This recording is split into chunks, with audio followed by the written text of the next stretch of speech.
call the shot you're after? What did you call the shot you're after? One of the guns. Bomb. Bomb.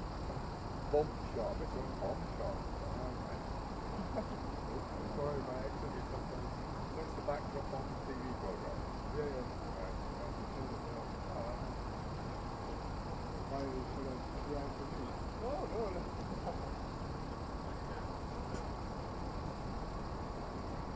I don't know where it's going on. Maybe the street is a strong. Right.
I know Reuters. Hi, this is Gary.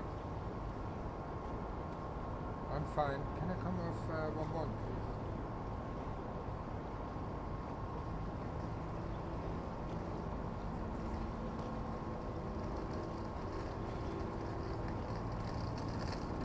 Sorry, beg your pardon?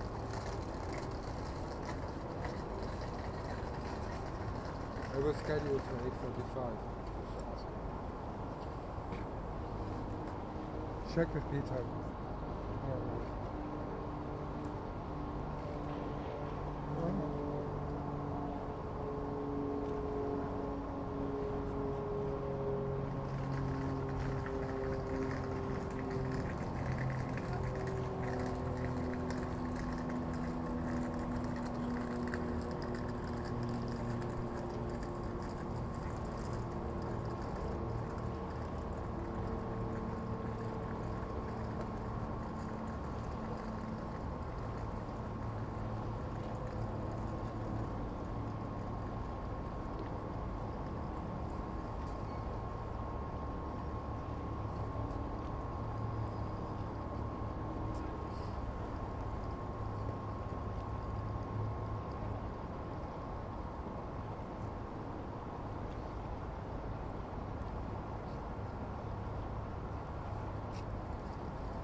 Hi.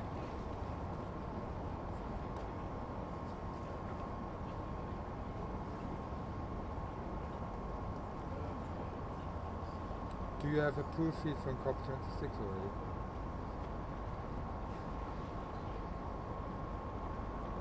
Oh, there's nothing on it yet.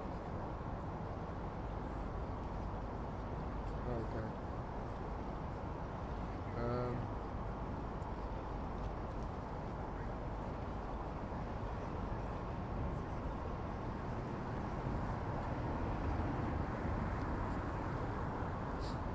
The plan was that I'm live until something is happening on Cop26.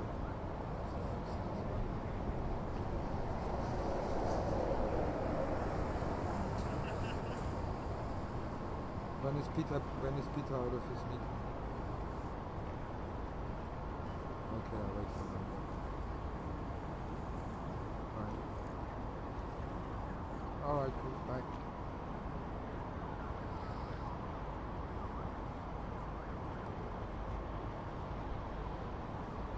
Good morning, sir. Yeah.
Yeah, not bad. You know, it's a bit hard for unfortunately the mouse serves certain expertise here. You have to go scan through the gate. That's it, I think. So you can walk it that side of the bridge and then walk on this side. I kind of skip it. Well, I can only do what I'm doing this. Cheers, mate.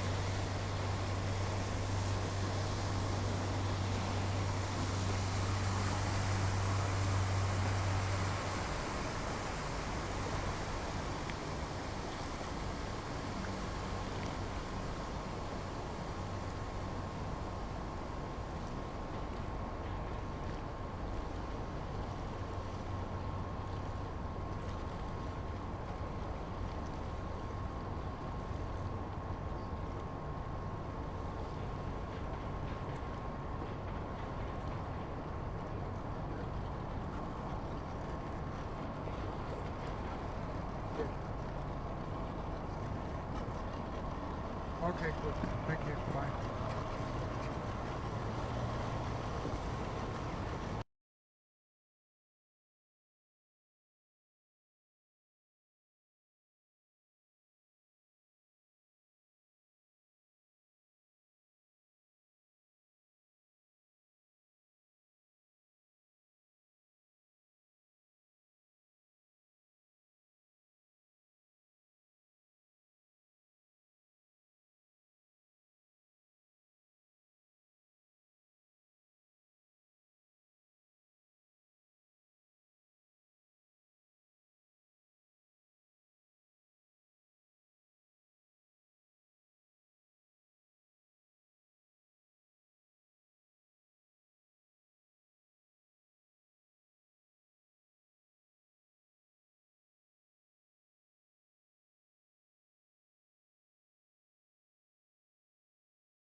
I didn't know. I don't. They were to send it to the conference office.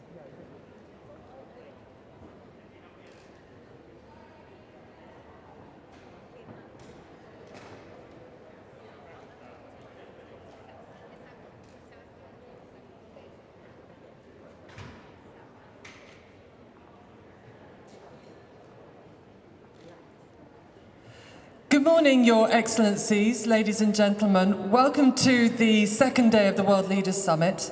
My name is Allegra Stratton. I'm the Prime Minister's spokesperson for Cop26. But first of all, to kick things off today, it gives me great pleasure to introduce a video from Blackpink. They're one of the biggest pop acts in the world. They probably need little introduction, but for those of you that haven't heard of them, their videos are seen by billions. They break records on YouTube, and they command one of the largest followings of any artist internationally. Their passionate army of fans are known as Blinks. It might include some of you here, maybe, maybe not. And there's hundreds of millions of them around the globe. When they speak, a generation listens. This is their message to all of you, world leaders here at Cop26, and they hope that you bear it in mind during the course of today. Hi, this is Blackpink. Almost a year ago, at the Climate Ambition Summit, we spoke of our journey to learn more about climate change, because we are convinced that this is the most important issue of our time. การเปลี่ยนแปลงสภาพภูมิอากาศเป็นเรื่องจริงที่กำลังเกิดขึ้น เราได้เรียนรู้เกี่ยวกับการเปลี่ยนแปลงที่ร้ายแรงต่อธรรมชาติ สภาพอากาศทั่วโลกและอากาศที่เราหายใจ การเปลี่ยนแปลงที่เรากลัวนั้นกำลังเริ่มที่จะส่งผลกระทบกับโลกของเราแล้ว We have learned that we must act now, urgently, to prevent much worse. 그래서 오늘 글래스고에서 저희의 메시지를 전하게 되어 매우 자랑스럽습니다. 기후 위기에 대응하기 위해 모인 전 세계 리더님들께 부탁드립니다. 우리의 지구를 지금 또 앞으로도 계속 지킬 수 있도록 꼭 필요한 결정을 내려주세요. 6 years ago in Paris, he pledged to do just that to limit global warming ideally to 1.5 degrees. The recent UN panel on climate change warned that this opportunity may be slipping from our grasp.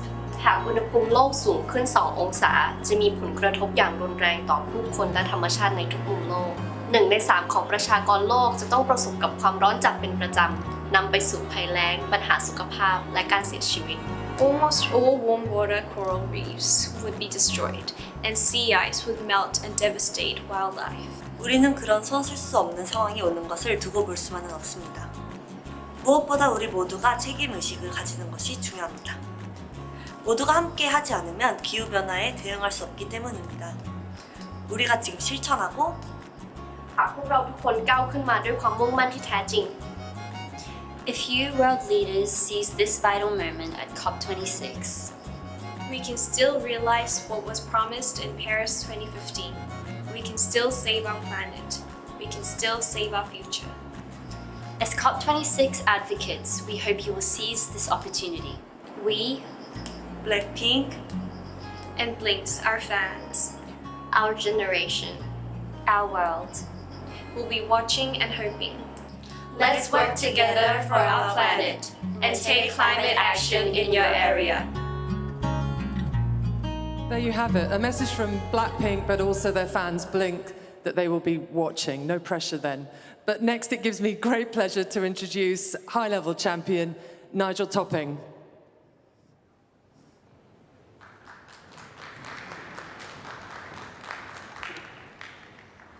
Thank you, Allegra.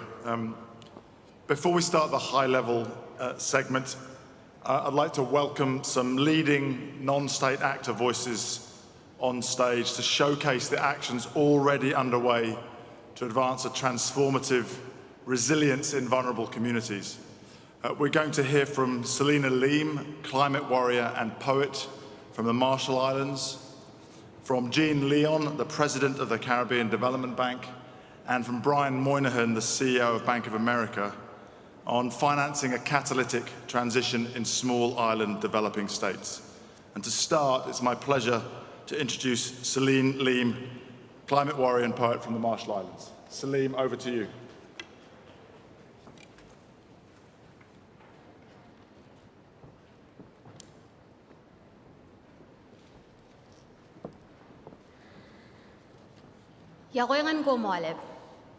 Your Excellencies, distinguished delegates, ladies, gentlemen, and genders, good morning. As you have recognized, our large ocean nation and the late great Tony de Broom made an outsized contribution to making the Paris Agreement a reality. Here in Glasgow, we expect again for the High Ambition Coalition to ensure that the world delivers fully on the promise of Paris. In the eye of the climate crisis, which affects every aspect of the Marshallese way of life and livelihoods, we must tackle this alongside other challenges like unemployment, poverty, and health concerns. Education and Indigenous knowledge are the first step to addressing these challenges. An example of this is through the ZIZ-funded initiative with One Island in Mayal, which uses our traditional canoe designs for developing new forms of sustainable sea transportation. As a youth of the Marshall Islands, I know firsthand the need for collaboration in building resilience and implementing equitable, inclusive, and interconnected climate solutions in small islands. Our government has been spearheading the engagement of youths at every level of decision-making through the creation of the Gwangesh Pledge. I encourage other countries to sign up for this pledge. If the Marshall Islands achieve its goal for 100% renewable energy, it will mean that our families will stop experiencing power outages on a weekly basis and free up government resources for our people's most important needs, like health and education. But to achieve that, communities, organizations, and institutions that need to build their capacity, we must draw on the wisdom of our Pacific Island leaders and share our successes in return. And we need collaboration between island communities, donors, and project developers to build projects that really reflect the priorities of our communities. It is through this type of collaboration that we can make SIDS more resilient to climate change and support all generations of island communities. As our great champion Tony de Broom used to say, the thought of having to give up our islands is repulsive to us. But if we save the Marshall Islands, we will save the world. I would like to now welcome the President of the Caribbean Development Bank, Jean Leon. Komortada.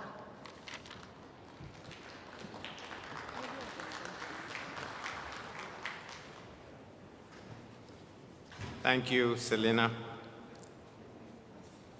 Your Excellencies, distinguished delegates, ladies and gentlemen, good morning. Small island developing states are at the forefront of climate action, even while we face some of the worst impacts from sea level rise, storm damage, and loss of coastal ecosystems. For the past 40 years, islands have been battered by natural hazards, yet access to finance remains completely inadequate. To better finance our development needs, we need to address economic recovery, climate action, and human welfare. Partnerships will be critical. The Caribbean Development Bank, along with the Inter-American Development Bank and the Green Climate Fund, therefore proposes the creation of a multi-donor financing facility to spur public and private investment, including in climate solutions and resilient infrastructure and institutions. This will include a framework to measure and adjust finance based on the cost and duration of recovery from natural hazards. This partnership model, which could be emulated in the Pacific, will develop new financial instruments to de-risk and mobilize capital, to leverage public funding to catalyze private financing, direct funding towards resilient mitigation and adaptation projects, and integrate long-term capacity development through committing to specific reforms. This investment vehicle will contribute finance to the estimated $130 billion needed across Caribbean and Pacific SIDS to achieve 90% renewable energy by 2040.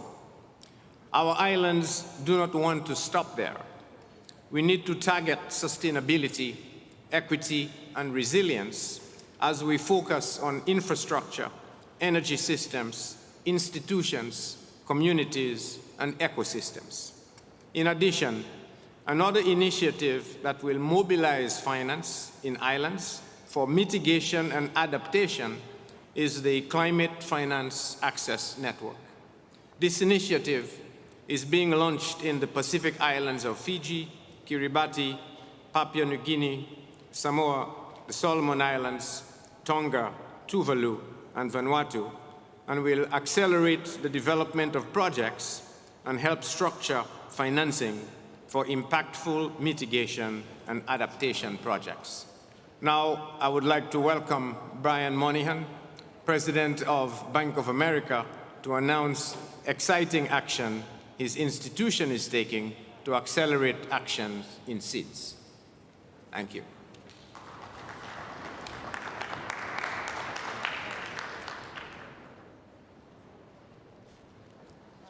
Thank you, Dr. Leon. Your Excellencies, distinguished delegates, ladies and gentlemen, good morning. It's an honor to be here on behalf of my 200,000 teammates at Bank of America. Our company is working to help drive the transition to a low-carbon, sustainable future we all want. We have pledged to achieve net zero emissions in our financing, our operations, and our supply chain by 2050. To get there, we'll provide $100 billion per year in financing through 2030, over $1 trillion to the effort. I also have the honor of serving as co-chair to His Royal Highness the Prince of Wales in the Sustainable Markets Initiative, or what we call the SMI.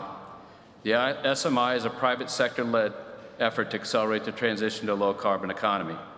It's a coalition of the willing, 200 CEOs, to helping mobilize transitional capital for key projects and geographies. One of the areas of focus for the SMI are the small island developing states.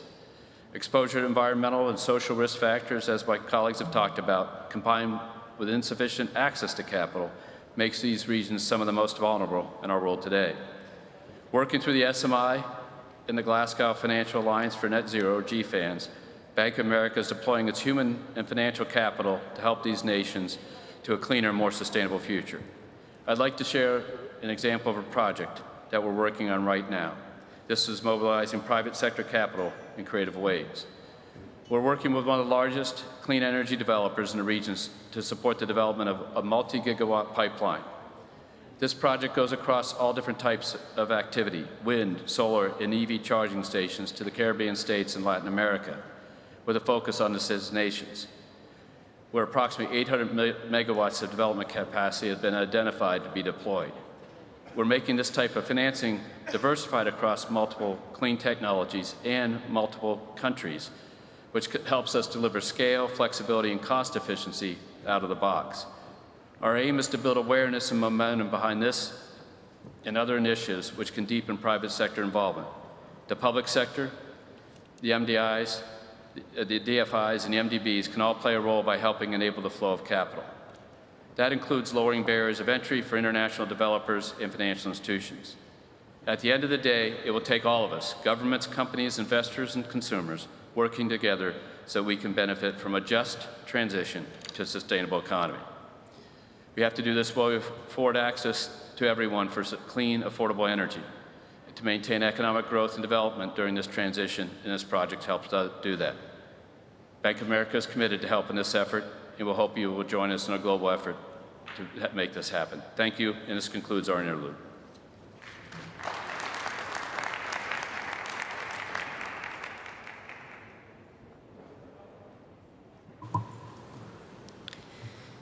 Distinguished heads of state and government, delegates, ladies and gentlemen, honored guests, I now open the joint fourth meeting of the Cop26, fourth meeting of CMP 16, and fourth meeting of CMA 3rd.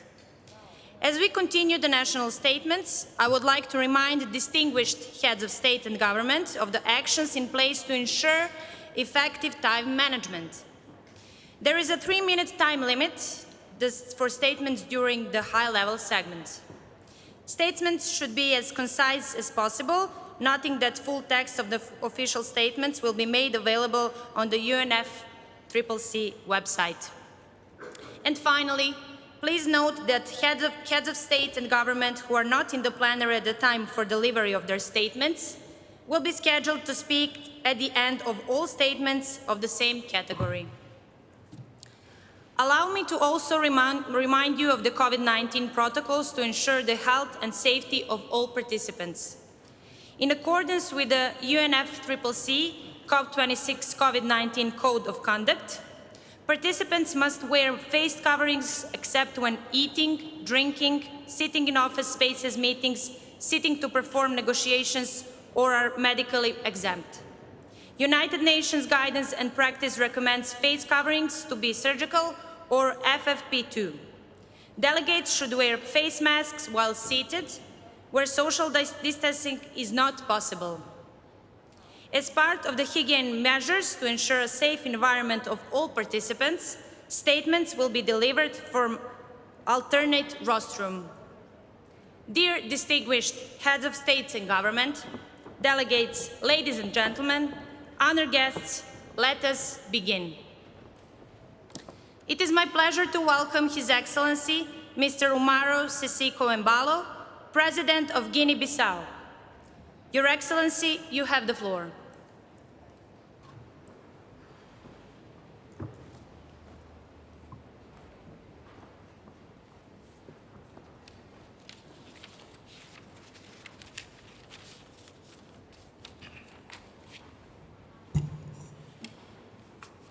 Muito obrigado.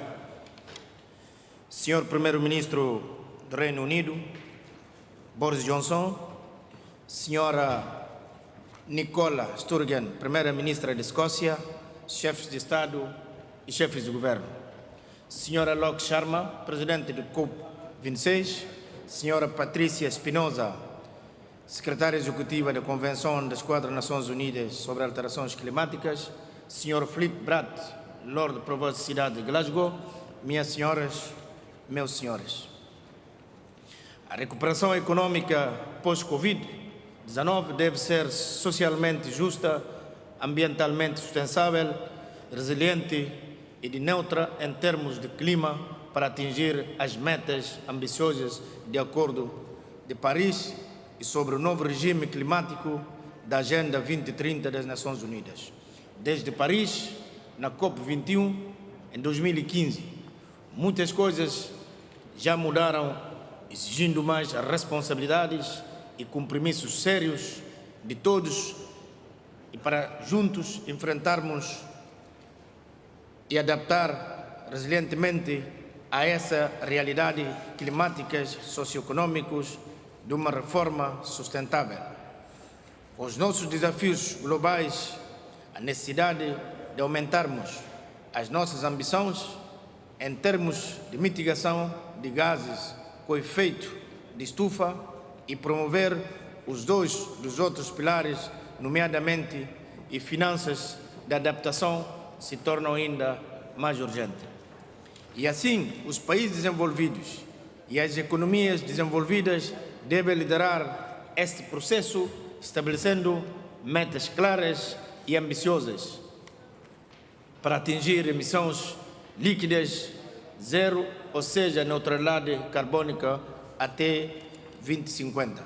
Minhas senhoras e meus senhores, gostaria de aproveitar esta importante ocasião em que mais uma vez nos reunimos para repensar o futuro do nosso planeta e da nossa própria existência e para enaltecer que o meu país, Guiné-Bissau, um país altamente ameaçado pela subida do nível do mar, erosão costeira, entre os outros riscos ligados a alterações climáticas e com inúmeras vulnerabilidades extremas por ser um país africano, um país menos avançado e um pequeno estado insular em desenvolvimento, é que participa apenas de forma insignificante nas emissões globais de gases com efeito de estufa.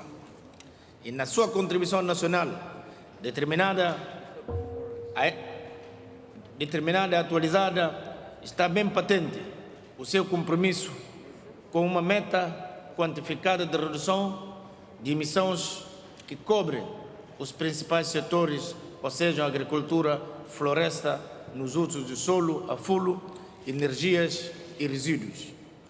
E isso acresce uma outra meta ambiciosa, de reduções nas emissões de gases com efeito de estufa, ou seja, de menos de 30% até 2030, comparação com o cenário de referência.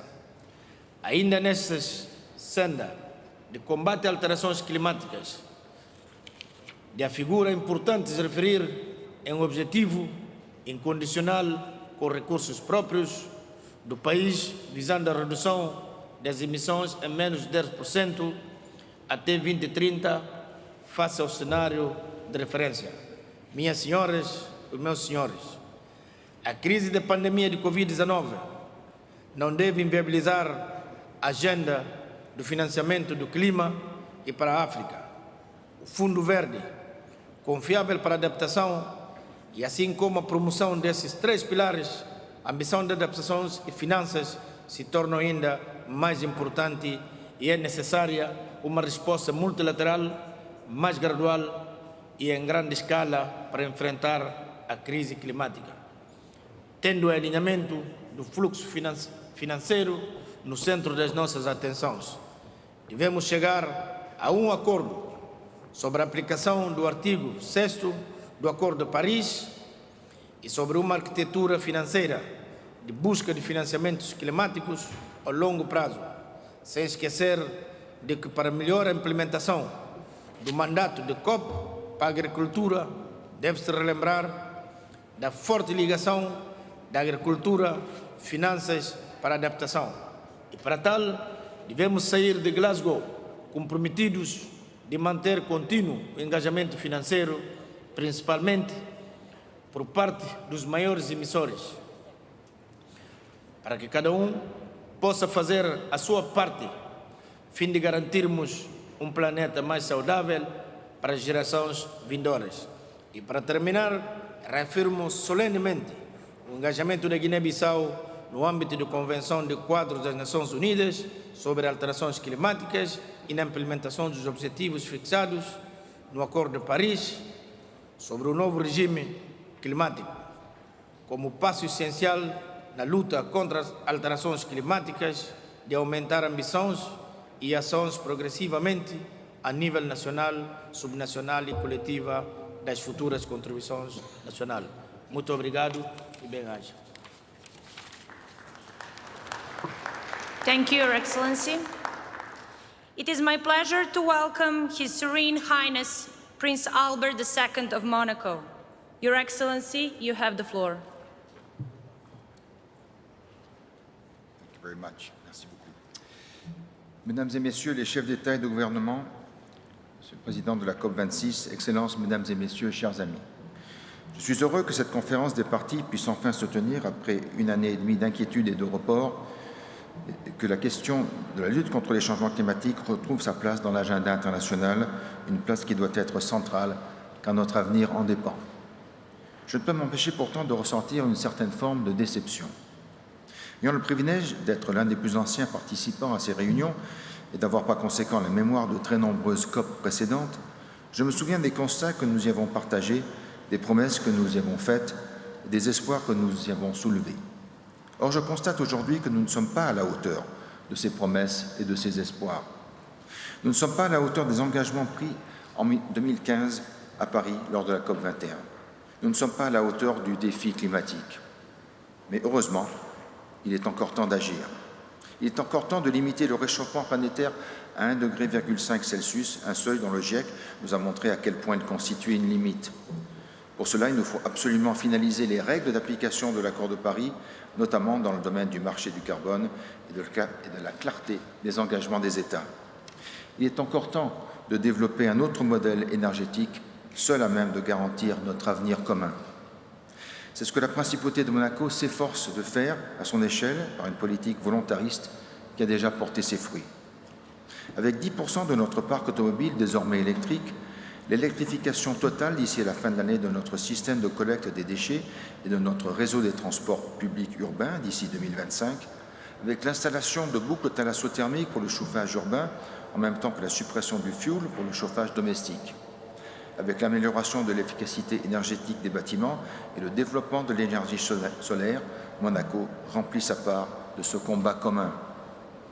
Dans le même temps, en ayant lancé l'initiative Monaco Finance Durable, nous impliquons le secteur financier de la principauté pour qu'il se tourne vers les investissements répondant aux critères environnementaux, sociaux et de bonne gouvernance. Monaco prend aussi ses responsabilités hors de ses frontières, en s'engageant à augmenter ses financements internationaux pour le climat sous forme de dons, et ce jusqu'à 2030, avec un montant dès à présent budgété à 1,3 million d'euros pour 2025. Il est encore temps aussi, et on sait combien cela me tient à cœur, de sauver nos océans, si précieux pour les équilibres de notre chère planète. Par exemple, par le développement des aires marines protégées, pour qu'ils puissent continuer à jouer leur rôle essentiel d'atténuation des changements climatiques. Comme le GIEC et l'IPBES l'ont montré dans leur rapport commun, et comme l'a souligné le dernier atelier scientifique sur l'acidification des océans organisé à Monaco, des solutions basées sur la nature permettent de protéger le climat et les écosystèmes, tout en offrant de nombreux bénéfices pour les communautés locales. Les solutions existent donc, protectrices de la nature et porteuses de progrès pour les hommes. Il nous faut aujourd'hui les développer ensemble dans nos pays et au-delà, dans toutes les mers du monde. C'est ainsi, et seulement ainsi, que nous pourrons être fidèles aux engagements de l'accord de Paris et notre devoir vis-à-vis des générations futures, et surtout fidèles à nous-mêmes. C'est ici, à Glasgow, que doit se décider notre futur, un futur plus durable, plus équitable, sur une planète en bonne santé. The place is Glasgow, the time is now. Thank you very much. Merci beaucoup. Thank you, Your Highness. It is my pleasure to welcome His Excellency, Mr. Guillermo Lasso Mendoza, President of Ecuador. Your Excellency, you have the floor.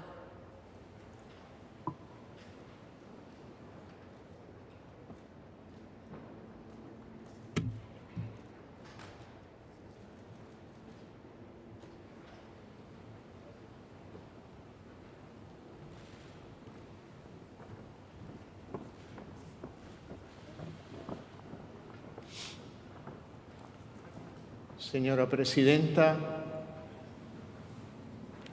Sus Altezas Reales, Excelencias, amigos todos. El planeta y su sistema climático están en crisis. Los efectos los vemos desde los polos hasta la Amazonía, con consecuencias directas en inseguridad alimentaria, pérdida de ingresos, enfermedades, escasez de agua, daños en infraestructura, desplazamientos forzados, pero sin duda con un impacto mayor en los más pobres y vulnerables, además de limitar el pleno ejercicio de los derechos humanos. Sin embargo, toda crisis ofrece también oportunidades.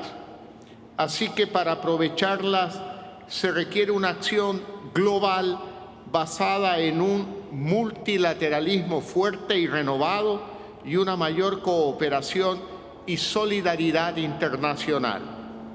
Esto no solo es ético, sino que además es económicamente conveniente. Esta COP es quizás la última oportunidad para demostrar el compromiso y la corresponsabilidad común, pero diferenciada de todos los estados y de toda la comunidad internacional. Tenemos problemas locales que requieren de compromisos globales. Señora Presidenta, Ecuador es uno de los 17 países megadiversos del planeta que en conjunto poseen más de las 2/3 partes de toda la biodiversidad del mundo. Y a pesar de ser responsable de apenas el 0,18% de las emisiones globales, hemos ido más allá y en apenas 5 meses de mi gobierno, nos convertimos en el primer país de América Latina y el cuarto en el mundo que adopta la política pública transversal de la transición ecológica hacia una economía circular, resiliente y baja en emisiones. Es por eso que Ecuador tiene una clara meta de reducir el 22,5% de nuestras emisiones hasta el 2025. Nuestra política climática más ambiciosa es el proceso de construcción del Plan Nacional de Transición hacia la descarbonización de nuestra economía para 2050, con proyectos de inversión en movilidad eléctrica, energías renovables, agricultura, turismo y hábitats sostenibles y economía circular, lo cual requiere de un importante incremento de la cooperación y del financiamiento climático internacional y la participación del sector privado y todos los demás actores de la sociedad. Sin embargo, todos estos esfuerzos serán insuficientes si en esta COP no avanzamos en la determinación de un nuevo objetivo global de financiamiento climático, con un componente de subvenciones para adaptación y para enfrentar las pérdidas y daños derivados del cambio climático. Señora Presidenta, he reservado para el final un anuncio histórico para nuestro país y el mundo. Este anuncio tiene que ver con nuestras Islas Galápagos y sus aguas circundantes, joya de nuestra biodiversidad y verdadero laboratorio viviente que, a pesar de contar con un modelo de conservación y manejo sostenible, enfrenta serias amenazas por el calentamiento global, la basura plástica, entre otros desequilibrios que ponen en riesgo nuestra biodiversidad, seguridad alimentaria, desarrollo económico y social. Frente a ello, luego de un fluido proceso de diálogo llevado a cabo desde mi primer día de gobierno, hoy tengo el honor de informar que hemos alcanzado un consenso entre los sectores involucrados, como el pesquero, turístico, conservacionista, entre otros, para establecer una nueva reserva marina en las Islas Galápagos de 60.000 kilómetros cuadrados que se añaden a los 130.000 ya existentes en la reserva, lo cual no solo fortalecerá la protección de su biodiversidad, sino también nuestra lucha contra el cambio climático. Esta declaración histórica es un ejemplo innovador para el mundo sobre cómo implementar el Acuerdo de París en sinergia con otros compromisos, además de contribuir al cumplimiento de nuestra promesa de proteger al menos el 30% de los océanos para el 2030 y fortalecer el nuevo marco global sobre biodiversidad, la lucha contra la contaminación por plásticos, el crecimiento de la biomasa de especies dentro y fuera del área protegida y el incremento de la productividad de la actividad pesquera artesanal e industrial.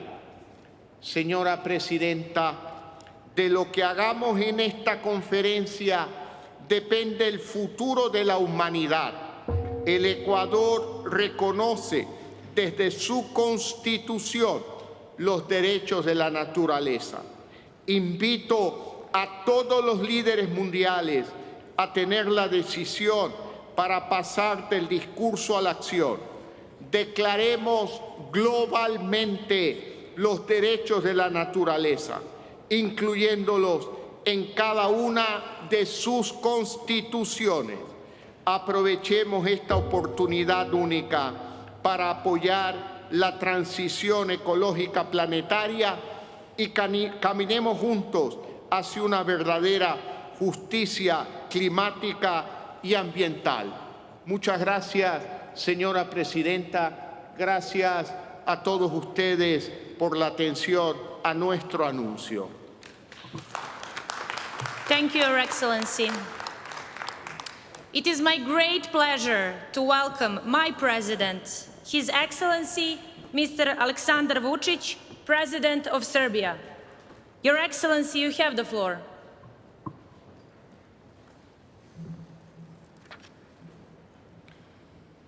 Your Excellencies, distinguished delegates, dear Sarah, at the very beginning, I feel obliged to thank Prime Minister Boris Johnson and Her Majesty's government for exceptional hospitality.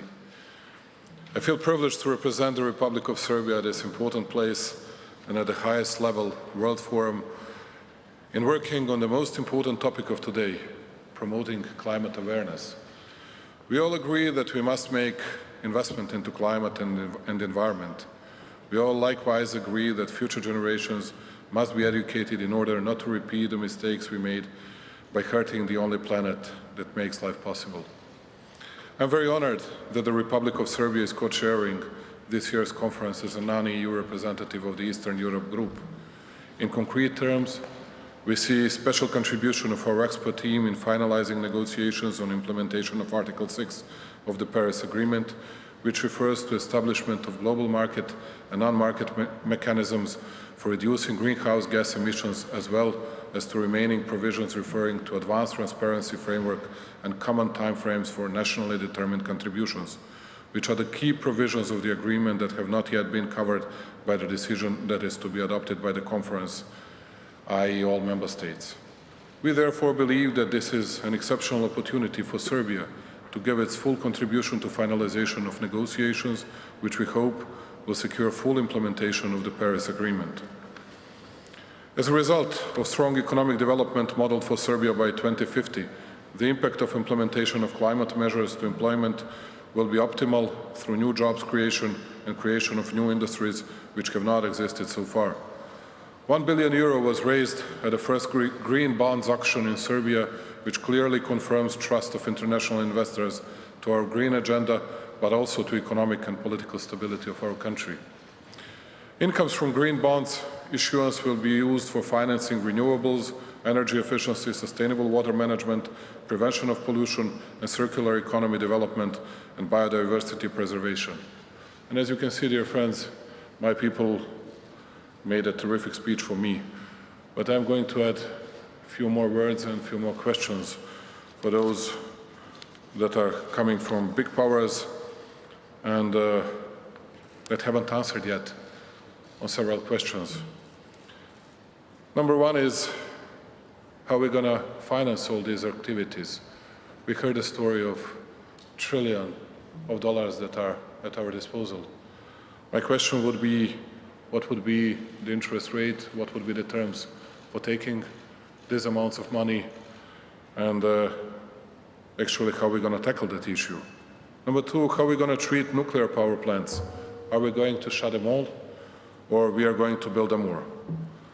Then, how are we going to build more renewables if we already started endorsing populist movements against wind parks, new hydropower plants, and are we going to put in jeopardy the level of our public debt to GDP ratio if we raise huge amounts of money?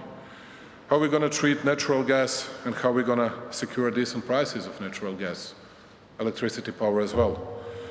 And I came here using electric car from Edinburgh to Glasgow, but how are we going to do mining and refining of lithium, nickel, cobalt, and many, many other very important minerals?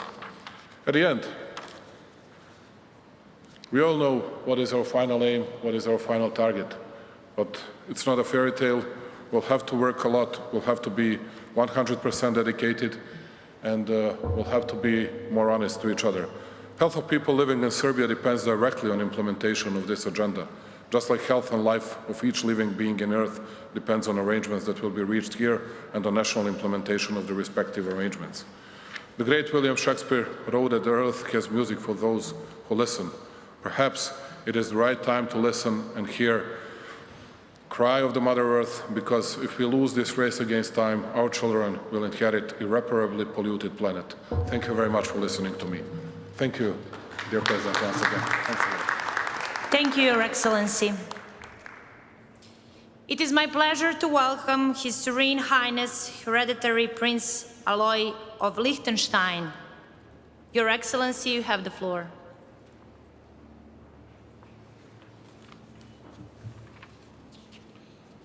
Dear Mrs. President, Excellencies, ladies and gentlemen, let me start by expressing my gratitude to the government of the United Kingdom for their huge efforts to welcome all of us in Glasgow and to assure the continuity of international climate diplomacy at times of global pandemic. The fact that so many of us are present at highest possible political level is a proof of the importance and urgency of the topic. Our meeting today is much more than just a conference about climate change. It is a conference about the future of our planet, the future of our states and of mankind.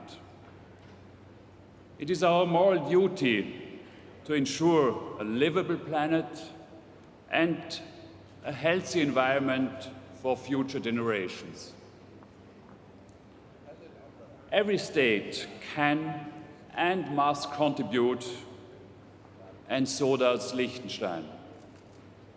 We recognize the urgent need to protect biodiversity and to take early action to reduce vulnerability to the massive effects of climate change.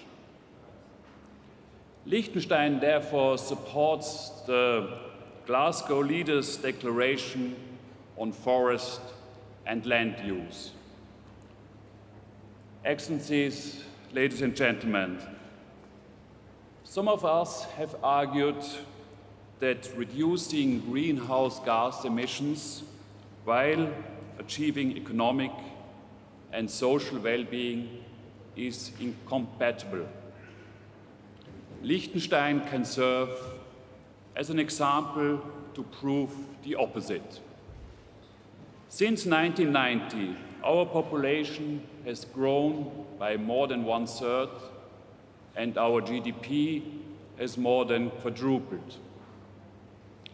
Nevertheless, Liechtenstein will achieve the Kyoto target 2020 and reduce its greenhouse gas emissions to the level well below those of 1990. Greenhouse gas emissions per capita are among the lowest in Europe, despite the fact that Liechtenstein is one of the most industrialized countries in the world. It is therefore possible to decouple economic growth from greenhouse gas emissions. Excellencies, ladies and gentlemen, to make this happen, consistent investment in innovative technologies to boost renewable energies and to increase energy efficiency is essential. However, we need to go beyond those achievements. Liechtenstein is committed to achieve net zero emissions by 2050 and supports the developing countries in their effort to improve mitigation actions and adaptation to climate change. Supporting the Green Climate Fund is a key element of our financial engagement. And the government is committed to further increase climate finance for next year with a focus on the humanitarian sector. In that sense, I urge all states to increase our ambitions and follow through with implementation. I thank you. Thank you, Your Highness. It is my pleasure to welcome His Excellency Mr. Sadir Zaparov, President of Kyrgyzstan. Your Excellency, you have the floor.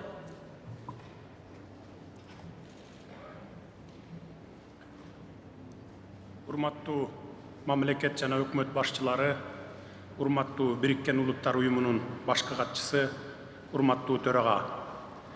Сөзүмдүн башында учурдагы пандемиялык кыйын кырдаалда конференция өткөрүп жаткандыгы үчүн Улуу Британия менен Италия өкмөттөрүнө ыраазычылык билдиремин.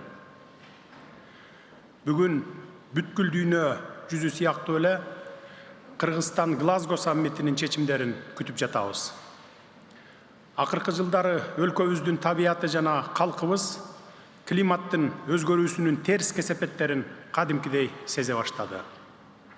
Ошондуктан Кыргызстан Париж келишиминин духун жана максаттарын актай тургандыгын билдирип кетемин. Аны ишке ашыруудагы татаал кыйынчылыктарга карабай, биз позитивдүү маанайдабыз. Климаттын өзгөрүүсүн басаңдатууга, глобалдык өнөктүккө, анын ичинде Кыргызстандын 2030 жылга чейинки улуттук аныкталган саясатынын алкагында жоопкерчиликтүү жана ар тараптуу катышууну улантабыз.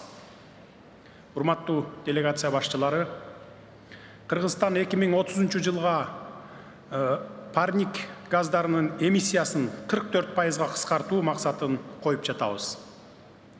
Бүгүнкү күндө дүйнөлүк эмиссиянын түзүмүндө биздин өлкөнүн үлүшү анча чоң эмес. Болжол менен 0,3% түзөт.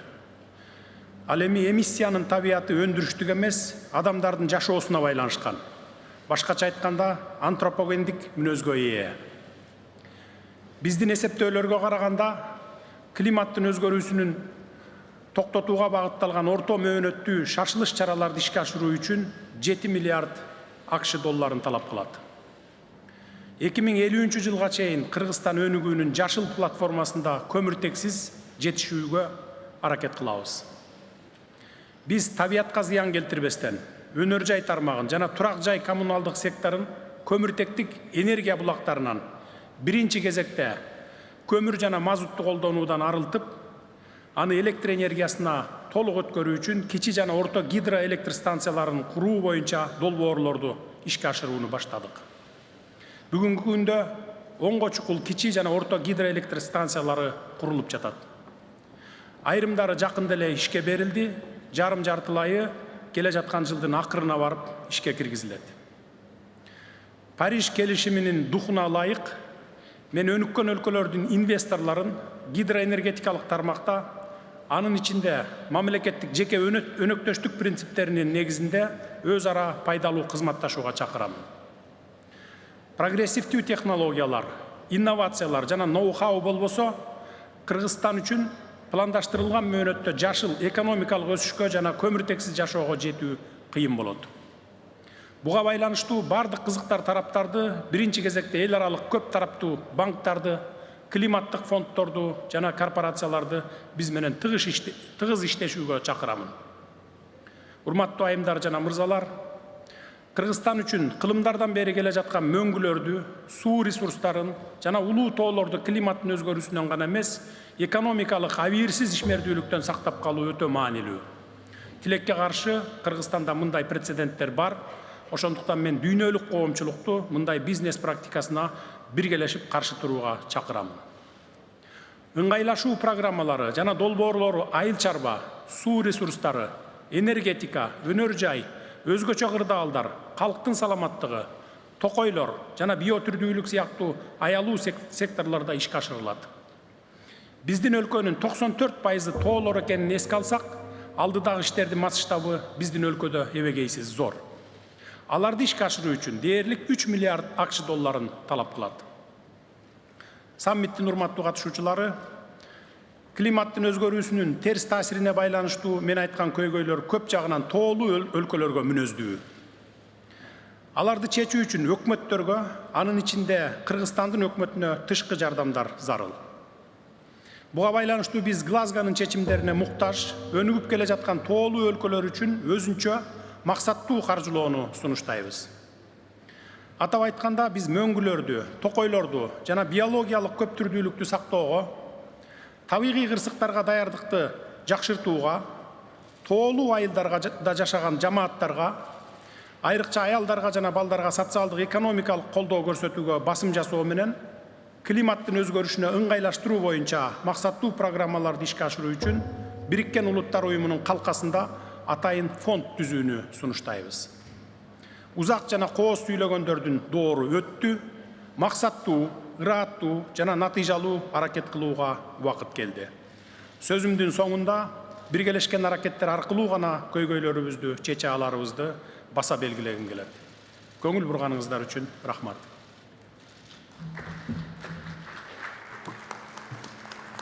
Thank you, Your Excellency. It is my pleasure to welcome His Excellency Mr. Santoki, President of Suriname.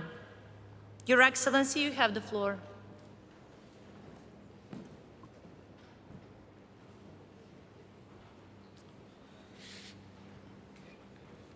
Thank you, Madam Chair. Leaders of the world, good morning. We have gathered again to demonstrate that collectively we can achieve and set out a path towards sustainable development. In doing so, we must be realistic, forward-looking, and balanced in our intentions.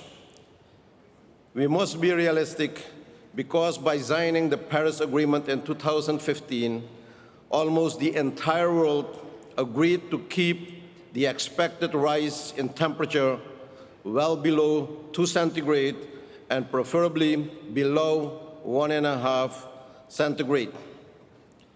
I cannot express my profound disappointment that neither the financial support nor the mitigation measures and the reduction of emissions promised in 2015 have been realized. Countries with low-lying coastal areas like Suriname and the small island developing states are amongst the most vulnerable countries, yet these countries receive no more than 2% of global climate finance between 2016 and 2018. The compassion demonstrated in 2015 seems to be lost, and these countries are in no way responsible for the devastating triggers of climate change, are facing mounting fiscal and debt problems caused by inter alia climate loss and damage. These countries are also facing the financial and social impact of the enduring COVID-19 pandemic. We have to look forward because the future is now. We have no choice than to act now in a cooperative and collective manner.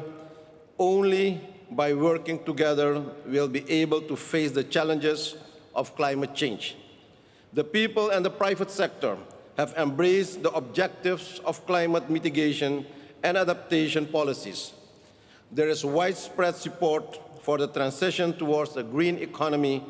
Let us agree on the mechanisms that will support countries, especially the small island developing states and the country with low-lying coastal areas like Suriname in making this transition. We must be innovative in our thinking. Our dreams of carbon emission reduction will not just happen because we want it. We will need to continue investing in developing carbon reduction, end-user products, and more cost-effective carbon removal technologies. We must have also a balanced approach because we must recognize the different levels of development in a historical perspective. We see double standards creeping in our thinking whereby those who have already benefited from carbon-driven economies would like to prevent emerging economies to lay similar foundation for the political stability, social development, and economic prosperity. We also must realize that all the good intentions will mean less or nothing if not underpinned by new concessional financing. Existing financial instruments must be reviewed regarding their efficiency and effectiveness. Suriname is a carbon-negative nation during difficult times, and many temptations so far has managed to retain 93% of its forest cover, its wide range of ecosystems, and its rich biodiversity. And we remain committed to maintain this commitment, as we have demonstrated by endorsing the Glasgow Declaration on Forests and Land Use. We see our commitment as a moral, developmental, and environmental investment for which appropriate compensation means and mechanisms need to be created to support sustainable transition in a green economy based on renewable energy sources. Our ambitious NDCs identify 4 sectors that generate 70% of Suriname's emissions, while at the same time they generate most income for the people of our country. Madam Chair, Suriname, being one of the few carbon-negative countries in the world, has taken bold steps to identify mitigation and adaptation measures to build resilience to counteract this effect of climate change and to reduce emissions while continuing to conserve our biodiversity and strengthening sustainable forest management. We hope that the world recognizes our efforts and support us while we create a new architecture of green development where nature and modern development exist in harmony. Suriname remains committed to the Paris Agreement, and with its limited means will continue to protect and preserve and maintain our forests and biodiversity in a positive and balanced manner. Madam Chair, we expect the same commitment for all those gathered here today and those who are not here. Our decisions and commitments must be global, forceful, trustworthy, but above all, realistic and supported by political will and financial means. Leaders, our youth is waiting to see what we decide to create, a secure and sustainable future, and what we leave them behind to build on. No doubt, an enormous task, but we owe it to this and next generations, and with collective will, we can save the world. Let we express leadership, let we take responsibility, and let we make the difference to save our planet. I thank you for your kind attention. God bless you all. Thank you. Thank you, Your Excellency. It is my pleasure to welcome Her Excellency Ms. Samia Suluhu Hassan, President of Tanzania. Your Excellency, you have the floor.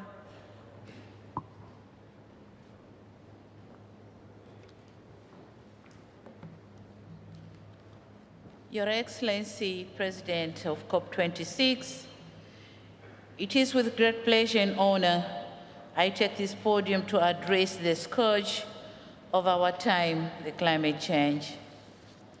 We in Tanzania have not been spared by these events. Sea level rise is eating arable land. Our pride, the Mount Kilimanjaro, is drastically becoming bald due to glacier melting. And we are experiencing unpredictable floods and droughts.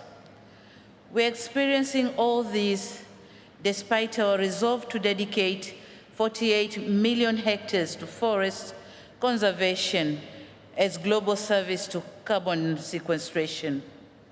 Our exotic and beautiful archipelago of Zanzibar is struggling with temperature rises, saltwater intrusion, and inundation, thus impacting its tourism ecology.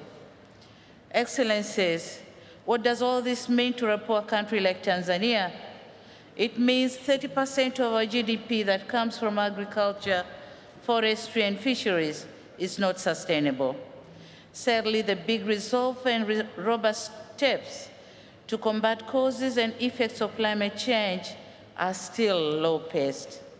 The Paris goal of achieving 1.5 degrees Celsius is yet to be made, while more commitment are required. We in Tanzania are determined to take swift actions, as our inaction means risking our development agenda and prosperity. We have in place the National Climate Change Response Strategy and the National Determined Contributions aimed at reducing greenhouse gases emission economy-wide between 30 and 35 by 2030. On mitigation front, through hydro, geothermal, and solar, we have managed to increase power generation and thus increasing access rate from 43% in 2017 to almost 70% in 2020. Our reforestation rate increased from 25 to 27 in 2020, with every year planting on average of 276 million trees. Excellencies, if we developing countries have shown such leadership, why large emitting countries are lagging behind? The IPCC AR6 has clearly explained the scope and magnitude of the climate change impacts. We know what is required, and we know that if the world will not act accordingly, the countries like ours with low adaptive capacity have no options but to brace for more devastating impacts. However, what we all ought to remember is when the drastic climate changes hit, it will choose no location, might or weak, poor or rich country. And so we call upon an urgent unlocking of a climate financing that will trigger planned targets and implementation of the NDC. The time to act is now. Thank you so much. Thank you, Your Excellency. It is my pleasure to welcome Her Excellency Ms. Zuzana Čaputova, President of Slovakia. Your Excellency, you have the floor.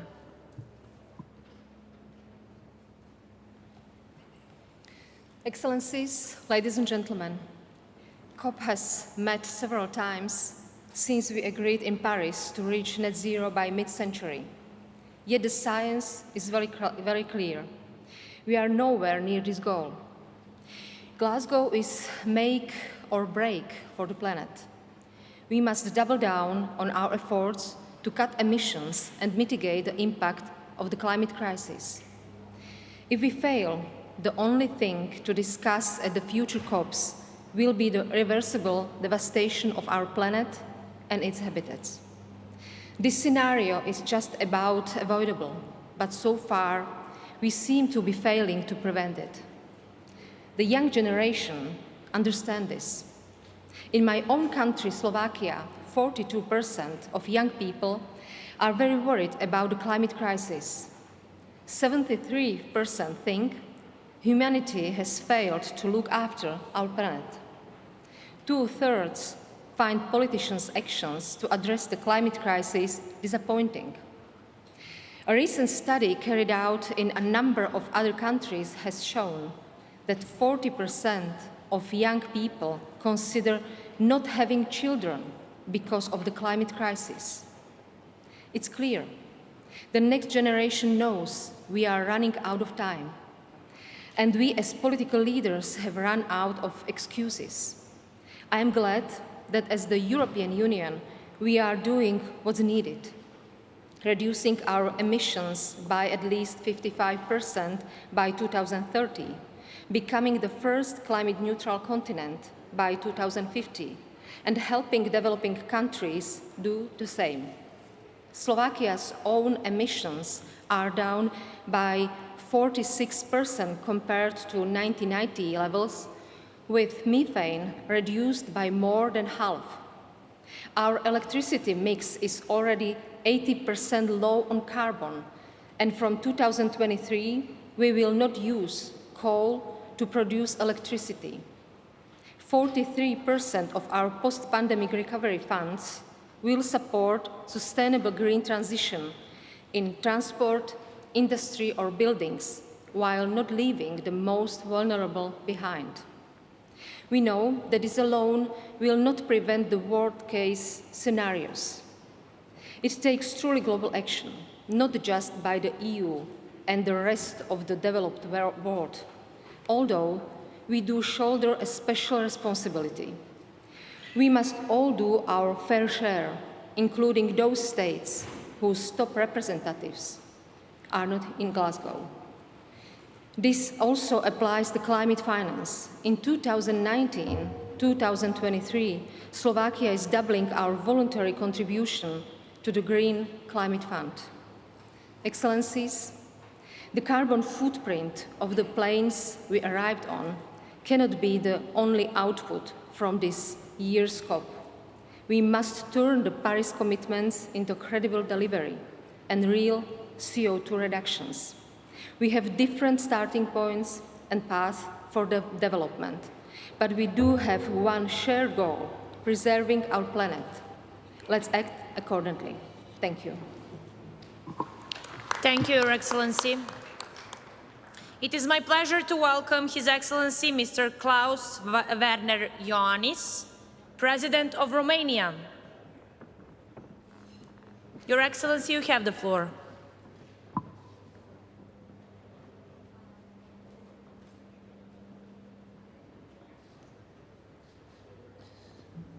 Thank you, Madam Chair. Excellencies, ladies and gentlemen, there is no denial that climate change is a tremendous challenge and that we need to show ambition in addressing it. From 1989 to 2019, Romania's greenhouse gas emissions decreased by 64%. We have one of the lowest rates of emissions per capita in the European Union. Between 1990 and 2019, Romania has also reduced its CO2 emission intensity per unit of GDP by 77%, a percentage more than double the global average. But we are committed to do more. Further reducing emissions will be challenging, especially as we move closer to net zero. I want us to work together to develop, manufacture, and deploy new green technologies. Innovation is key. Among other Glasgow initiatives, Romania joins the US-driven Agriculture Innovative Mission for Climate. We also need to make sure that nobody is left behind in the process of green transition. Jobs are created and social inequalities reduced. Romania fully supports the European Union's leading efforts on climate change and is committed to contribute to the EU overall 55% emission reduction by 2030. We have already achieved this reduction rate nationally, and we are committed to keep cutting. Ladies and gentlemen, there is no silver bullet against climate change. A set of interconnected measures can help us deliver. We will harness the very force of nature. Romania has a solid share of renewable energy in its energy mix, with 40% of our electricity coming from renewable sources.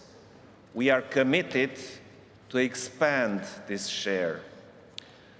We will fight climate change with nature-based solutions using 57,000 hectares of new forests in our recovery plan to capture carbon and combat desertification. We also need to channel the force of people in addressing climate change. Education is key to environmentally friendly behavior. We must advance education and research on climate change. Starting in 2023, Romania will host an innovative World Meteorological Organization Center that will help agricultural systems in Europe to better respond to climate change. The impact of climate change has no national borders. Let's join our forces in protecting the environment, making sure we leave future generations a greener and a safer planet. There is no time to lose. The time for action is now. Thank you very much. Thank you, Your Excellency. It is my pleasure to welcome His Excellency Mr. Mohammed Irfan Ali, President of Guyana. Your Excellency, you have the floor.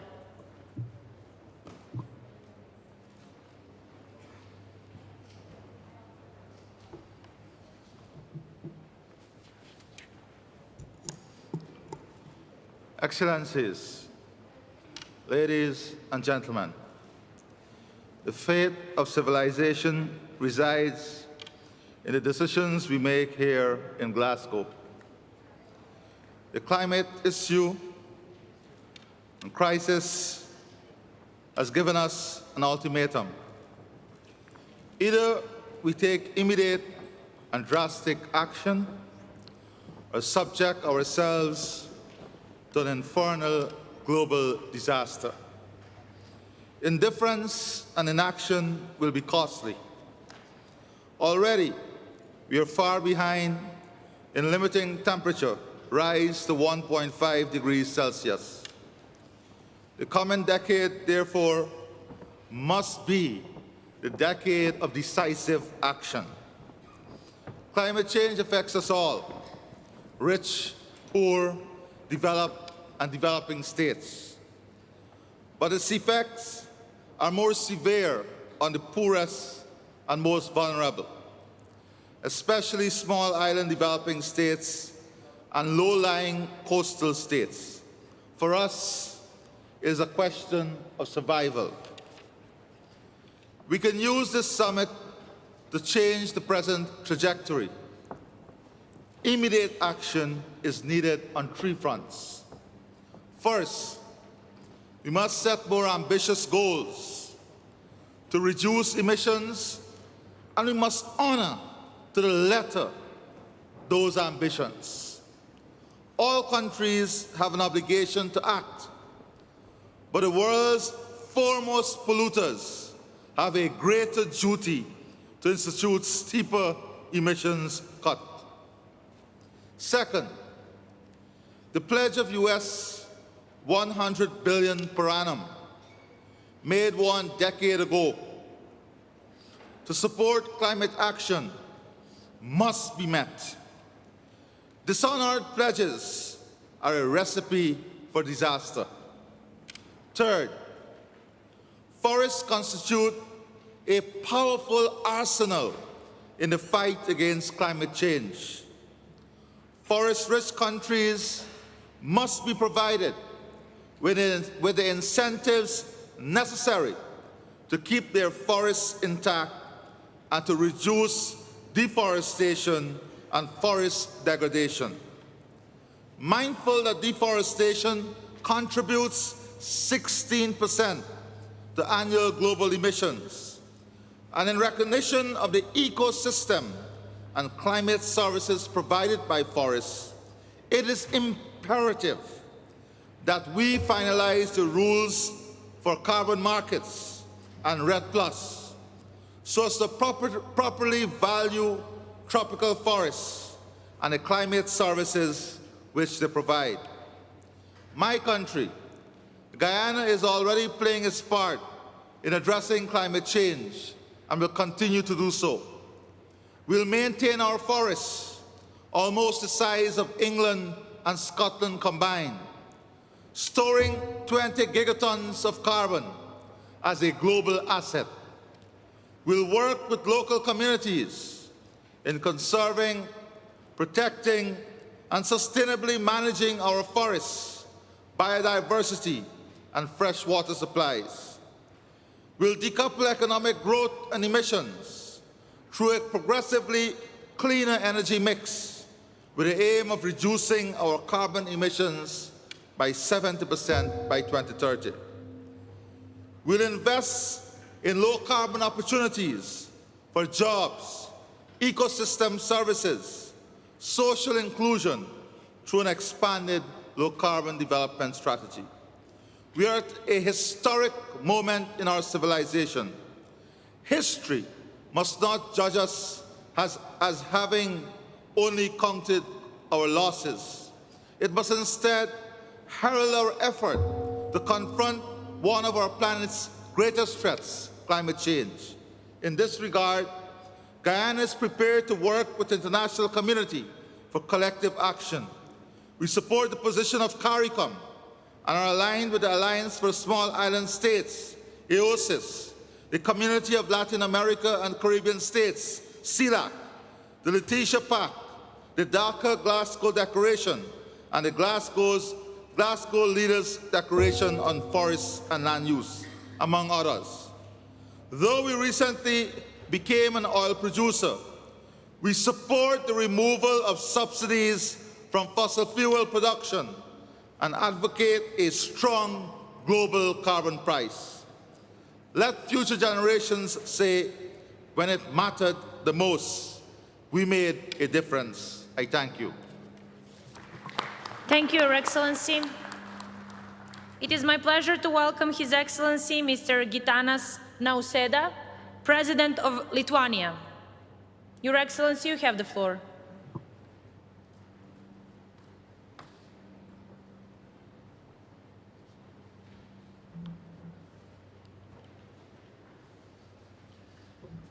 Excellencies, ladies and gentlemen, Lithuania is committed to be a part of the global solution. As nature is declining at unprecedented rate, it is time for us to come together as a humankind.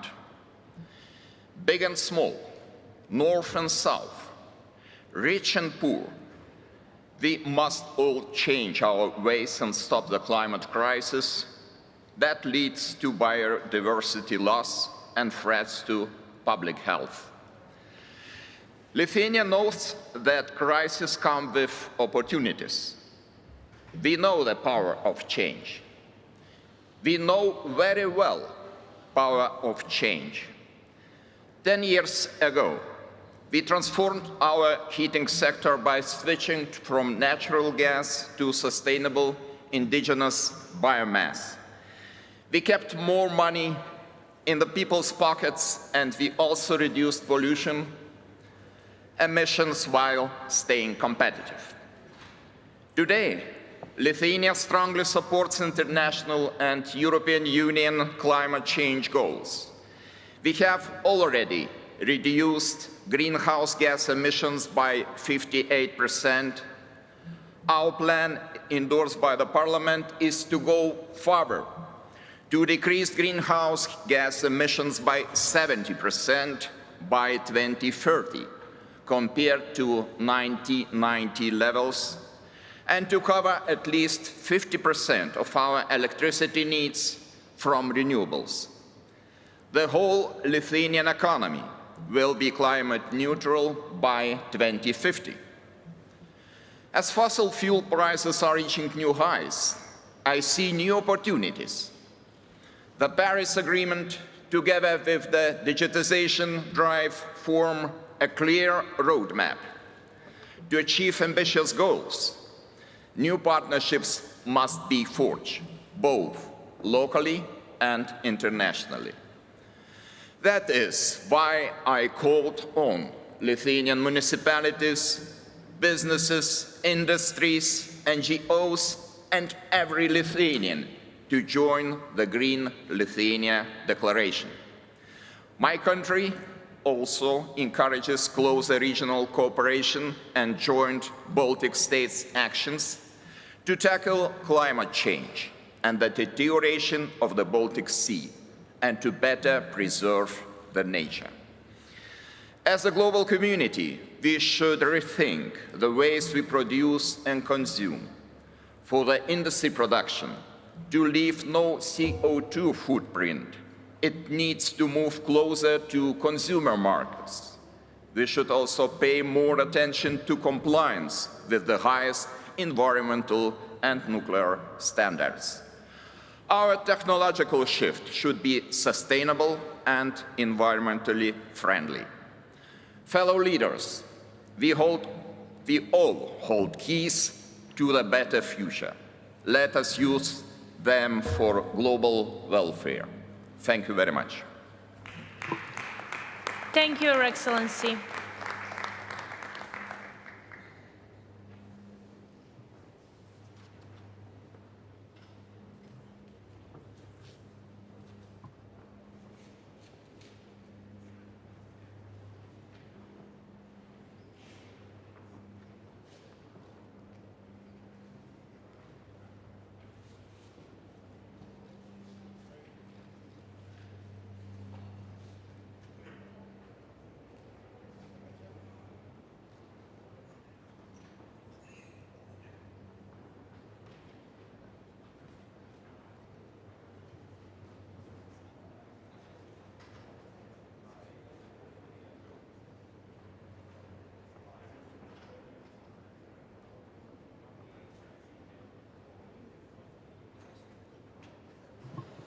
It is my pleasure to welcome His Excellency Mr.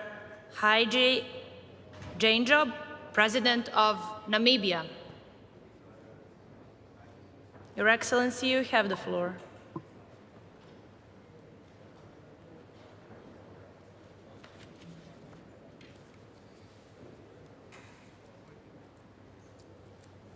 Thank you. Your Excellencies, Heads of State and Government, distinguished delegates, climate change and the worsening ecological crisis obey no sovereign boundaries. COP26 is the international community's last chance to collectively overcome the disconnect between a divided international system and a global calamity that threatens us all. Namibia is taking transformative steps towards honoring this responsibility. Along with the world, Namibia is experiencing widespread and devastating impacts on key facets of our civilization, including severe droughts to devastating field fires, destroying large tracts of our agricultural land adversely, impacting livelihoods, human health, and well-being. For COP negotiations, there are critical objectives that are crucial to protect us all from the impacts of runaway climate change, breakdown of the biosphere, and the death of the world oceans. It is hard to overstate the urgency and consequences of getting this right. Namibia is committed to the following objectives for COP26. 1, we aim for a conclusion and adoption of the robust Article 6 at COP26.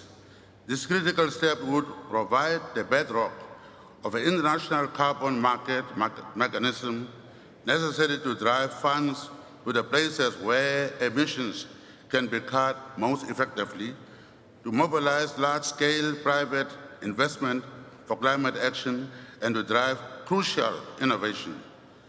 Article 6 cannot wait for another COP. 2, Namibia supports the United Nations Secretary General's push to, quote-unquote, consign coal to history.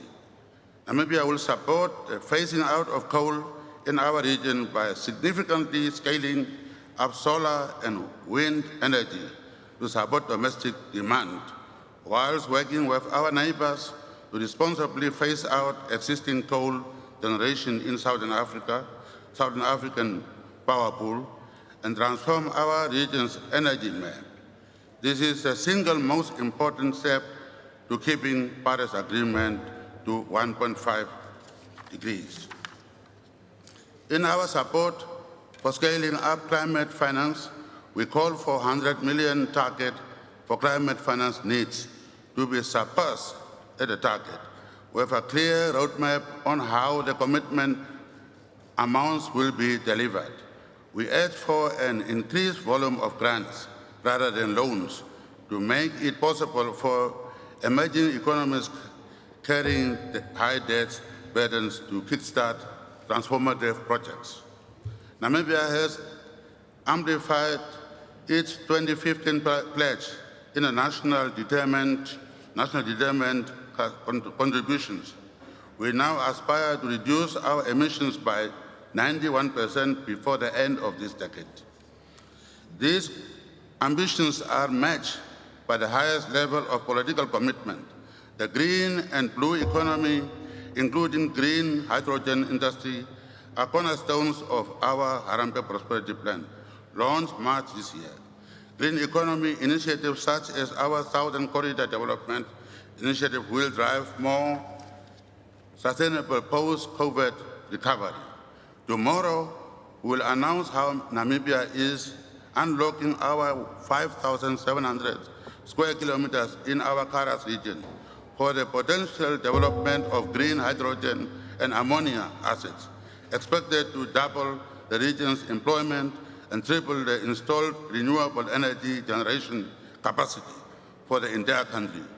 We are taking these bold steps to enhance our energy security, carbonize our country, assist our regional and global peers to reduce their emissions and build a more resilient economy. The impacts of climate change continue to accelerate and deepen. In this context, we call on other countries to show the highest level of ambition and commitments possible. In closing, Namibia urges all COP negotiators to facilitate the Paris rulebook, take meaningful action in areas of consigning coal to history, lay the foundations of international carbon markets, and honor and exceed financial commitment made. I grew up praying for the serenity to accept the things I could not change, so to courage to change the things in my control, and the wisdom to know the difference between the two. Climate change is something we can all change. Let's muster courage and do that. I thank you. Thank you, Your Excellency. It is my pleasure to welcome His Excellency Mr. Egilis Levits, President of Latvia. Your Excellency, you have the floor.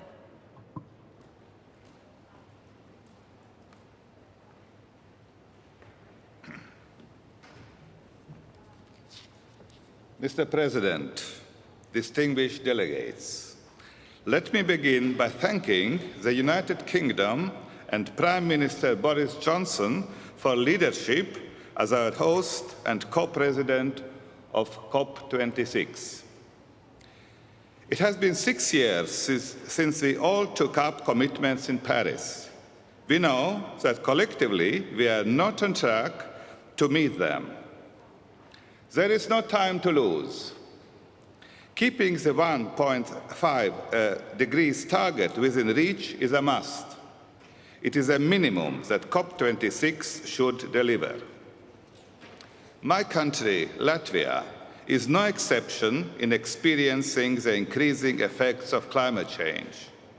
Within almost 500 kilometers of coastline, we are keenly aware of coastal erosion risks.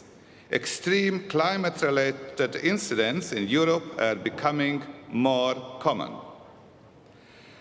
Latvia contributes only 0.02% of world greenhouse gas emissions.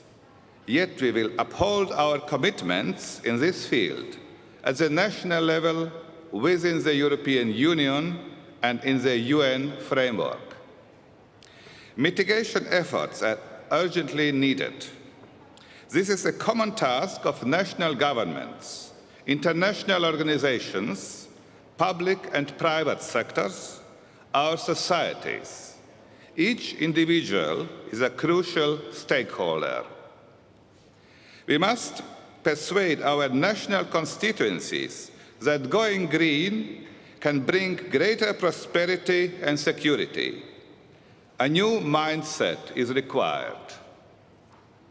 Changes in our behavior and a transition to a green economy are in long-term interests of humankind. All too often, support for climate-friendly policies is in words only. To a certain extent, I observe this in my country too. We like to believe we are naturally green-minded. True, a high percentage of Latvia's energy mix comes from renewables. More than half of our land is covered by forest. Our greenhouse gas emissions per capita have decreased by more than a third since 1990. Yet, I often mean resistance to proactive steps that would decrease our reliance on fossil fuels. There is still much to be done, especially in the fields of energy, transport, and agriculture. While we work towards limiting climate change, adaptation is also essential.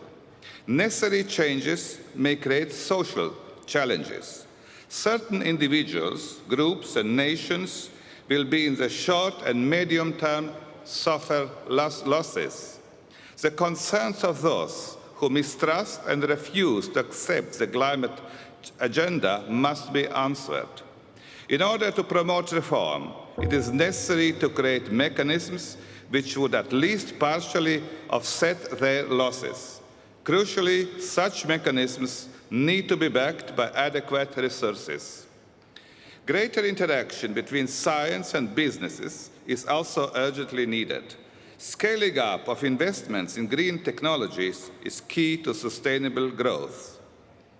A robust framework of rules to ensure environmental integrity of the system and promote ambition must be an outcome of this Cop26. This includes rules on transparency as well on markets. We must also be able to move beyond pledges and tackle the fine print now. How will the transition work in practice? Who is going to pay for it? Who is going to carry the heaviest burden? Mr. President, as you have rightly said, we have no choice but to deliver. The call to action is loud and clear, especially from our youth. For them, climate change is an existential threat. They are right to demand our leadership. I, as President of Latvia, will do my part. Thank you. Thank you, Your Excellency. It is my pleasure to welcome His Excellency Mr. Nikos Anastasiades, President of Cyprus. Your Excellency, you have the floor. Excellencies, distinguished delegates, ladies and gentlemen, allow me at the outset to convey my deep appreciation and sincere congratulations to the United Kingdom for hosting COP26, as well as the Secretariat of the UN Framework Convention on Climate Change for organizing this extremely important and timely conference for challenges associated with climate change. Challenges that are global and can only be mitigated if we all act together with a sense of urgency and joint commitment towards enhancing collective action and accelerating global transformation to a low carbon and climate resilient society. Our target towards this goal was clearly identified 6 years ago at COP21 in Paris when we collectively pledged to cut greenhouse emissions as to limit global warming to 1.5 degrees Celsius compared with the pre-industrial times. However, currently, and we have to be honest so as to strengthen our efforts in fulfilling our promises, there is no sign that we are growing back greener, since not only planetary warming is accelerating, but we are witnessing around the globe protracted heat waves, devastating fires and deforestation, increased water scarcity, droughts, floods, and extreme weather patterns. That is why I have no doubt that Cop26 can and should prove to be the historic milestone in the efforts to address the said devastating impacts by ensuring the highest possible commitment from all participating or from all countries in a way that is fair, efficient and transparent, whilst maintaining solidarity towards vulnerable countries that will be severely affected. For these exact reasons, Cyprus fully endorses and supports the initiatives and declarations of Cop26, namely the Glasgow Leaders' Declaration on Forest and Land Use, the Global Goal to Clean Power Transition Statement, the Declaration on Accelerating Transition to 100% Zero Emissions Cars and Vans, as well as the US initiative, the Global Methane Pledge Initiative, and the Greening Government Initiative. Further, in addition to our commitment to adhering to the targets of the said declarations and initiatives, Cyprus also remains fully committed to take all necessary measures to achieve the Paris Agreement and the EU targets, with the aim of achieving a 55% reduction in greenhouse gas emissions by 2030 and carbon neutrality by 2050. To this end, and as a first step in accomplishing these ambitious but highly needed goals, my country will allocate more than €500 million up to 2026, adopting new policies and measures as regards using cleaner fuels such as natural gas and renewable energy sources, and promoting necessary investments in the relevant areas of transport, agriculture, industry, land use, and forestry and waste management. Distinguished friends, as a small country, we do acknowledge that our national contribution towards tackling the impact of climate change is indeed limited. We therefore seek to enhance regional cooperation through coordinated synergies and sharing best practices, taking into account that the Mediterranean and Middle East is classified as a global climate change hotspot. Within this framework, we have undertaken the initiative of developing a regional action plan with the involvement of more than 240 scientists from our wide region, as well as various international organizations who are already preparing policy recommendations, measures, and specific solutions.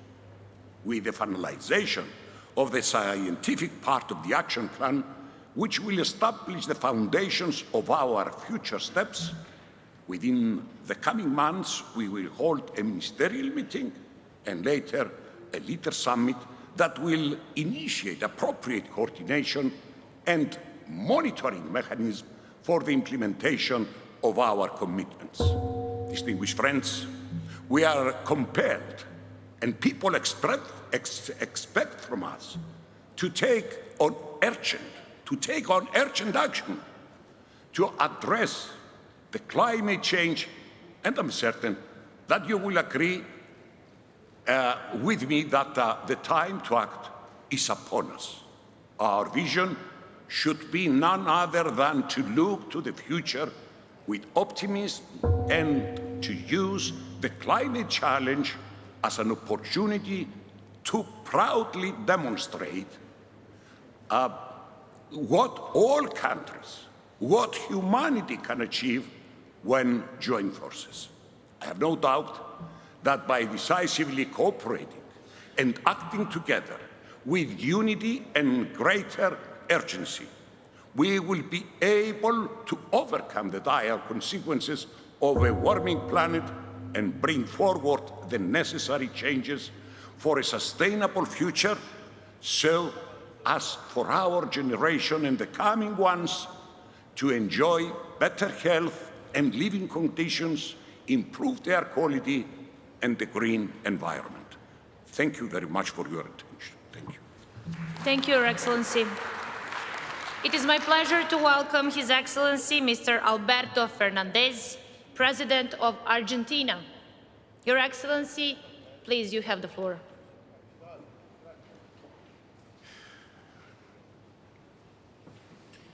Buenos días, muchas gracias.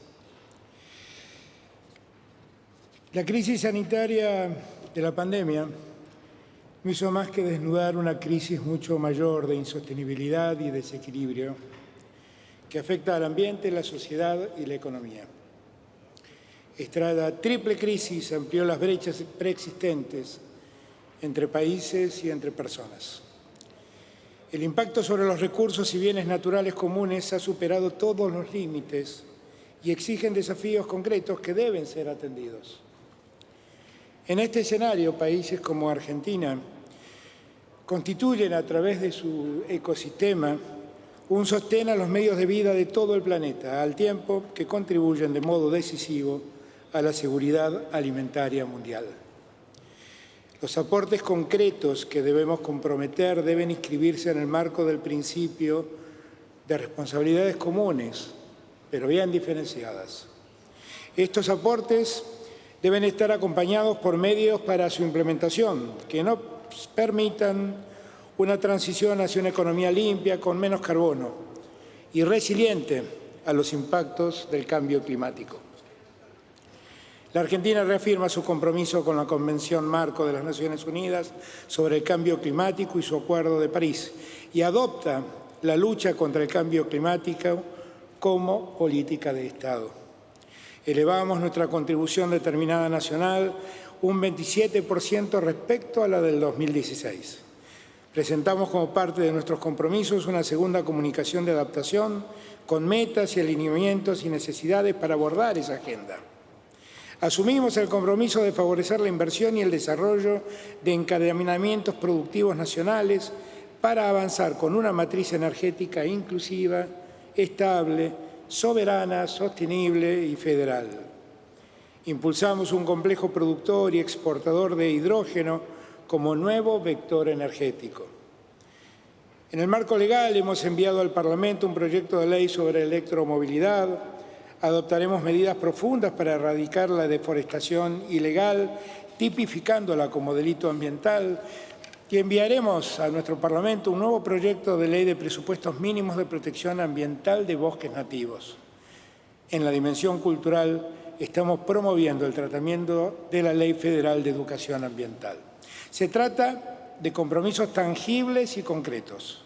Como he manifestado en varias oportunidades, para avanzar con la agenda de transformaciones necesarias, debemos crear mecanismos de pagos por servicios ecosistémicos, canje de deuda por acción climática e instalar el concepto de deuda ambiental. Es necesario aplicar la emisión de derechos especiales de giro del Fondo Monetario Internacional a un gran pacto de solidaridad ambiental que incluya a los países de bajos ingresos y renta media y que sirva para extender los plazos de las deudas y la aplicación de menores tasas.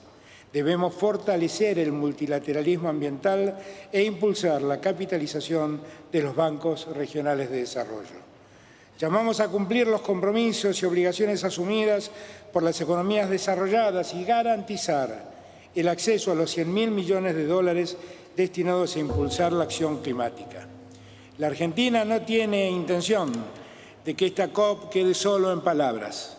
Por eso proponemos la creación de un comité político y técnico sobre financiamiento climático con representación equitativa de países desarrollados y países en desarrollo que trabaje en la definición de una hoja de ruta sobre cómo movilizar los fondos necesarios, que reconozca el principio de responsabilidades comunes pero diferenciadas y que tenga en cuenta el endeudamiento y las limitaciones estructurales, así como las necesidades de bienestar social. Es momento de actuar. Hagámoslo juntos. Muchas gracias. Thank you, Your Excellency. It is my pleasure now to welcome His Excellency Mr. Julius Maada Bio, President of Sierra Leone. Your Excellency, you have the floor.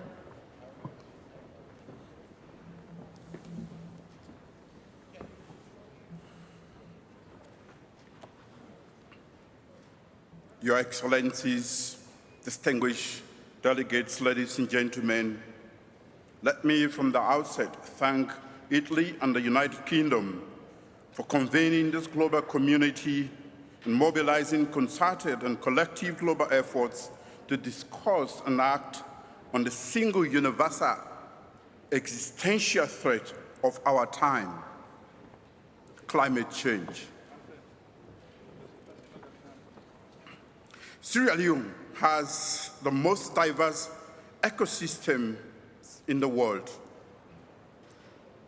Inland wetlands and forests across 4 main relief regions, about 15,000 plant species, the most diverse fish stock along the west coast of Africa, and 761 species of animals, of mammals and birds.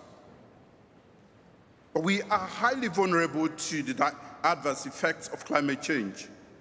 Rapid biodiversity, tree cover loss, and the attendant threats to human habitat, health, food, and water security. As a consequence, other fallouts like poverty, gender disparities, and youth unemployment are intensifying, especially in the COVID-19 era. We are doing the very best we can under the circumstances. We are fully committed to all international agreements and actions to develop a climate-resilient future. We have established a stand-alone Ministry of the Environment and recently reviewed and updated our nationally determined contribution, National Climate Change Policy, and National Climate Change Strategy and Action Plans. We have identified environmental pressure points and we are implementing coherent mitigation and adaptation strategies.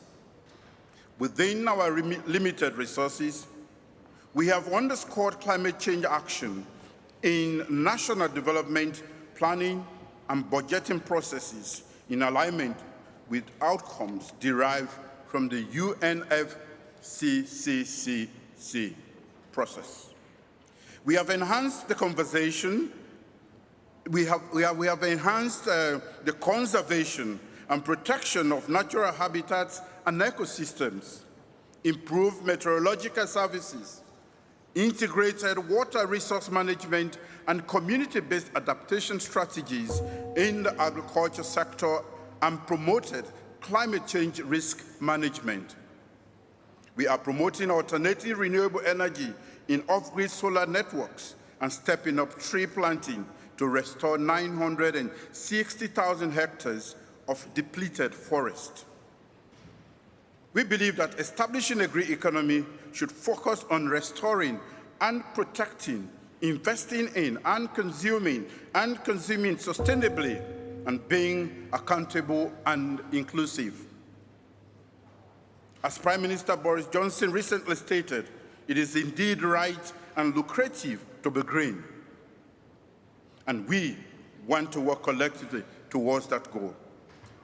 But good climate policies and ambitions alone, such as ours in Sierra Leone, may however fall short. Additionally, due to high debt servicing, Sierra Leone lacks the fiscal space to scale up investment in climate change actions. We therefore agree with Kermit the Frog that being African and being one of the least developed countries, it is not easy being green. We need technical support to introduce or implement enabling regulatory and structural reforms. My government is eager to work with partners to further ease the investment climate, co-create projects, and map out incentives for potential green and ESG investments.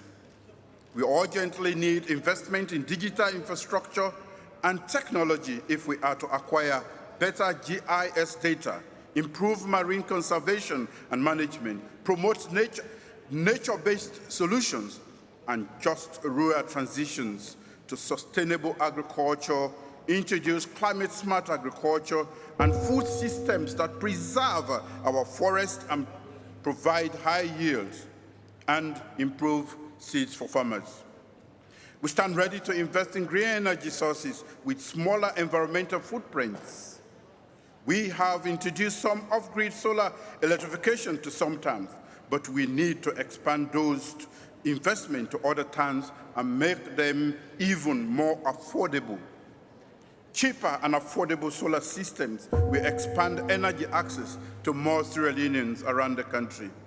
We should also invest in affordable, competitively priced, low-carbon energy sources for cooking and other domestic uses in order to avoid the indiscriminate felling of trees for firewood and charcoal.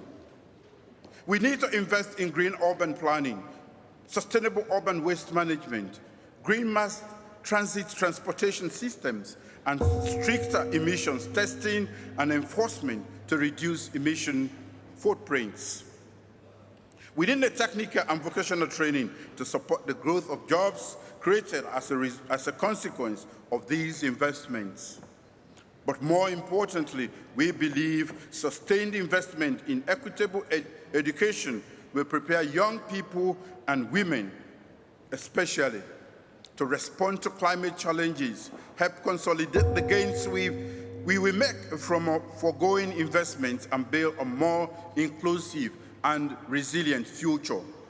We need support from global climate financing streams. Africa has access to less than 5% of global climate financing. We also need the support of larger economies and the international financial community to de-risk private capital and green investments. At this conference and beyond, Sierra Leone is determined to engage and explore all possibilities, ideas, and partnerships to achieve our collective global goal. It may not be easy being green, but we in Sierra Leone are determined to be green. I thank you for your kind attention. Thank you, Your Excellency. It is my pleasure to welcome Her Excellency Ms. Mette Frederiksen, President of Denmark. Your Excellency, you have the floor. Excellencies, ladies and gentlemen, we have two paths in front of us. The first one leads to a future destroyed by climate change. Extreme weather events, rising sea levels, wildfires, and heat waves. That is where we are headed right now. The other path leads to a green, sustainable future, clean energy, clean air, green jobs, and better lives.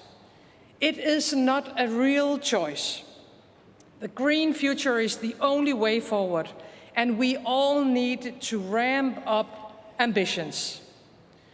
Denmark have decided to reduce greenhouse gas emissions by 70% in 2030. Our experience shows that green transition can go hand in hand with sustainable growth, jobs, and welfare.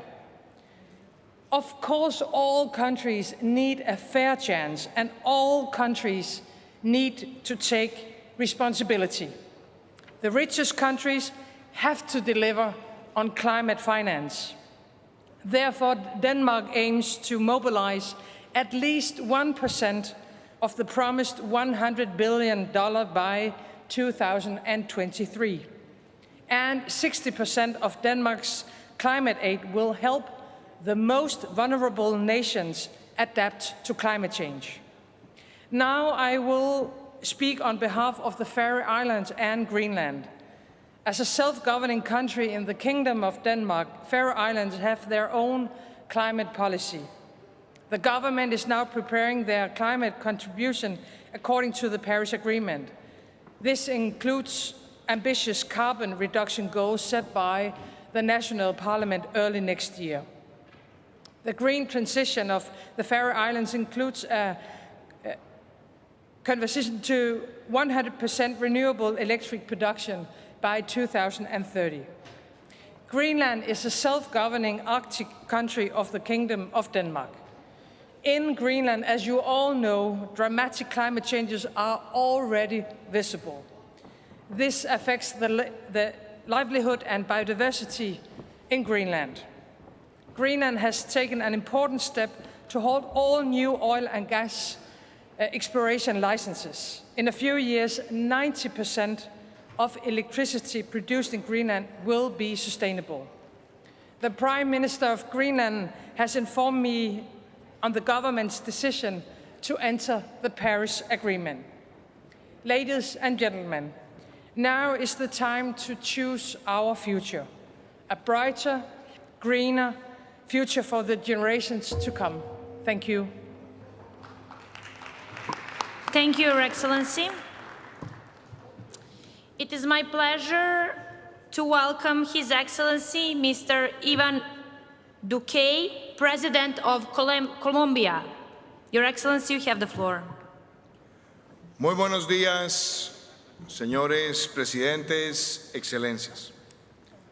Quiero empezar mi intervención con una pregunta. ¿Qué espera el mundo de nosotros en esta cumbre? La crisis climática que afrontamos es el reto más grande de nuestra existencia. Y esta crisis climática se traduce en más desastres naturales, más inundaciones, el aumento de los niveles del mar, la erosión costera, la destrucción de glaciales y nevados y el aumento de las temperaturas que también llevan a que se expandan las enfermedades transmisibles. Sobre esta base, tenemos que actuar ya, tenemos que actuar ahora.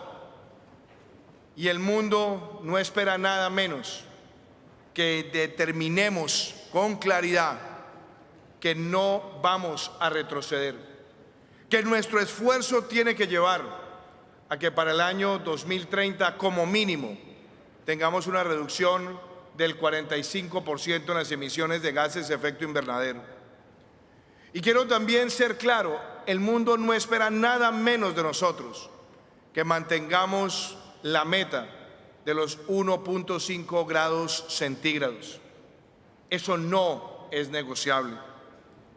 Sobre esto, es muy importante hacer referencia a que no pueden existir en este momento disputas entre países, a que no pueden presentarse manifestaciones de desconfianza entre nosotros, porque sencillamente no existe un planeta B. Por eso Colombia llega a este encuentro con un mensaje claro y diáfano. Colombia representa el 0.6% de las emisiones de gases efecto invernadero. Pero Colombia es uno de los 20 países más amenazados por la crisis climática. Por esa misma razón, nosotros como nación hemos asumido un reto grande y es el de actuar con firmeza y con determinación. Hoy venimos a esta cumbre para manifestar que Colombia reducirá en 51% sus emisiones de gases de efecto invernadero de cara al año 2030 y que alcanzará la carbono neutralidad para el año 2050. También podemos decir con orgullo que hemos suscrito el compromiso de tener el 30% de nuestro territorio como áreas protegidas para el año 2030, pero no vamos a esperar hasta el año 2030. En el año 2022 tendremos el 30% de nuestro territorio declarado como área protegida. Y lo hacemos porque también hemos asumido un reto claro.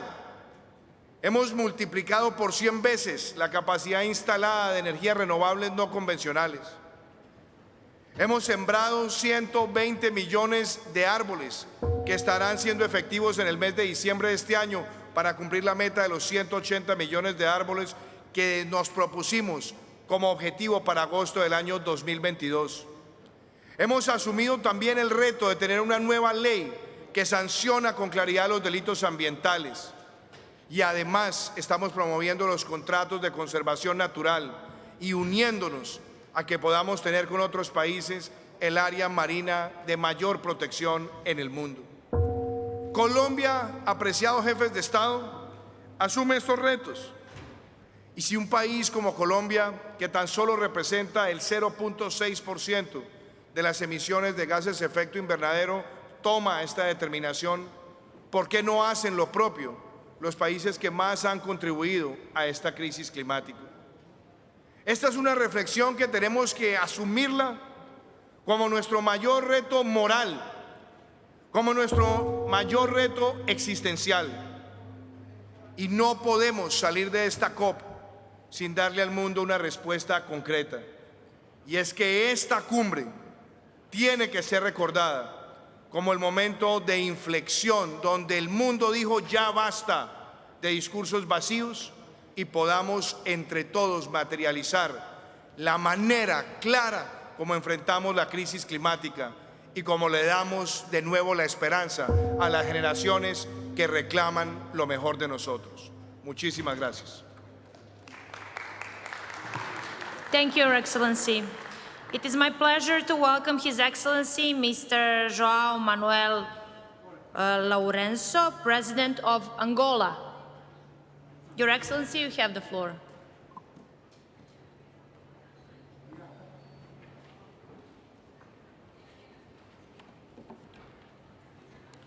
Excelências, senhores chefes de Estado e de Governo, minhas senhoras e meus senhores, é com elevada honra que me dirijo à 26ª Conferência das Partes da Convenção Quadro das Nações Unidas sobre as Alterações Climáticas.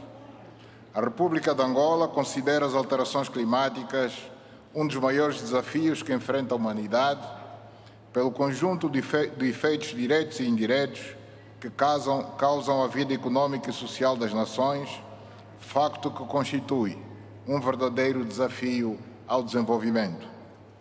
Abraçamos a causa da proteção e repovoamento dos mangais através de uma campanha nacional de replantação de mudas de mangue ao longo da extensa orla marítima nacional.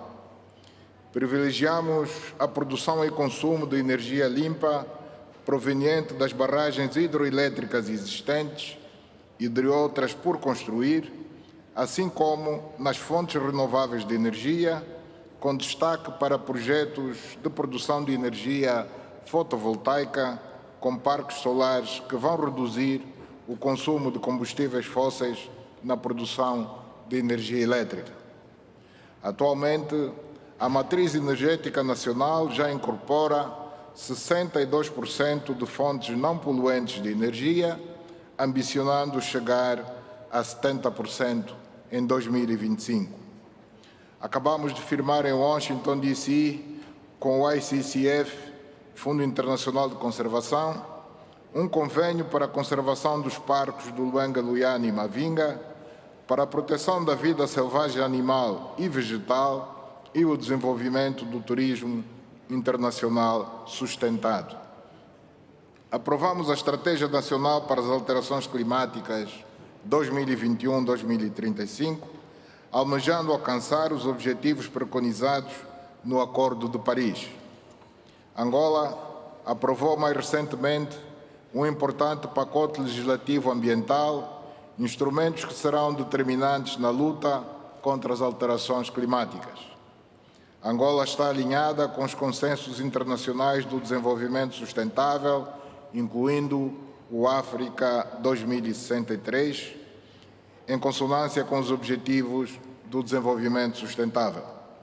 Excelências, Angola definiu a sua contribuição concretizada na redução da intensidade de carbono na produção de energia elétrica num horizonte até 2025 e ações complementares no domínio da gestão sustentável das florestas, transportes e agricultura.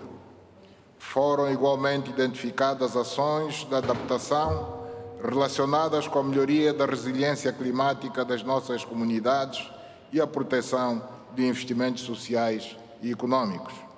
Reiteramos aqui a firme vontade e determinação de Angola continuar comprometida com a ação climática e com a adoção de um modelo de desenvolvimento de baixo carbono. Muito obrigado pela atenção.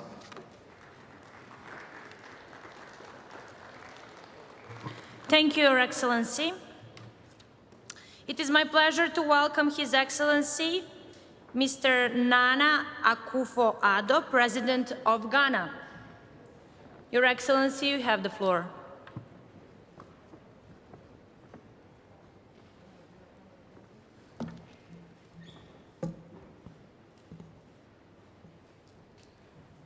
Madam Chair, Your Excellencies, climate change is the greatest threat to the realization of the Sustainable Development Goals.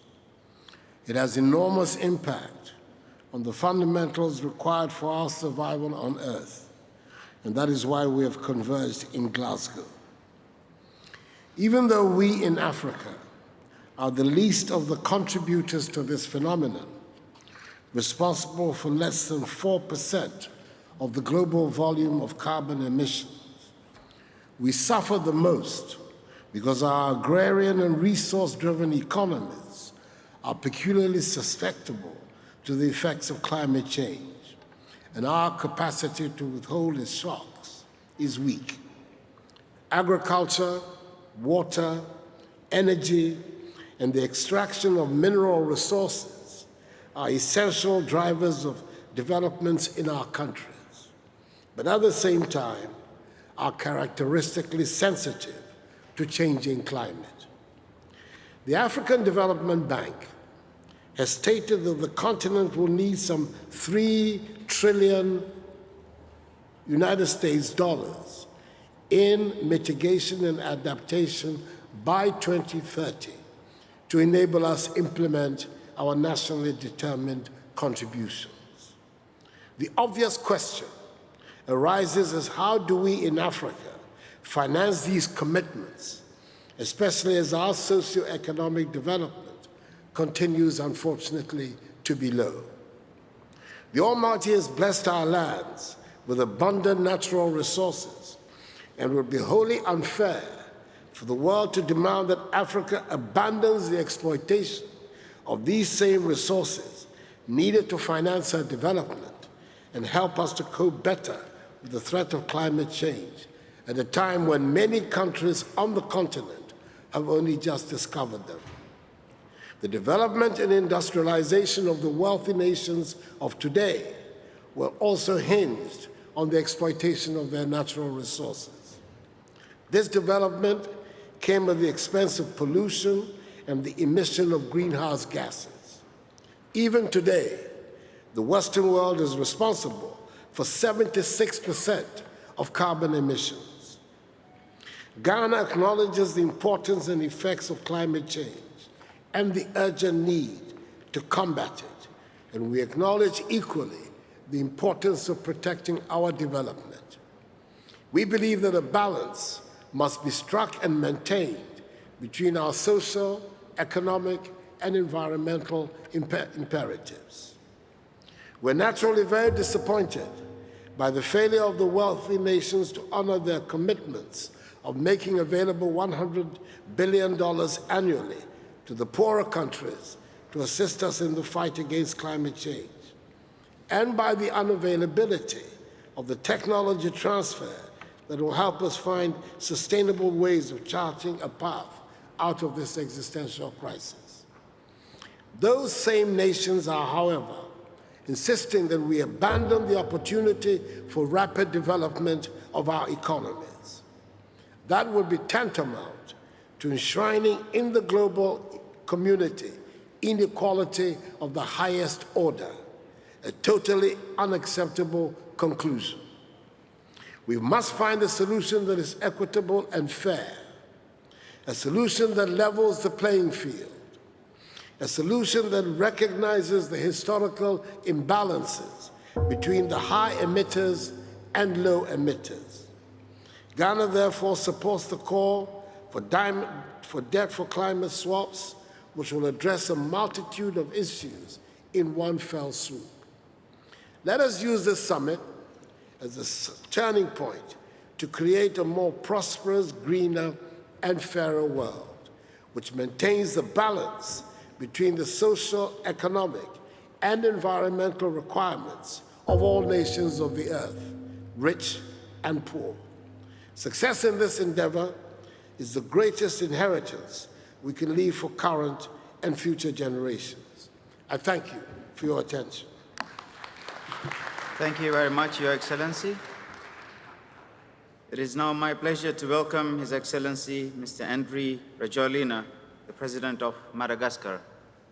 Your Excellency, you have the floor.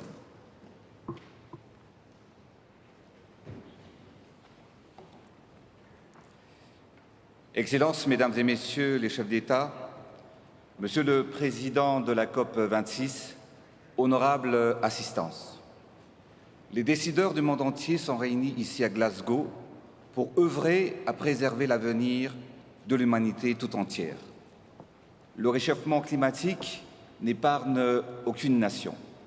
Les séries d'incendies, de sécheresses et d'inondations ont frappé plusieurs pays en Europe, en Amérique du Nord, en Asie du Sud et en Afrique. Et en conséquence, et surtout les conséquences sont désastreuses et particulièrement pour le sud de Madagascar qui fait face à une famine causée par le changement climatique.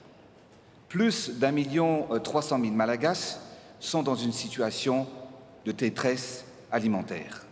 En effet, l'absence de pluie depuis des années consécutives a rendu impossible toute activité de subsistance.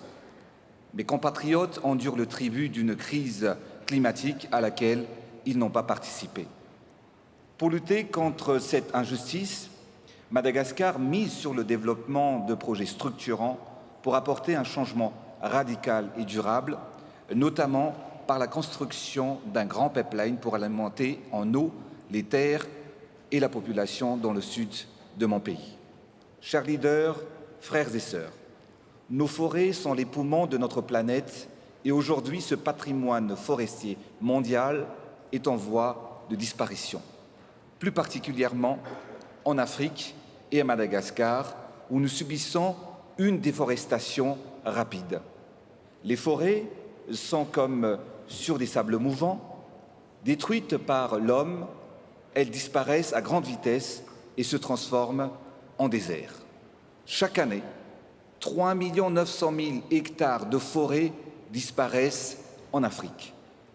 Les principaux moteurs de la déforestation sont l'utilisation et la transformation de bois en charbon. 90% des ménages africains utilisent encore du charbon de bois pour cuire leurs repas. Pour obtenir 10 kg de charbon, il faut 100 kg de bois.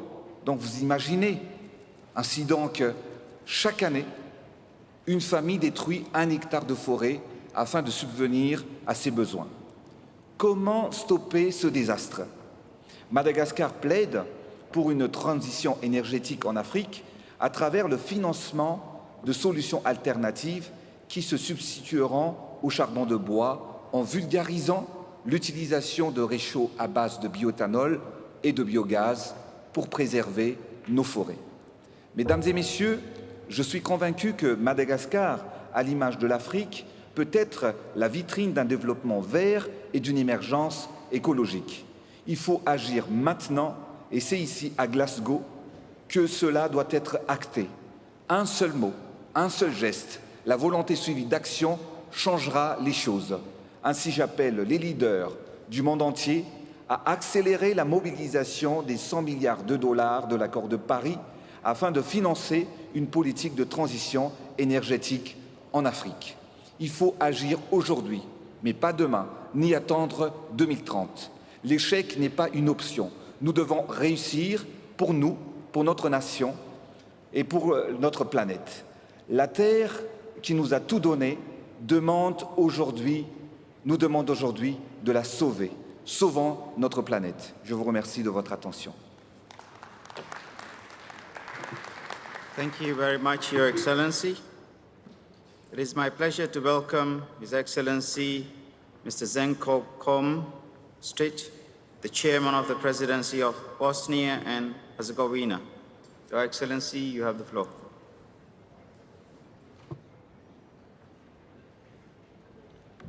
Thank you. Poštovani predsjednici, premijeri, članovi delegacija, predstavnici nevladinog sektora, dame i gospodo. Veliko mi je zadovoljstvo što sam danas ovdje i što imam priliku pozdraviti sve vas na ovako značajnoj konferenciji posvećenoj klimatskim promjenama.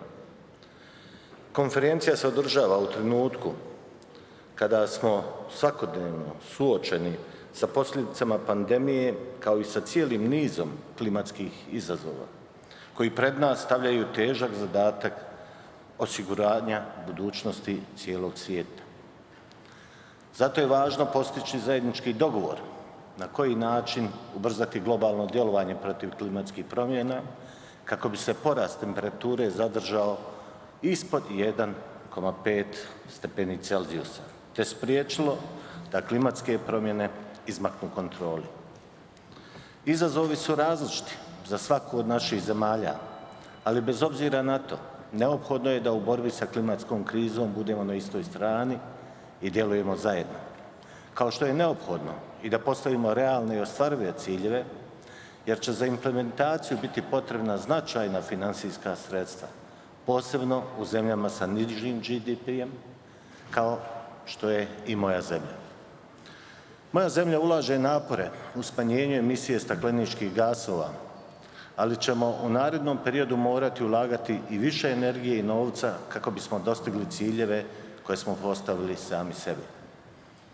Zadovoljstvo mi je što danas mogu reći da je Bosna i Hercegovina u aprilu ove godine dostavila Okvirnoj konvenciji Ujedinjenih nacija o klimatskim promjenama svoj ažurirani utvrđeni doprinos, potvrđujući svoju opredjeljenost ispunjavanju Pariškog klimatskog sporazuma.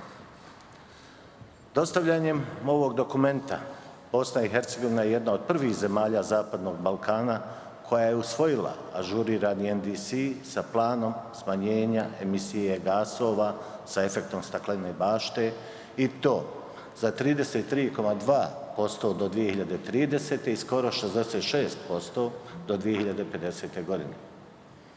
U cilju ispunjenja ciljeva na prevenciji klimatskih promjena radimo i na omogućavanju tranzicije kao održivosti i stvaranju povoljnog okruženja za privlačenje investicija privatnog sektora u čistu i pristupačnu energiju. Biće nam potrebna značajna međunarodna pomoć kada je riječ o transferu tehnologije, uspostavljanju financijskih mehanizama za poticanje dekarbonizacije, kao i financijska podrška za projekte koji se odnose na klimatska pitanja. U cilju dekarbonizacije energetskog sektora u novembru 2020. godine Bosna i Hercegovina je potpisala Sofijsku deklaraciju, čime je preuzela obavezu da će zajedno sa Evropskom unijom raditi na tome da Europa bude klimatski neutralan kontinent do 2050. godine. S tim u vezi, jedna od najvažnijih aktivnosti na kojoj trenutno radimo je izrada integrisanog energetskog klimatskog plana za period 2021-2030. Ovim dokumentom se usklađuju višestruki ciljevi i to ciljevi Evropske unije u oblasti energetike i klime, okvirne konvencije Ujedinjenih nacija o promjeni klime, Pariškog sporazuma i energetske zajednice. Naš bosansko-hercegovački plan definisat će ciljeve za povećanje mjera energetske efikasnosti, povećanje udjela obnovljivih izvora energije i smanjenja emisije stakleničkih gasova do 2030. godine, kao i potrebne politike i mjere za njihovo ostvarivanje. Cilj je da se odrede ambiciozni ciljevi za svaku od dimenzija plana za koje smatramo da je realno da budu dostignuti do 2030. godine, a koji će omogućiti dalji razvoj energetskog sektora Bosne i Hercegovine. Ovdje bih još naglasio da u okviru izrade nacionalnog energetskog i klimatskog plana Bosna i Hercegovina radi na izradi mape puta za tranziciju regiona bogatih ugljem. Takva tranzicija regiona bogatih ugljem i kompletnog energetskog sektora u Bosni i Hercegovini mora biti pravedna i omogućiti prelazak sa uglja na obnovljive izvore energije bez gubitka radnih mjesta. Kada je sektor energije u pitanju, za Bosnu i Hercegovinu je od najveće važnosti definisati načine financiranja energetske tranzicije. Energetska tranzicija zahtijevat će značajna ulaganja u tehnologiju i infrastrukturu sa niskim udjelom ugljika. U tom smislu Bosna i Hercegovina će kao i niz drugih zemalja trebati značajnu međunarodnu financijsku pomoć i podršku za dekarbonizaciju energetskog sektora do 2050. godine sa posebnim fokusom na plansko zatvaranje rudnika uglja i obustavljanje rada elektrana na ugalj. Nesumnjivo je da Bosna i Hercegovina želi dati svoj doprinos u borbi protiv klimatskih promjena, ali to nećemo moći učiniti sami. Treba će nam podrška i saradnja sa državama koji svojim znanjem i resursima mogu ovaj proces ubrzati. I bez obzira na činjenicu da ne predstavljamo državu sa tako velikim brojem stanovnika u naporima da zaustavimo klimatske promjene, bit će nužno da svi daju svoj doprinos i tu možete računati na nas.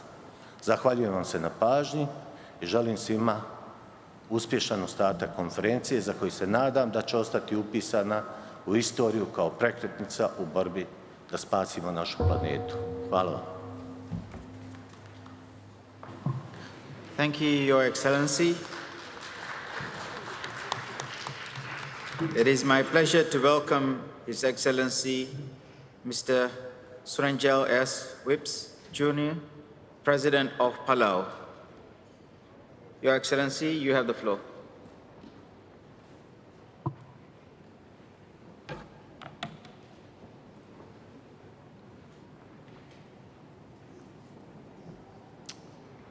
Ali and greetings, Prime Minister Boris Johnson, Excellencies, ladies and gentlemen. Prime Minister, thank you for your hospitality. Thank you for holding this high-level platform and allowing us to set the stage for Cop26. The latest IPCC report indicates that our collective action to date is not closing the emissions gap, and we are veering off the path to 1.5.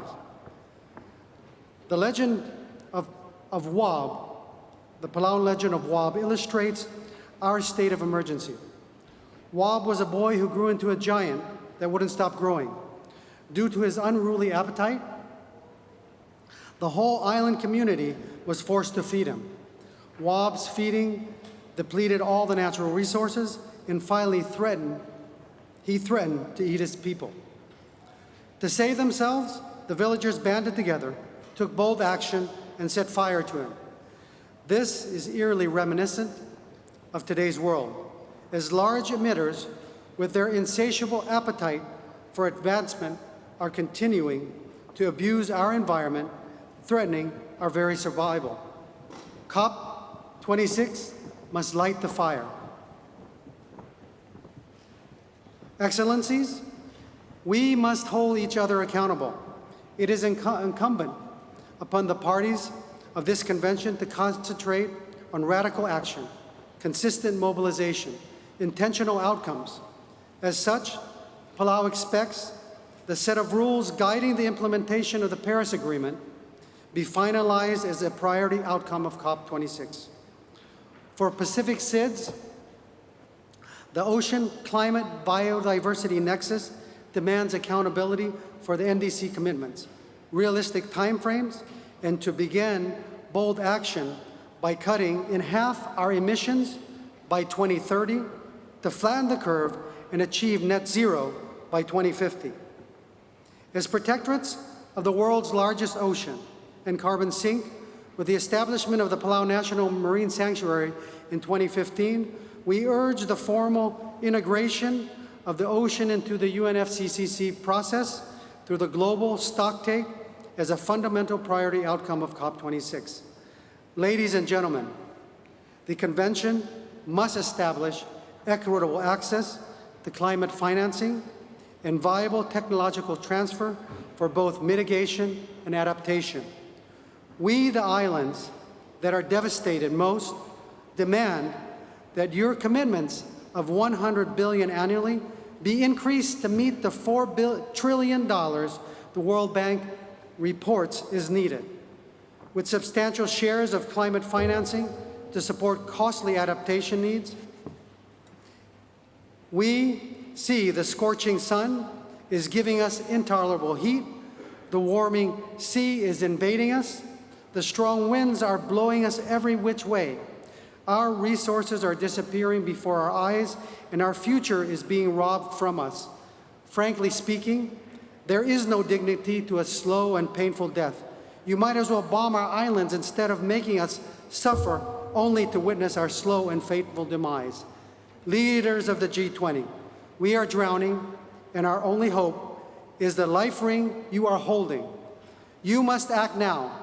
We must act together, as we say in our Palauan chant, E wadamalasoyang, alerubgaledeng, maknit, atatalbagal, engungil, and dekadogoliyang. It says, when traveling in one canoe, discord among the sailors will capsize the boat. The chant reminds us that we need to deliver on our commitments, and we must move in unison toward 1.5 to stay alive. The villagers burned the giant Wab, and as he fell to his death, he created over 300 islands of our islands.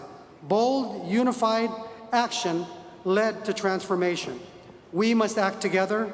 We owe this to each other, and we owe this to our children. Thank you.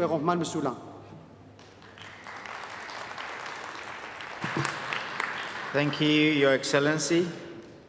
It is my pleasure to welcome His Excellency Carlos Alvarado Quesada, President of Costa Rica. Your Excellency, you have the floor.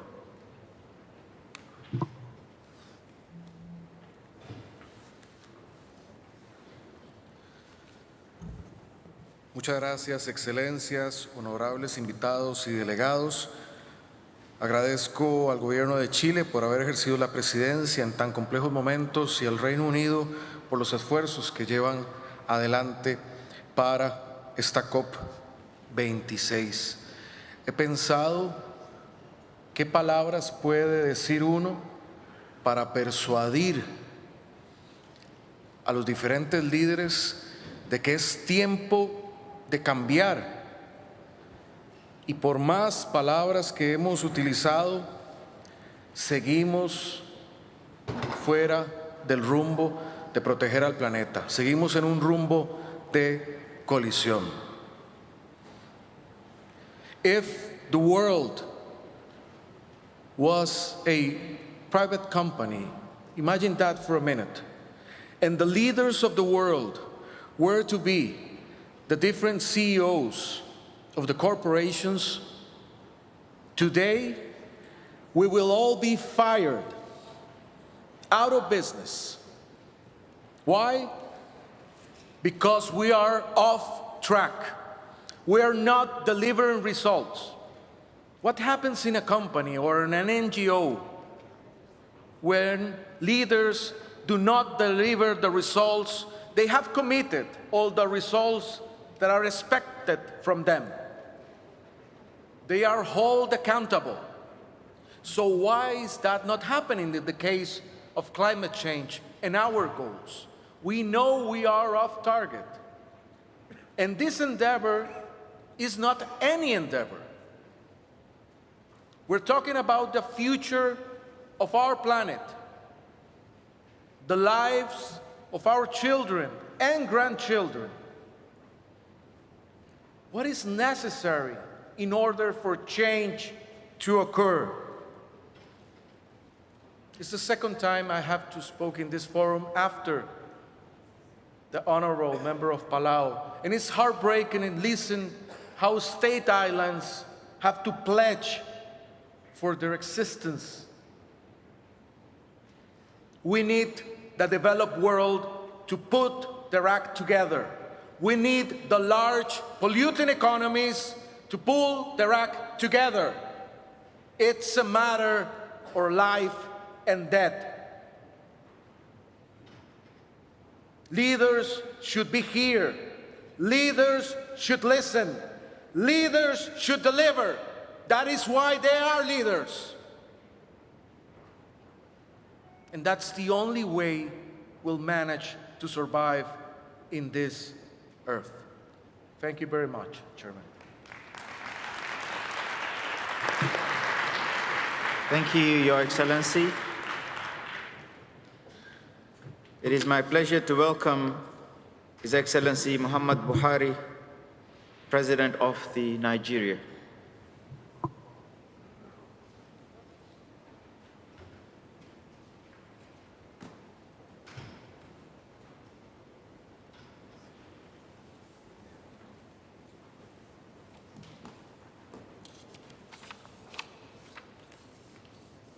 Mr. President, Excellencies, Heads of State and Government.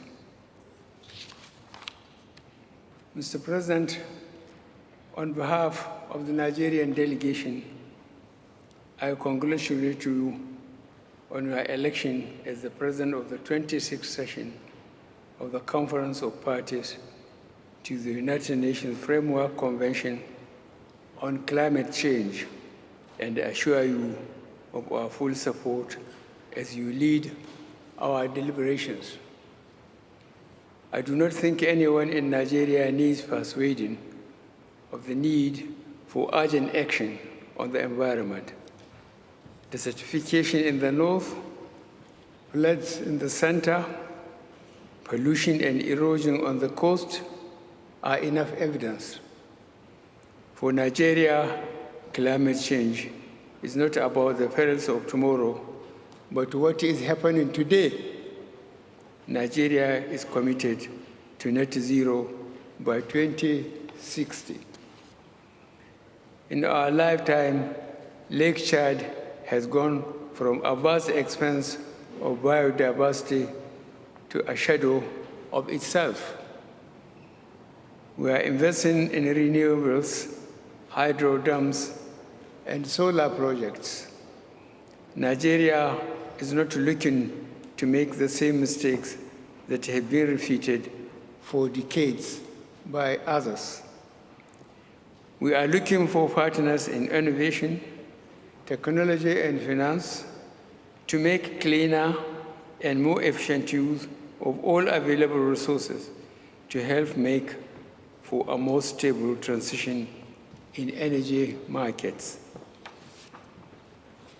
The revised nationally determined contribution has additional priority sectors: water and waste, nature-based solutions, adaptation and resilience, vulnerability assessment, and a clean cooking, gender, and green jobs assessment, bottom-up renewable energy transition pathway to 2030. Parties to the Paris Agreement are expected to transit from fossil fuel to clean energy and reach a net zero ambition for greenhouse gases emission. Nigeria is actually more of a gas than an oil-producing country.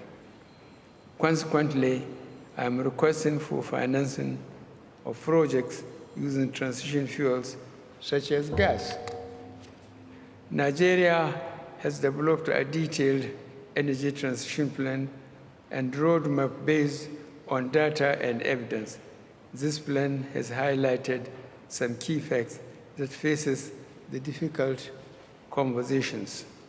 Our transition plan also highlights the key role that gas will play in transitioning our economy across sectors, and the data and evidence shows that Nigeria can continue to use gas until 2040 without detracting from the goals of the Paris Agreement.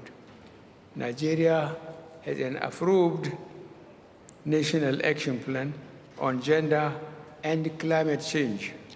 This document incorporates priority areas of our economic recovery and growth plan and nationally determined contributions.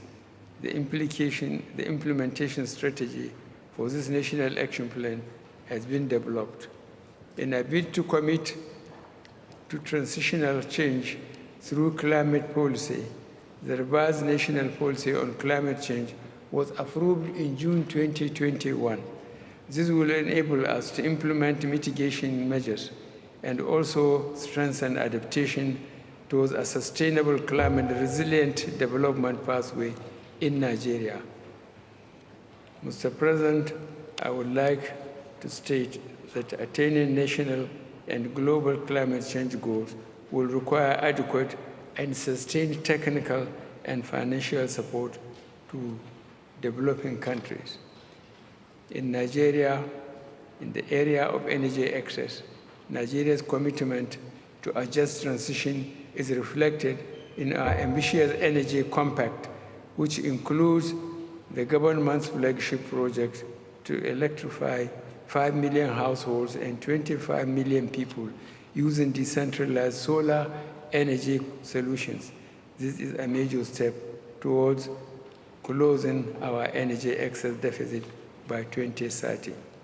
I would like to state again that attaining national and global climate change goals will require adequate and sustained technical and financial support to developing countries. The outcome of this conference must result in a quick resolution of all outstanding issues pertaining to the finalization of the Paris Agreement rulebook, adaptation, mitigation, finance, Article 6, and loss and damage. I thank you all.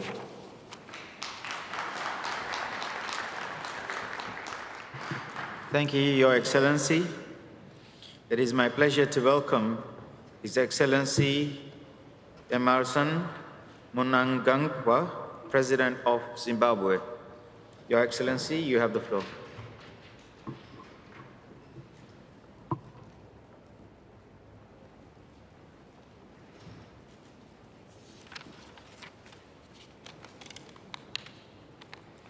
Mr. President, Your Excellencies, ladies and gentlemen, I wish to commend the government and people of the United Kingdom for hosting COP26 and for extending an invitation to Zimbabwe to participate. I also congratulate Your Excellency, Mr. Sharma, on your election as the COP26 President. Zimbabwe has not been spared from climate change challenges, which have led to an increasing frequency of severe droughts and cyclone-induced floods. These, coupled with the economic sanctions imposed on us and the COVID-19 pandemic, have had negative impacts on the lives and livelihoods of the people of my country. The importance of solidarity and cooperation to tackling global challenges cannot be overemphasized. It is most unfortunate that the impact of climate change is disproportionately borne by the vulnerable communities which have contributed the least to the current stock of atmospheric carbon.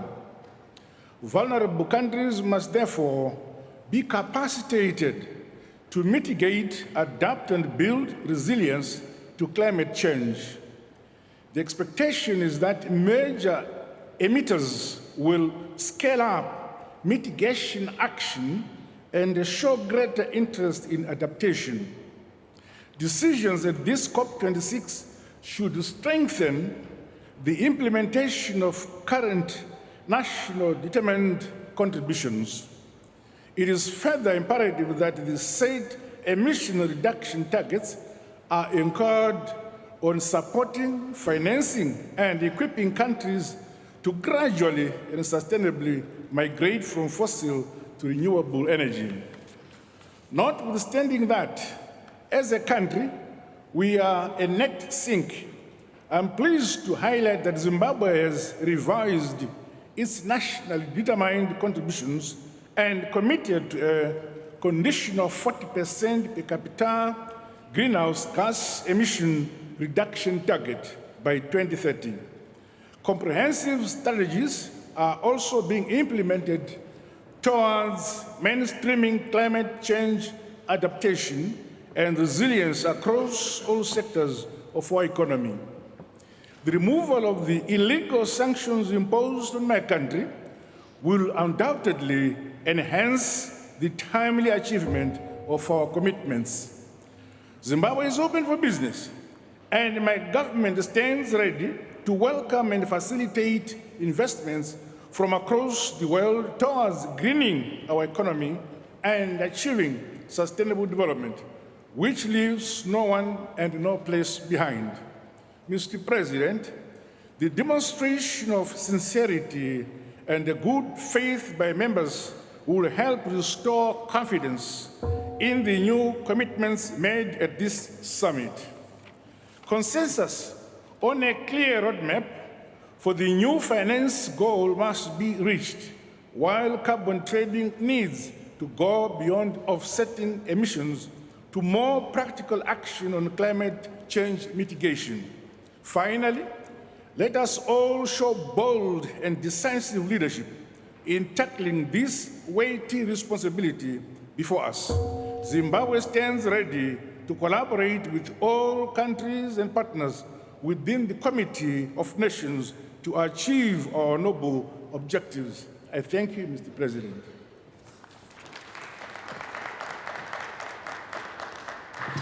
Thank you, Your Excellency. It is my pleasure to welcome His Excellency Giacomo C. Moncini and His Excellency Mr. Francesco Musori, Captains, Regent San Marino. Your Excellency, you have the floor.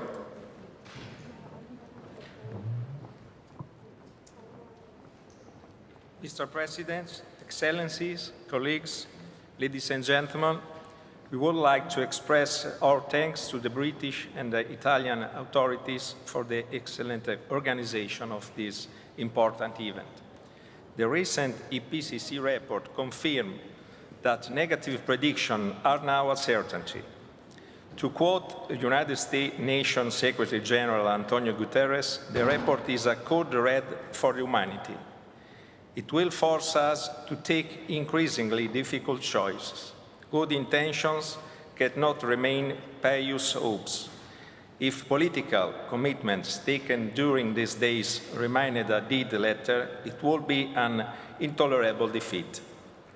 We recognize that the impacts of climate change at 1.5 degrees are much lower than at 2 degrees, and that immediate action must be taken to keep 1.5 degrees within reach.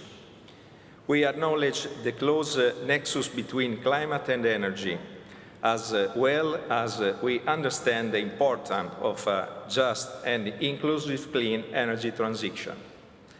San Marino is a small state, but being small does not prevent us to be ambitious.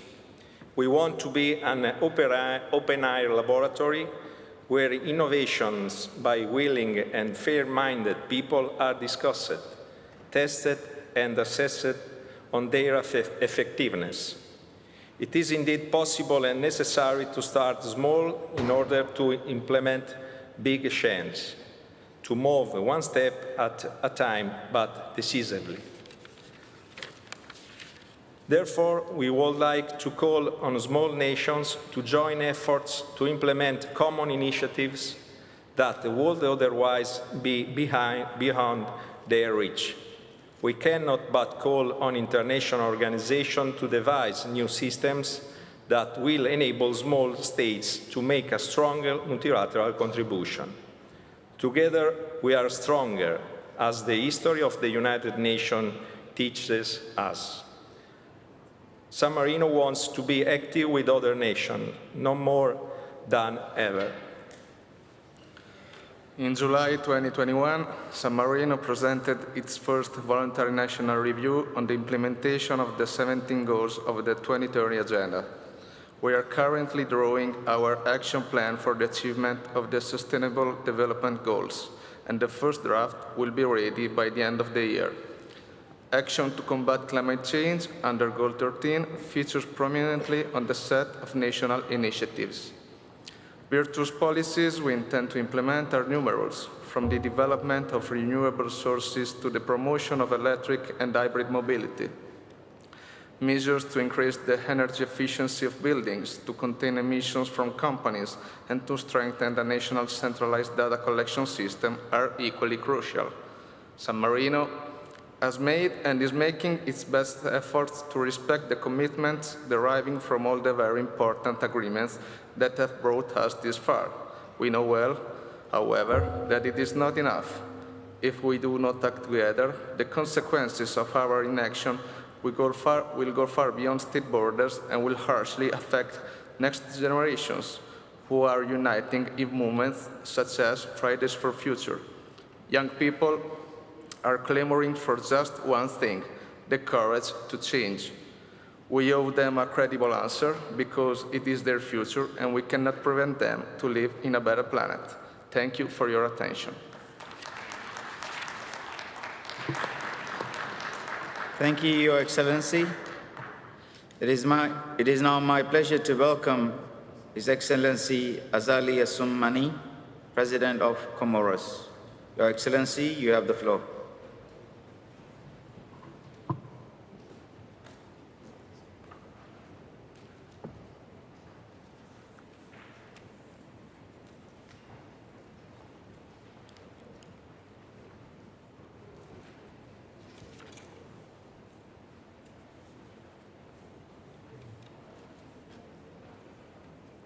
Excellences, Monsieur le Premier ministre, Excellences, Monsieur le Président de la COP, Excellences, Mesdames et Messieurs les chefs d'État et de gouvernement, honorables délégués, Assalamu alaikum wa rahmatullahi wa barakatuh. C'est un réel plaisir et un honneur pour moi de m'adresser à cette auguste assemblée à l'occasion de cet important sommet de la Cop26. Et permettez-moi tout d'abord d'exprimer à Sa Majesté la Reine Elisabeth II, ainsi qu'au gouvernement et au peuple du Royaume-Uni, nos sincères remerciements et notre profonde reconnaissance pour l'accueil chaleureux et amical qui nous a été réservé depuis notre arrivée dans ce grand et beau pays, pour toutes les dispositions prises pour rendre notre séjour agréable. Je félicite Monsieur le Président pour la confiance qui vous est investie et je reste convaincu que vous dirigerez les travaux de cette conférence avec efficacité en vue de la réussite de notre sommet. Excellences, honorable assistance, en dépit de nombreuses actions menées par la communauté internationale depuis Rio en 1992, en passant par l'accord de Paris sur le climat, le réchauffement climatique constitue une menace pour l'ensemble de nos pays. En effet, les effets du changement climatique sur la vie socio-économique de nos pays ne sont plus à démontrer, et notamment dans les petits pays insulaires en développement comme le mien, qui deviennent de plus en plus vulnérables. Nos pays sont en effet menacés au quotidien par de nombreuses catastrophes, et notamment les cyclones, la sécheresse, les volcans, la montée du niveau de la mer, avec comme conséquence la fragilisation des conditions de vie de toutes nos populations. Certes, il nous appartient à tous d'agir dans le sens de la protection et de la préservation de notre environnement. Toutefois, il faut reconnaître aussi que bon nombre de nos pays en développement ne peuvent atteindre les objectifs de réduction des émissions de gaz à effet de serre sans l'appui et le soutien de la communauté internationale. Mon pays, l'Union des Comores, s'est engagé dans une campagne de réduction des émissions d'ici 2030 et il a à cet effet entrepris d'importantes actions visant à atténuer les effets négatifs des changements climatiques. C'est dans ce sens que nous avons lancé la campagne « Un Comorien, un arbre » dont l'objectif est de parvenir à reboiser 10% du territoire national. Nous comptons à travers cette campagne augmenter chaque année la superficie de nos terrains reboisés, mais aussi étendre les aires protégées afin d'atteindre 30% du territoire terrestre à l'horizon 2030. À l'instar des autres pays, nous comptons sur les financements à hauteur de nos enjeux, mais aussi d'un accompagnement en renforcement de capacités et de transfert de compétences et de technologies pour atteindre nos objectifs. Monsieur le Président, l'issue de ce sommet est vitale pour nous tous. Notre présence ici aujourd'hui doit être l'occasion de donner un nouvel an à notre engagement commun à travers la concrétisation de notre engagement politique et la mise en œuvre des décisions relatives à l'accord de Paris. Pour ce faire, nous devons veiller à ce que les différents fonds prévus soient disponibles et de manière pérenne, que nos pays puissent accéder aux différentes sources de financement prévues sans aucune entrave et que l'attribution de ces financements soit faite en tenant compte des priorités des pays. Monsieur le Président, la promotion des énergies renouvelables reste l'un des moteurs de la lutte contre les changements climatiques et c'est dans ce contexte que mon pays a entrepris une initiative de développement de la géothermie et de photovoltaïque avec l'objectif final de couvrir plus de 50% de la demande nationale en électricité. Monsieur le Président, les yeux du monde entier sont rivés sur le Royaume-Uni et à l'issue de la Cop26. Les attentes de nos populations respectives sont énormes et nous n'avons pas le droit de les décevoir. Faisons de cette COP le sommet de l'action, le sommet de la concrétisation de nos actions afin de sortir le pays de l'insécurité, de la pauvreté et du sous-développement, facteurs de déstabilisation de nombreuses régions vulnérables. Vive la coopération internationale. Je vous remercie.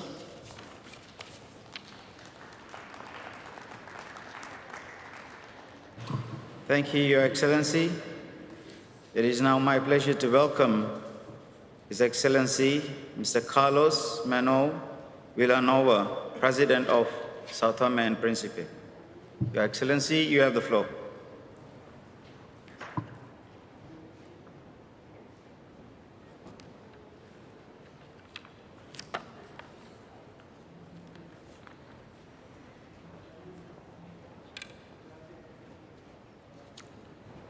Excellences, Mesdames et Messieurs, l'humanité a un défi à relever et nous devrons agir ensemble.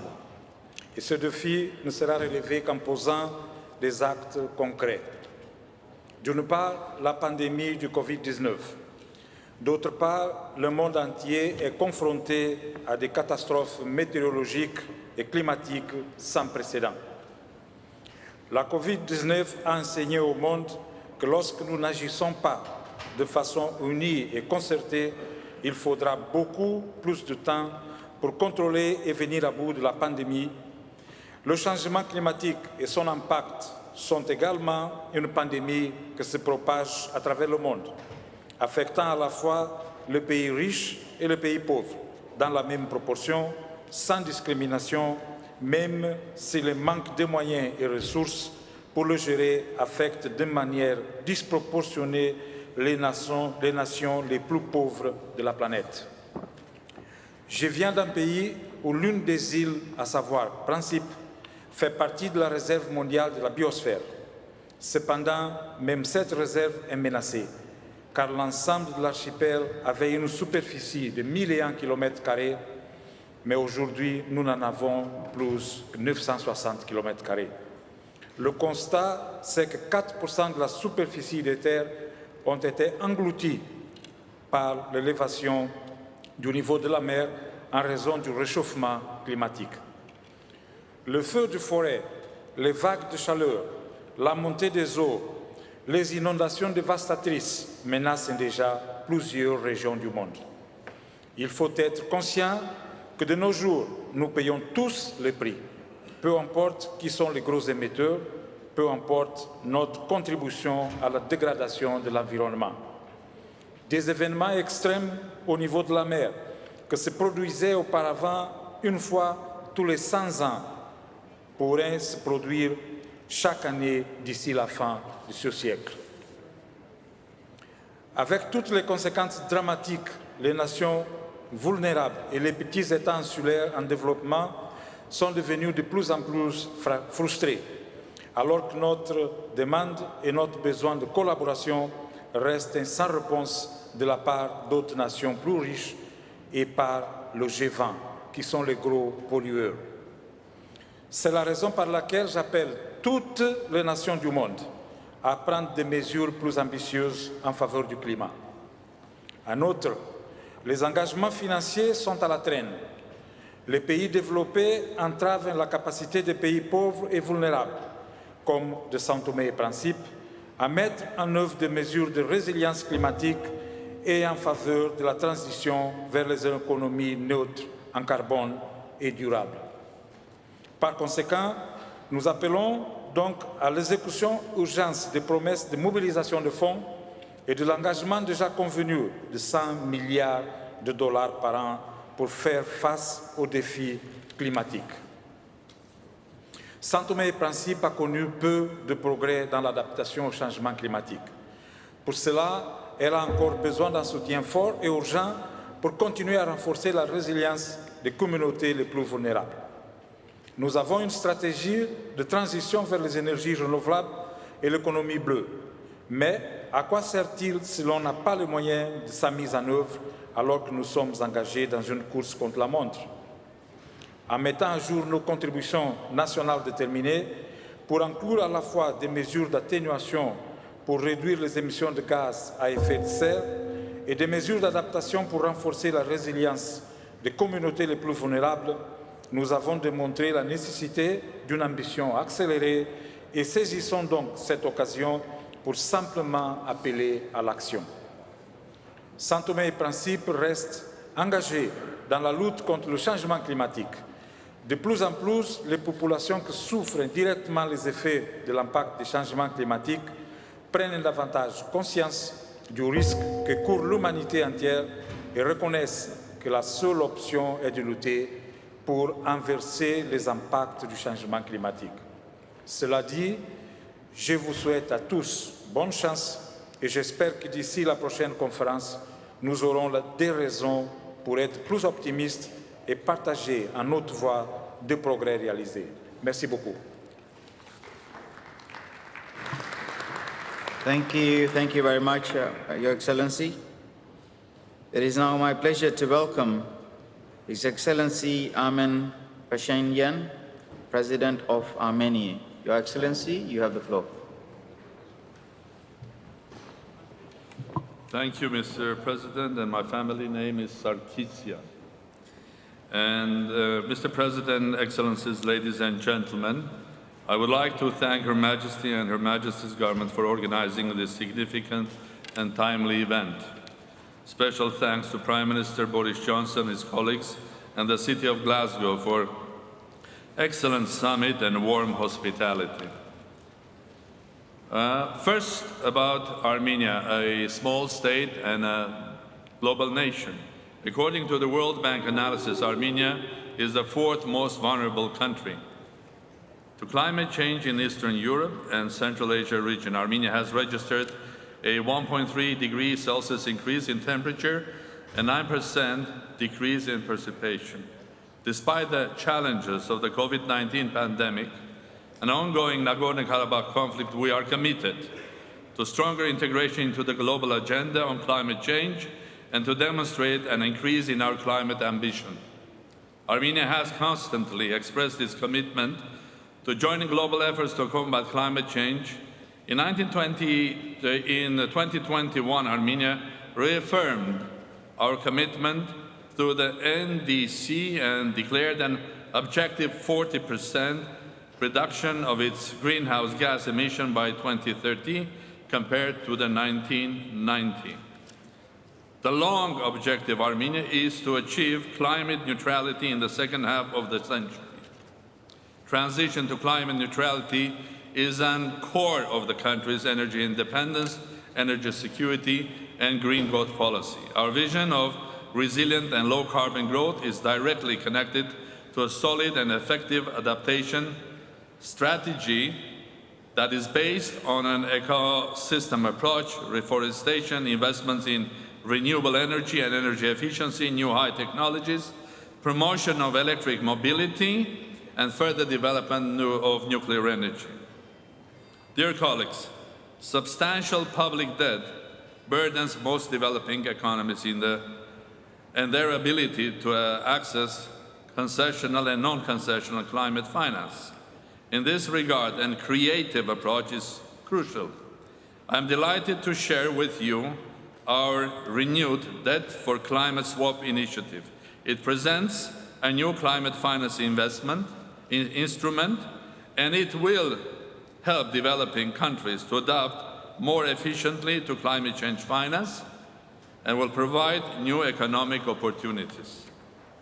Mr. President, exactly 1 year ago, during its war against Nagorno-Karabakh, Azerbaijan used internationally banned weapons to target not only civilians but also beautiful forests of the large area, causing massive forest fires and creating environmental disasters in place. We call all international community to step up to its efforts to prevent such irresponsible, inhuman behavior. The environmental challenges do not recognize borders and conflict lines, and we should bring all states of the world into comprehensive cooperation. Now, just a couple of words about this conference. I thoroughly enjoyed the opening of the conference, enjoyed speeches of my colleagues from worldwide, and it was confirmed by everybody here that there is a big problem, which is the climate change. But that's not the only problem that we have these days, because we're facing also pandemic, we're facing economic difficulties, and we are worldwide, and we're facing rise of populism, we're facing uncertainty, we're also facing unpredictability here. But on the other side, having all of these problems, we have also recognized here globally that there's huge wealth, and that wealth is in trillions of dollars that could resolve the issue. And on the other side, during the 100 years of development based on quantum technology and quantum physics, we have achieved phenomenal achievements in science and technology. And that technology today can resolve our problems, be that in climate change, be that in COVID and other problems that we are facing. So where is the problem? Why we are not so effective or efficient? I think there is one thing that we should learn from the history of science. 100 years ago, great scientists, people like Albert Einstein, Max Planck, Heisenberg, realized that the classical laws of physics and mechanics, cannot be applied to the new discovered small particles and atoms.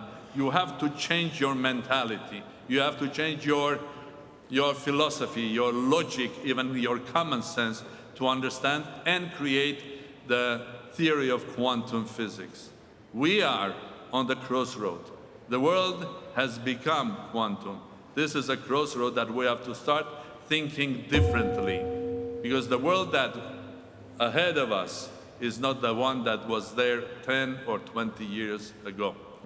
So based on that, if we change our mentality, form our ambition and strategy, then we can effectively use the finances and the wealth created during this phenomenal development and use the technology to handle the problems that we are facing, but not only resolve the problems, but also create a basis of development to the brighter future years to come.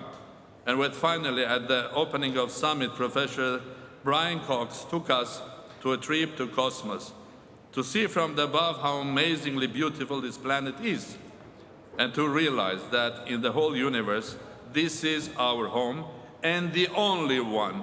And there is no other alternative for us but to work and to fight for this green and blue planet. Armenia is committed to become a really smart state, devoted to our nature, planet, and humanity. And I'm optimistic that we can overcome these difficulties and build a brighter future for all of us. Thank you. Thank you, Mr. President. Thank you, Your Excellency. It is my pleasure to welcome His Excellency, Mr. Fumio Kishida, Prime Minister of Japan. Your Excellency, you have the floor.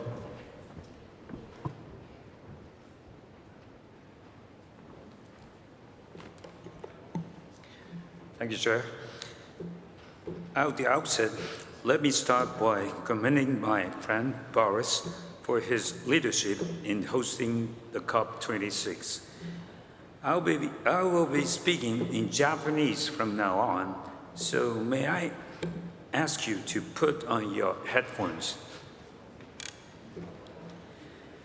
気候変動という人類共通の課題に日本は総力を挙げて取り組んでまいります。その決意を皆さんに伝えるためにこのグラスゴーの地に駆けつけてまいりました。パリ協定の採択から6年、当時ローラン・ファビウス議長のもと決意を新たにしたあの瞬間を我々は忘れてはなりません。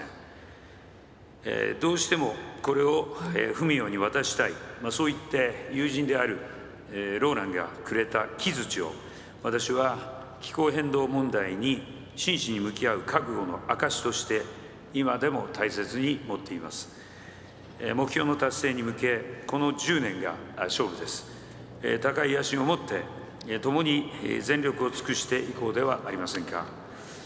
2050年カーボンニュートラル、日本はこれを新たに策定した長期戦略のもと実現してまいります。2030年度に温室効果ガスを2013年度比で 46% 削減することを目指し、さらに 50% の高みに向け挑戦を続けていくことを約束いたします。議長、日本はアジアの中心に再エネを最大限導入しながらクリーンエネルギーへの移行を推進し、脱炭素社会を作り上げます。アジアにおける再エネ導入は太陽光が主体となることが多く、周波数の安定管理のため既存の火力発電をゼロエミッション化し活用することも必要です。日本はアジアエネルギートランジションイニシアティブを通じ化石火力をアンモニア、水素などのゼロエミ火力に転換するため1億ドル規模の先導的な事業を展開します。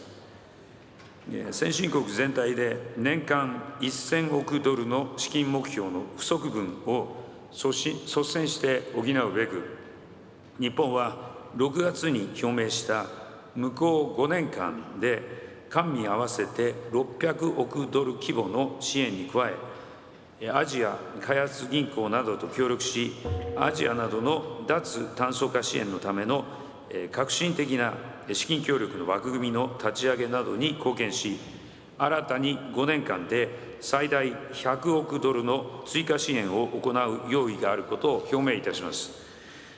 ボリスと協力し、先進各国も日本に続くよう呼びかけてまいります。これらの支援により、日本の経済成長の日本の経済成長のエンジンであるアジア全体のゼロエミッション化を力強く推進してまいります。日本は世界の必需品である自動車のカーボンニュートラルの実現に向け、あらゆる技術の選択肢を追求してまいります。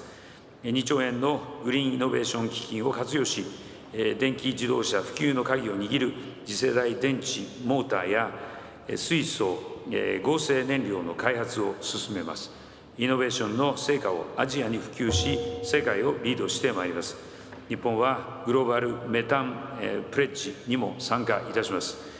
脱炭素への移行を進めていく中で、足元のエネルギー価格の上昇といった問題について、我々リーダーが対応を議論していくことが必要です。さらに、日本は防災など気候変動に適応するための支援を倍増し、約148億ドルの支援を行います。先端技術を活用し、国際機関と連携しながら、世界の森林保全のため、約 2.4 億ドルの資金支援を行うことを表明いたします。我々が気候変動に向き合うとき、誰一人取り残されることがあってはなりません。日本は対策に全力で取り組み、人類の未来に貢献してまいります。ありがとうございました。Thank you so much. Thank you, Your Excellency. It is now my pleasure to welcome His Excellency Mr. Katrin Jakobsdóttir, Prime Minister of Iceland. Your Excellency, you have the floor.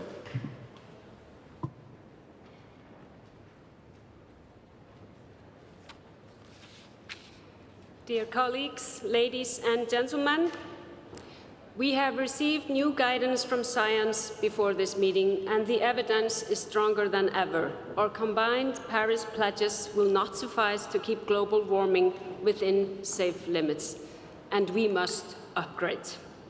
Iceland announced last year an upgrade of our ambition level from 40% to 55% emission cuts to 2030, and we will achieve this goal in cooperation with EU and Norway.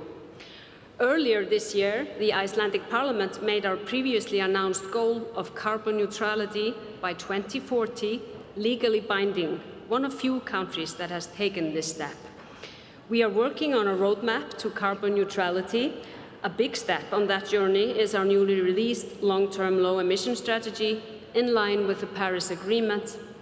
Iceland has also set a goal of quitting fossil fuel use by 2050, and last September we published our first adaptation strategy. The parties who are now forming a new government in Iceland are currently discussing ways to strengthen our goals, our 2030 target, while ensuring a just transition towards a greener economy. In climate mitigation, we believe we are on the right track, but we want to do better still. As part of its renewed NDC, Iceland has increased its year-on-year funding for climate-related development programs and projects significantly and continues to do so. And we have also some good stories to tell in Iceland. 100% renewable energy for heating and electricity, second in the world in the share of clean cars in total sales. But we need to do more. We need clean energy transition to extend to ships and airplanes, and being an island, this is particularly relevant. We must do better in nature-based solutions. In the last 3 years or so, we have doubled our efforts, but still we need to do more there. We must look for negative emissions and new technology. And just 2 months ago, the world's biggest direct air capture and storage plant opened in Iceland. There, the CO2 is being pumped in the basalt ground where it is petrified. And we hope that this is a small step towards something very much bigger, a technology that can prove useful for the whole world. Ladies and gentlemen, I would like to recite to you the words of an Icelandic author, Andri Snær Magnason, who said in his book on climate, "Your time is the time of the people you know and love, the time that molds you. And your time is also the time of the people you will know and love. The time that you will shape, everything you do matters, you create the future every single day." His words are true. The time to create the future is now, today. Young people are pressing for actions and we must heed their call. And I also want to underscore the importance of gender equality in our discourse, because we must involve women and girls in all aspects of climate action and decisions.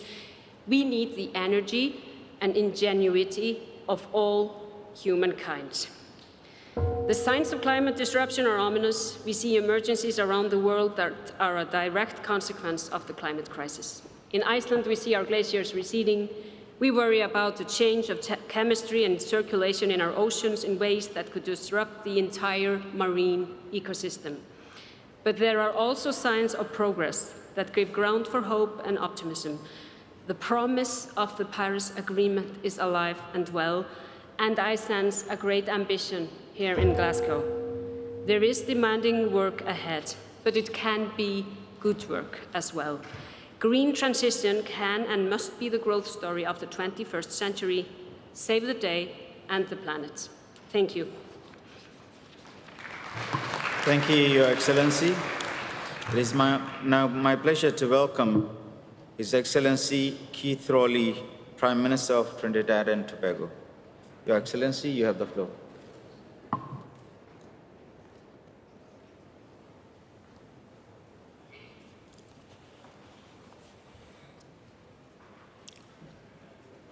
Mr. President, Your Excellencies, heads of government, we gather today at a pivotal point in the history of humanity in a further attempt to deepen commitment and determination to mitigate the efforts of climate change. The August 2021 report of the Intergovernmental Panel on Climate Change has presented a sobering outlook and brought into focus the severe shortfall in closing the emissions gap.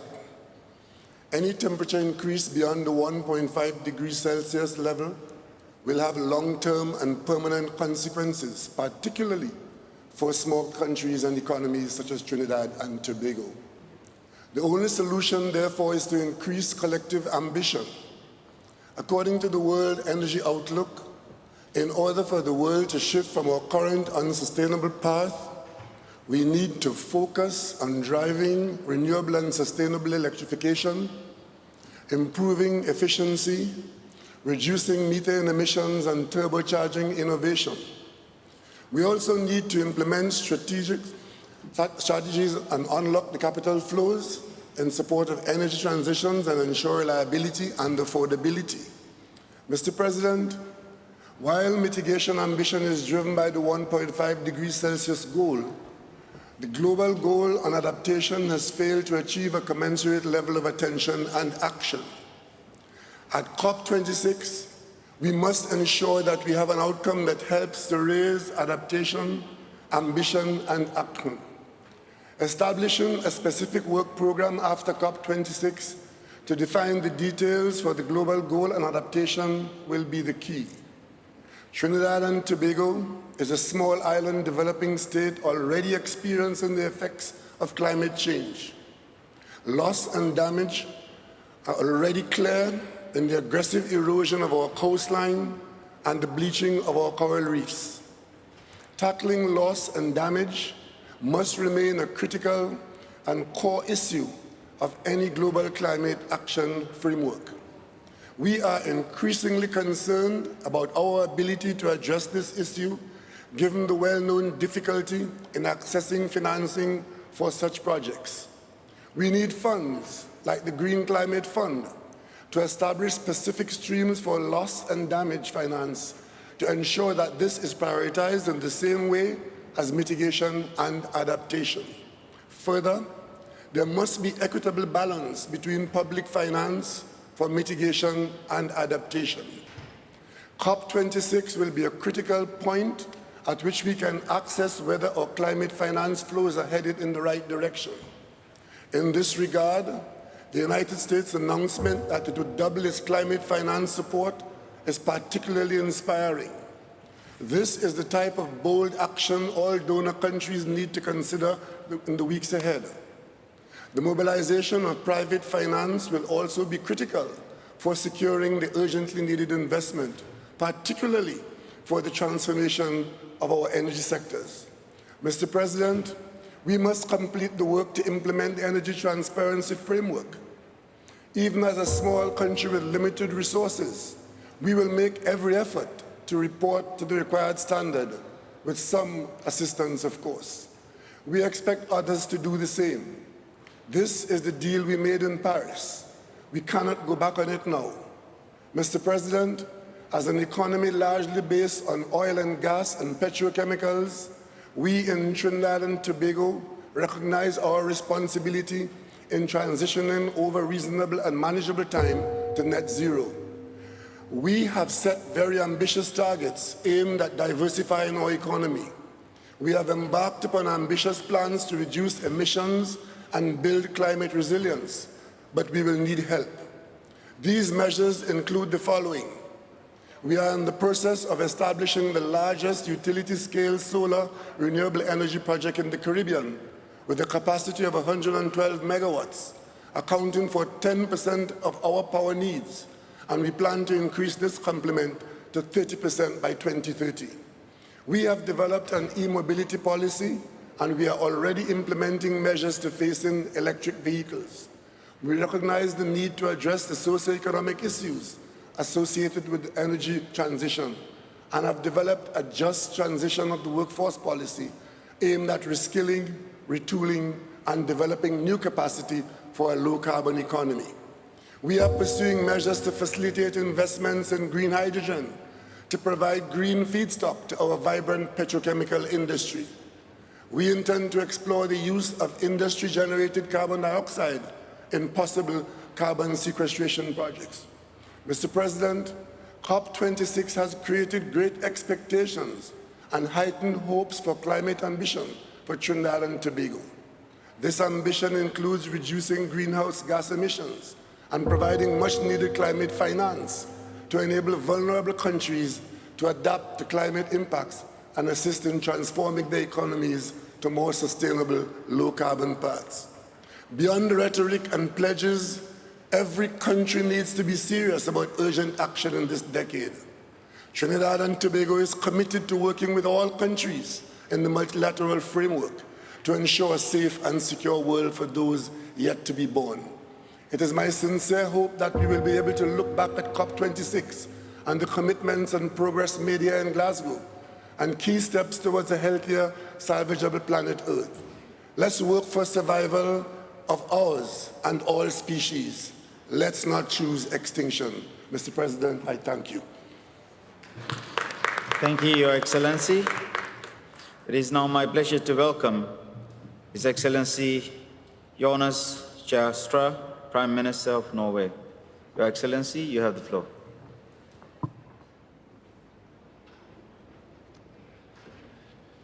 Mr. President, ladies and gentlemen, Norway comes to Glasgow with one overriding ambition: helping keep the 1.5-degree target alive.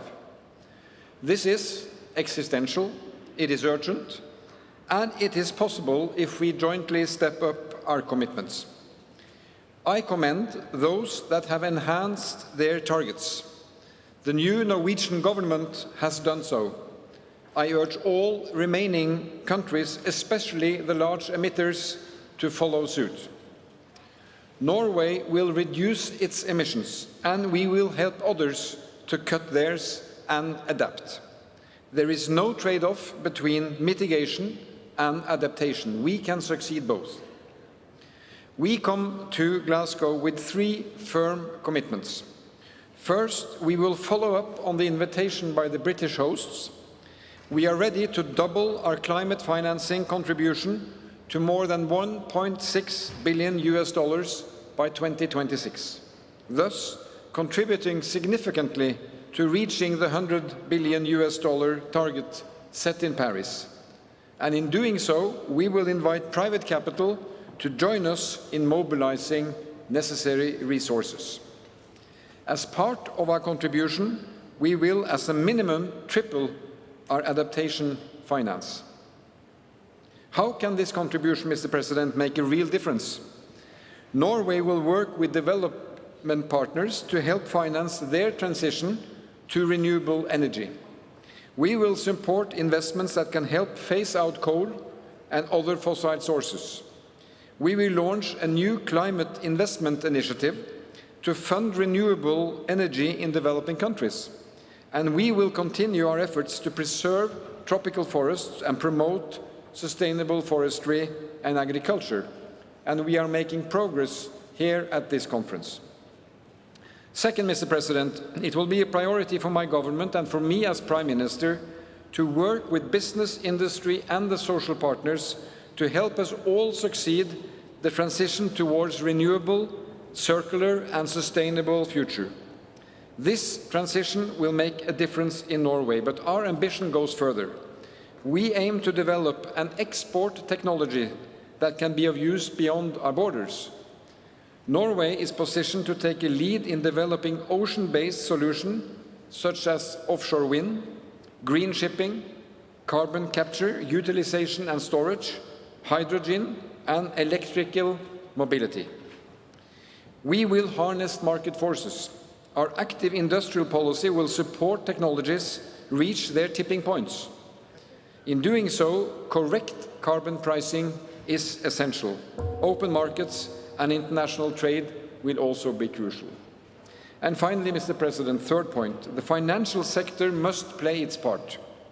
Norway's public pension fund Global is the world's largest sovereign wealth fund, invested worldwide. Our goal is to make it the leading fund in responsible investment and the management of climate risk. Climate risk is indeed a financial risk and needs to be managed as such. As a responsible investor, the fund will base its ownership work on an overall long-term goal of net zero emissions from the companies it invests in. So, friends, we cannot allow the inaction of some to be an argument for failing to take action together by the rest of us. Now is the time to step up. Thank you, Mr. President. Thank you, Your Excellency. It is now my pleasure to welcome His Excellency Edi Rama, Prime Minister of Albania. Your Excellency, you have the floor.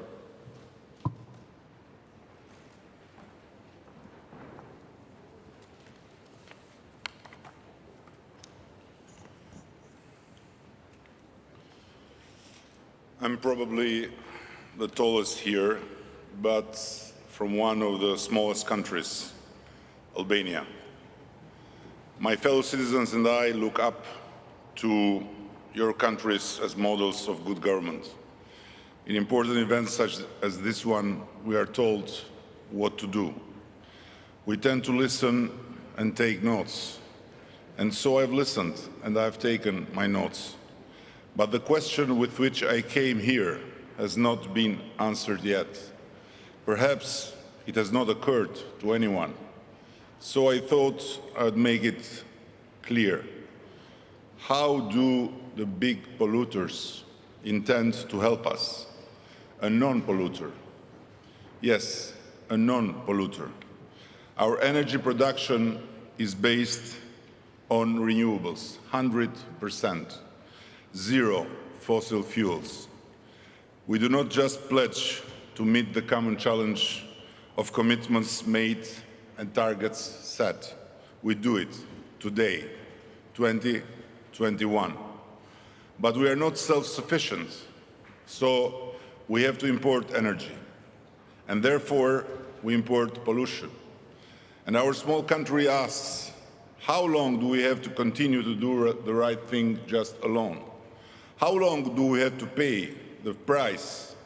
First, for the contribution to climate change of the big guys.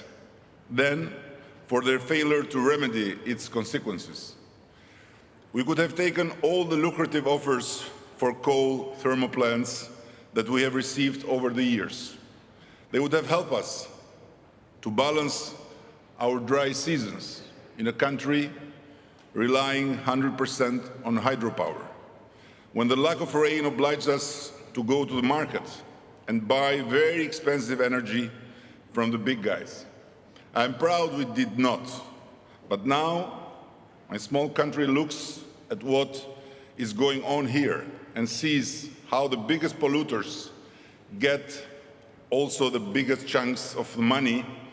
Guess what? To assist us to deal with climate change.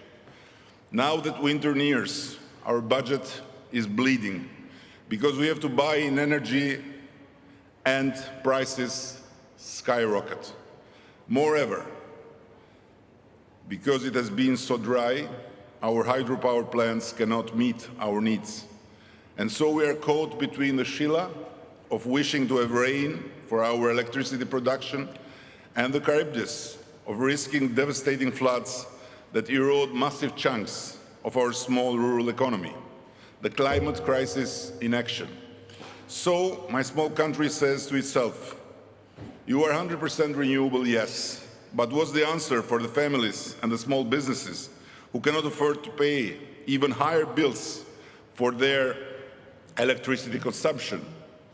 Are we paying a price for doing the right thing? We cannot wait around to see if the markets move quickly in the right direction. I hope that here will be delivered on the promises of finance to support low and middle income countries, starting from the clean energy role models like Albania. This financing must not come in the form of loans, energy production.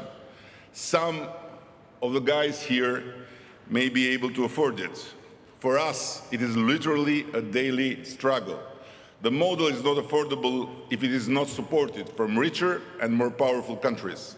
I'm aware that the future of climate initiatives does not depend on how they affect Albania and others like Albania, but the lack of action of the big polluters affect us, and many like us who pay the price for the profits of the big polluters.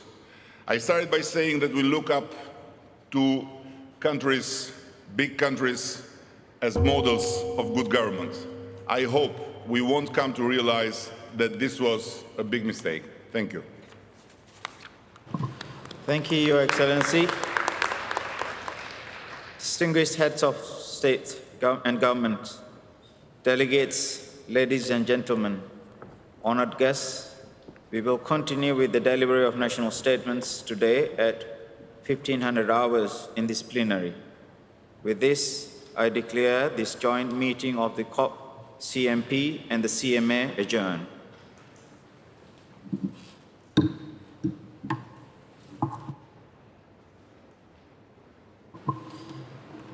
Now that we have finished the high-level segment of today, we will have a short interval where we will welcome African leaders involved with climate investment on the stage. I would like now to welcome Seni Nafo, co-chair of the African Green Finance Coalition, Ukur Yatani, Cabinet Secretary, Kenya Treasury Representative Co-Chair, AGFC, and Ayan Zainab Adam, Senior Director and Chief Executive Officer, AFC Capital Partners, to the stage on the theme of financing the transition in Africa.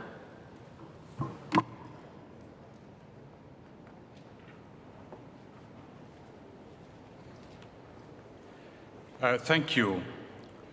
For the past 4 years, Kenya has been proud to act as a co-convener at the African NDA, a Green Climate Finance Network, which was set up to help channel GCF funding to Africa. We want to repurpose this network of 43 African countries and transform it into a dynamic platform for peer learning and capacity building in the area of green and climate resilient finance, policy, making and regulation, and thereby greatly enhance Africa's ability to source climate-friendly capital from a broader range of potential funding sources, both international funds and from domestic institutional investors. Africa needs to speak to the widest possible range of investors, international but also domestic, and the African Green Finance Coalition will be a platform that allows it to do that, backed by a robust peer learning platform and a peer review mechanism that will bring Africa countries along this path together. A peer review mechanism will act as the accountability mechanism to ensure progress is sustained. This is about Africa taking control of its own development as an investment destination, building its capacity and attractiveness as an investment destination, and offering large-scale investment opportunities. It is about investment and not aid. Aid funding is never going to be enough. There are potential trillions of investment capital available with Africa Green Finance Coalition. Africa can compete very effectively for these funds. At the moment, fewer than a quarter of African countries have a climate financing strategy in place. That has to change. if Africa is going to be able to capture this opportunity. Third is about acknowledging the opportunity to mainstream green into Africa's development narrative. Africa needs above all jobs and other economic opportunities. A green economic development pathway can deliver more and better quality growth. Fourth is about Africa responding to what will be the biggest shift in financial markets this century.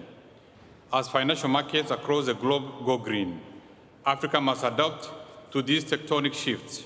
The supply side is changing forever. Lastly, is about Africa working together. There's no point in a small number of countries doing well on green finance if others are not. Climate change is not a problem that affects a small number of countries. This has to be a collaborative effort. I would now like to welcome Sini Nafo, a co-chair of Africa Green Finance Coalition, to the stage, who will speak to 3 ongoing areas of investment and the launch plan for the AGFC. Welcome.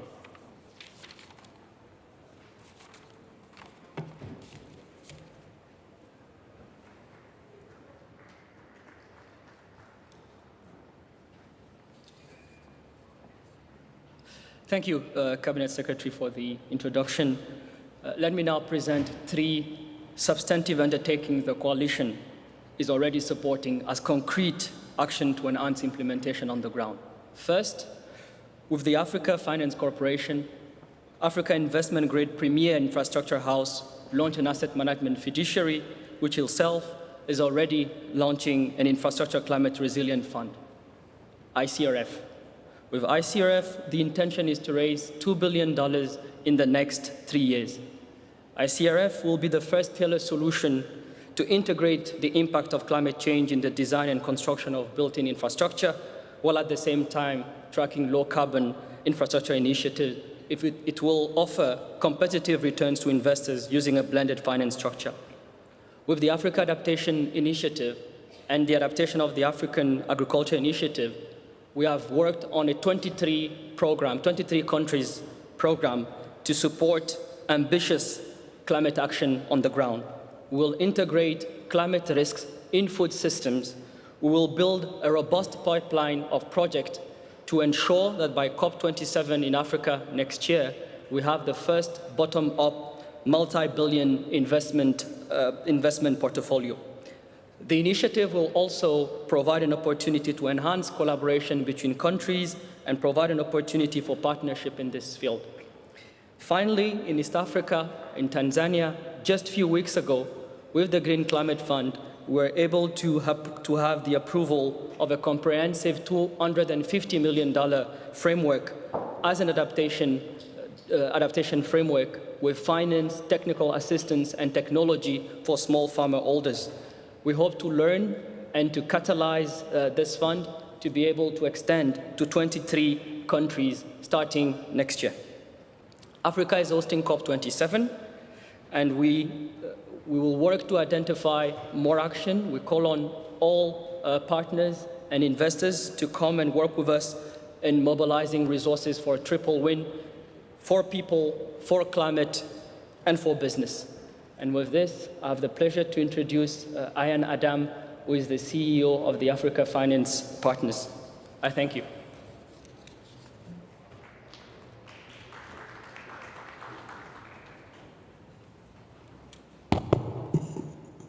Thank you very much, Sani Nafo. Good afternoon, ladies and gentlemen, excellencies, here at Glasgow in Cop26. Thank you to the presidency for what I believe will be the start of a very great and impactful COP here in Glasgow that will lead to a successful Africa COP in Egypt next year in the Great Egypt. My name, as has been noted, it's Ayan Adam. I am the CEO of Africa Finance Corporation's new asset management subsidiary called AFC Capital Partners. And AFC is a leading investment-grade infrastructure solutions provider that is charged with closing the last mile gap in powering Africa and also building critical infrastructure that is resilient to the impacts of climate change. In the next few minutes, I will highlight 3 points. I want to reinforce that we as Africans and as AFC, we welcome the Africa Green Finance Coalition, AGFC, and its importance. I also want to talk a little bit about some of the challenges that we're facing in the African continent. And then finally end with how AGFC will support in accelerating solutions that are core to Africa to mobilize some of the key announcements that were made here today.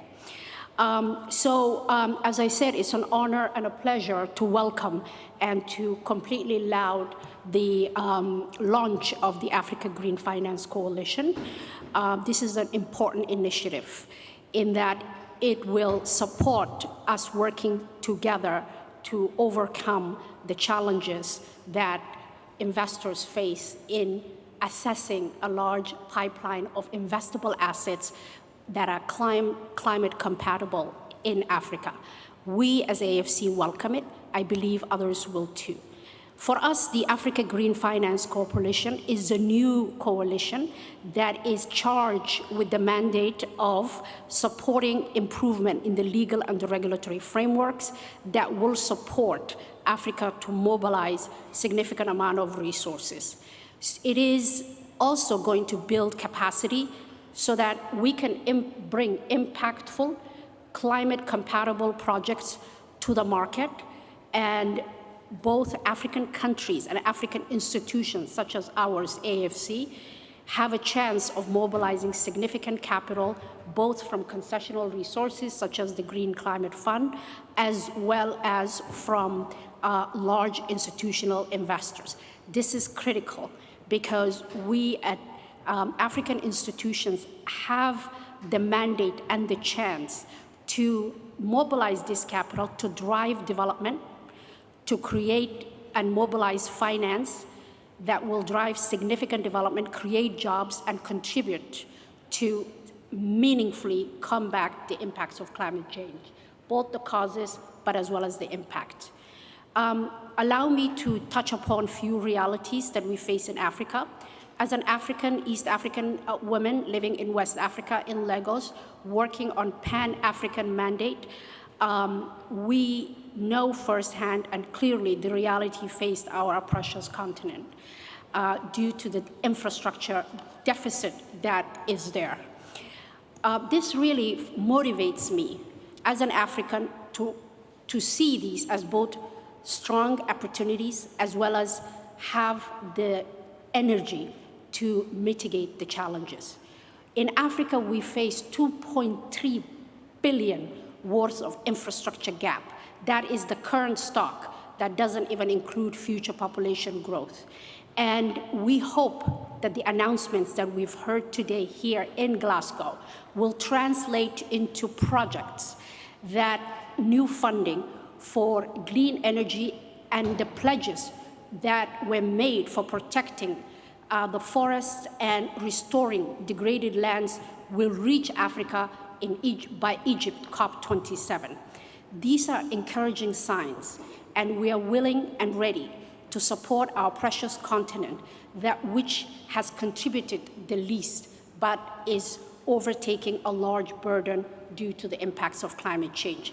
Africa presents a great opportunity, and there are many global and local investment-grade institutions on the ground that, like ourselves, Africa Finance Corporation, that are able to de-risk and structure very strong PPAs, that we have the track record that has offered investors competitive investment returns. Some will require blended finance, others are ready for investment today. Yes, there are significant challenges and risks, both real and many perceived, in investing in Africa. Yet Africa has the second lowest default rates in the project finance arena, just next to the Middle East. That means that the risk perceptions, some of it is perceived because we do have stronger PPAs where governments are backing them so that investors have the right investment return profile. I want to end and emphasize that as an African professional on the ground, I want to loudly welcome the creation of the Africa Green Finance Coalition, as was noted by Ambassador Seni and Cabinet Secretary Mr. Yatani. For us at AFC, this partnership is already supporting us in a recently launched Pan-Africa-wide AFC Capital Infrastructure Climate Resilient Fund, which is aimed at removing barriers in mainstreaming climate resilient investments while helping us crowd out large institutional investors. I want to thank the presidency and also thank all the people behind that have organized this intervention. Thank you very much.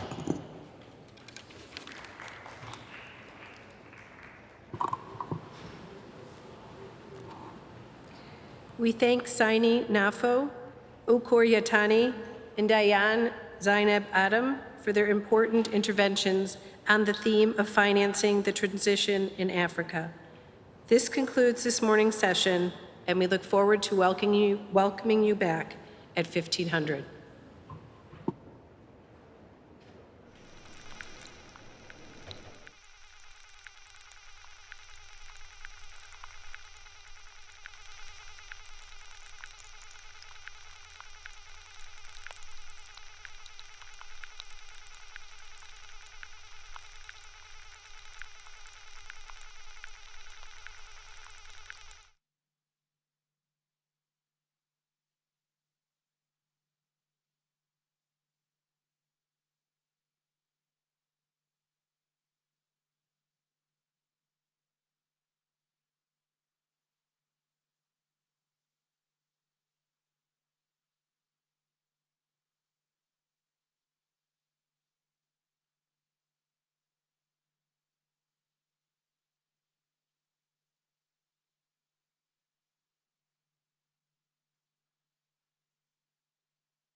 So before we start the high-level segment, I would like to welcome some leading non-state actor voices on stage to showcase the actions already underway in the real economy to accelerate climate action and build the needed resilience.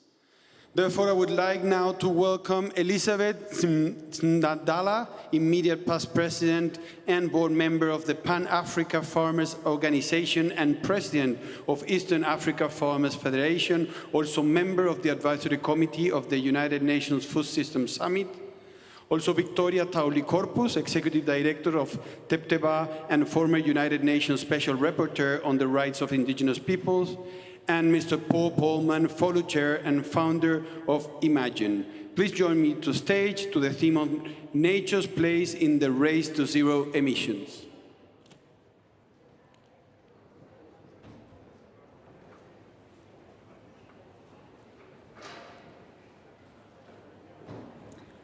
Thank you, Gonzalo Munoz, Your Excellencies, distinguished delegates, ladies and gentlemen, good afternoon. I stand here as a proud farmer. I have passion for my land. I love my work and the communities it supports. I'm happy that my work gives you life every day. But I'm not just one farmer.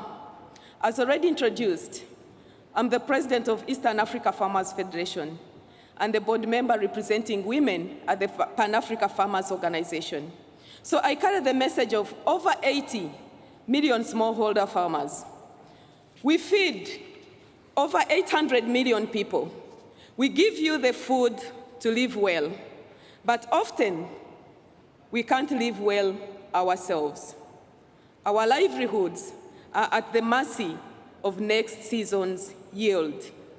Our livelihoods are at the mercy of climate change. Too many of us go hungry every day. The suicide rate in farming is higher than any other sector, and it's rising every day. The global food system is heading towards collapse, if it's not yet collapsed. Agriculture occupies 40% of Earth's land surface. 25% of the land is degraded. Our soil is dying. It drives 25% of global emissions and 80% of the biodiversity crisis, affecting 3.2 billion people. And these are people who live in rural communities, and especially the smallholder farmers in developing countries. 3 billion people cannot afford to eat a healthy diet. The current market forces and subsidies trap farmers in business models that harm our land, our planet, our health, and our future. We must reverse this destruction before it's too late. And we can, by listening to farmers. We understand how to farm in a way that respects nature and that nurtures land as a carbon sink. We've been doing it for years, but we need your help to do this at scale. We need a seat at the table. It is farmers that can build food systems that our children and grandchildren will thank us for. And Region 10 will provide us with that seat. This is why I'm grateful for this opportunity to address you today, because the world's farmers stand ready to act. In Region 10, we are stepping up to scale a regenerative global food system in a decade, and we need you to reciprocate. Together, we can ensure that by 2030, that over half of the world's food is produced in a way that delivers good food for our people, for nature, and for our planet. But we can only do this if we fairly reward farmers for doing what we do best and doing what we love, stewarding the land, so that we all benefit. My message to you is simple. We stand ready to play our part in fighting climate change, in reversing nature loss, and providing affordable health and good food for all. but we need you to act with us. And there is no time to waste. The time is now. I would now like to welcome to stage Victoria Tauli Kopuz, Executive Director of Tebteba and former United Nations Special Rapporteur on the rights of indigenous people, to reinforce my voice. Thank you so much.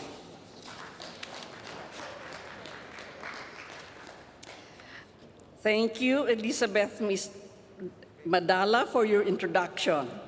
I am here to speak for the interests of 500 million indigenous peoples in over 90 countries, the unsung heroes that protect 80% of the world's remaining biodiversity. Where we still have forests and wetlands, it is because we protect this even when we are at the risk of being killed or criminalized. These places not only keep carbon on the ground, they help us remove it from the atmosphere. Protecting the rights of indigenous peoples is fundamental to our ability to mitigate and adapt to climate change and reverse nature laws.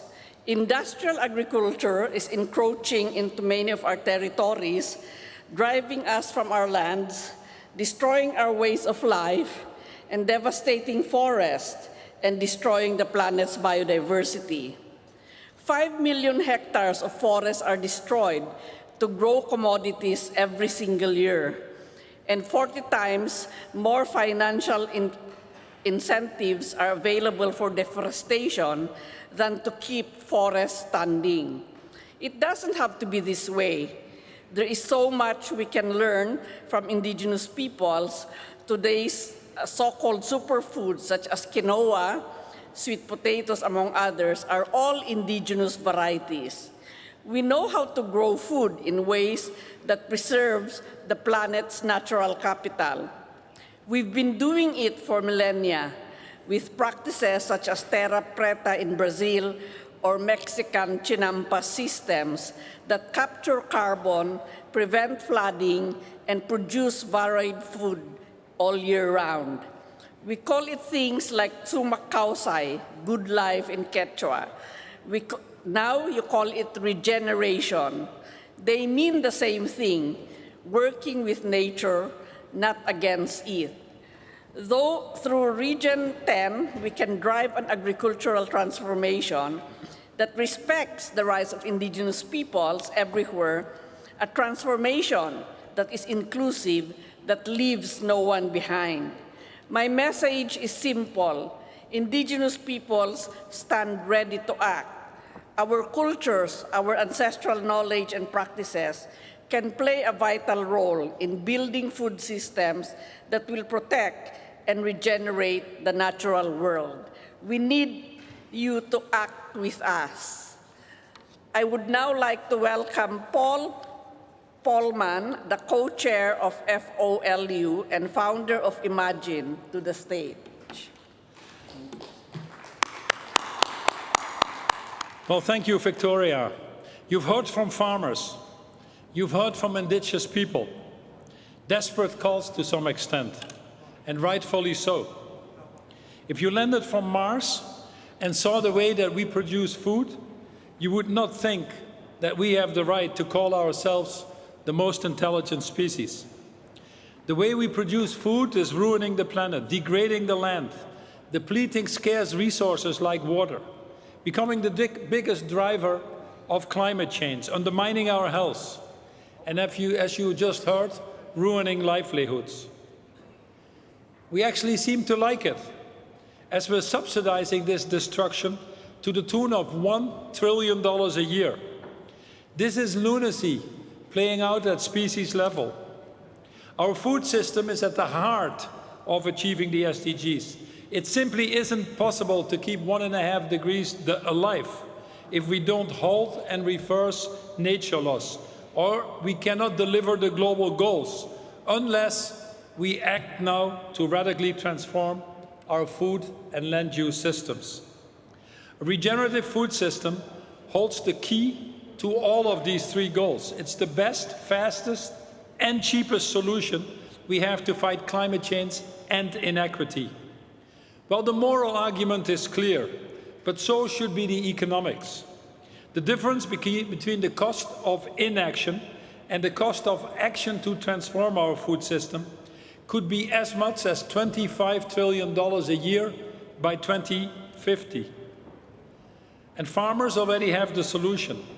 Many of them have been doing this for years through regenerative and agroecological practices, driving better yield with lower inputs, building carbon-rich soils, more resilient crops, and yes, getting better income as a result as well. It works. Yet, less than 5% of our food system is produced this way. Scaling this to 50% by 2030 can be done for just $60 billion a year, less than 2% of the total investment required for the transition to net zero. And the benefits will be huge. When combined with strong action on deforestation and diets, it can cut up to 25% of global emissions, sequestering up to 7 gigatons per year of CO2, restoring degraded land, ensuring food security, and yes, halting and reversing nature loss by 2030. And we have a solution. It is called Regen 10, a bold collective action plan to scale the regenerative food systems worldwide in a decade. Our goal, very simple. By 2030, over half of the world's food to be produced in a way that delivers positive outcomes for people, nature, and climate. And what makes it so powerful is that it puts farmers at the center of this transition and brings together the stakeholders from across the system to empower and enable them. The alliance includes the farmer organizations, representing over 1 billion farmers worldwide, business organizations, representing 50% of global food production, and covering over 30% of the sector's emission. Together, we will drive the alignment and convergence of existing initiatives and deliver on the 3 critical areas: mobilizing and enabling the global farmer community, aligning on metrics, outcomes, definitions, and data, and developing transition pathways and proof points. The goals are simple. By 2030, have 50% of the world's food produced regeneratively for just $60 billion a year. 500 million farmers paid fairly for farming regeneratively. And yes, $60 billion per year deployed to finance this transition. In the next 6 months, we will align a first wave of interventions to be delivered before the next COP in Africa. But to do this, we also need your help. First, build food and farming into all country NDCs. Second, put in place the policies and subsidy reforms that reward farmers fairly for good land stewardship. And finally, create the market incentives, innovation and financing to help transform our value chains. As world leaders, you have a critical role to play. We all do, not just as politicians, business leaders, farmers, indigenous people, but above all, as human beings. Thank you very much.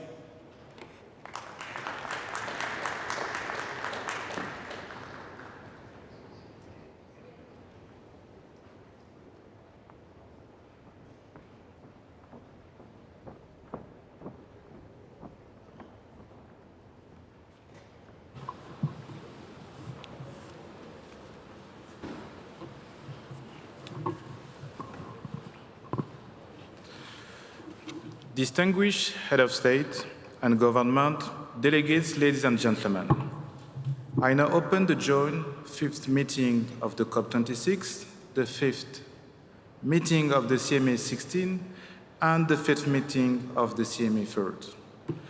As we continue the national statement, I would like to remind representatives of the actions in place to ensure effective time management, namely the 3-minute time limit for statement during this high-level segment. Please be reminded that statements should be as concise, as brief as possible, as full text of the official statement will be made on the UNFCCC website.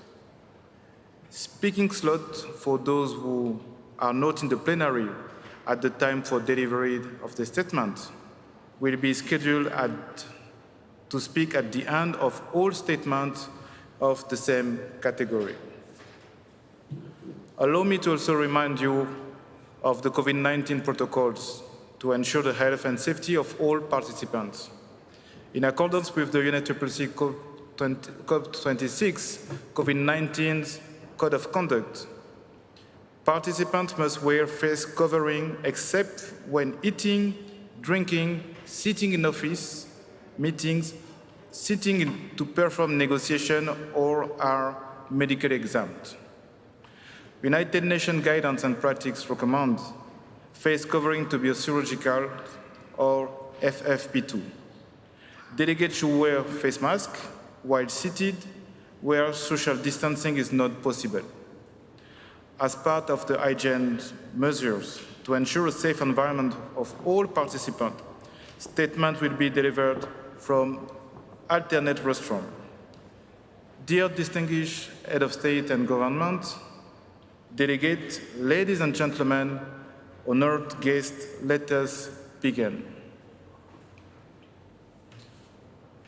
It is my pleasure to welcome Her Excellency, Mrs. Maya Amor Motley, Prime Minister of Barbados.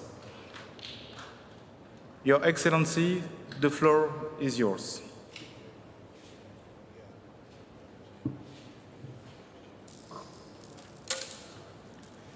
Thank you very much, Mr. President. It is my honor to present the national statement of Barbados at this Cop26.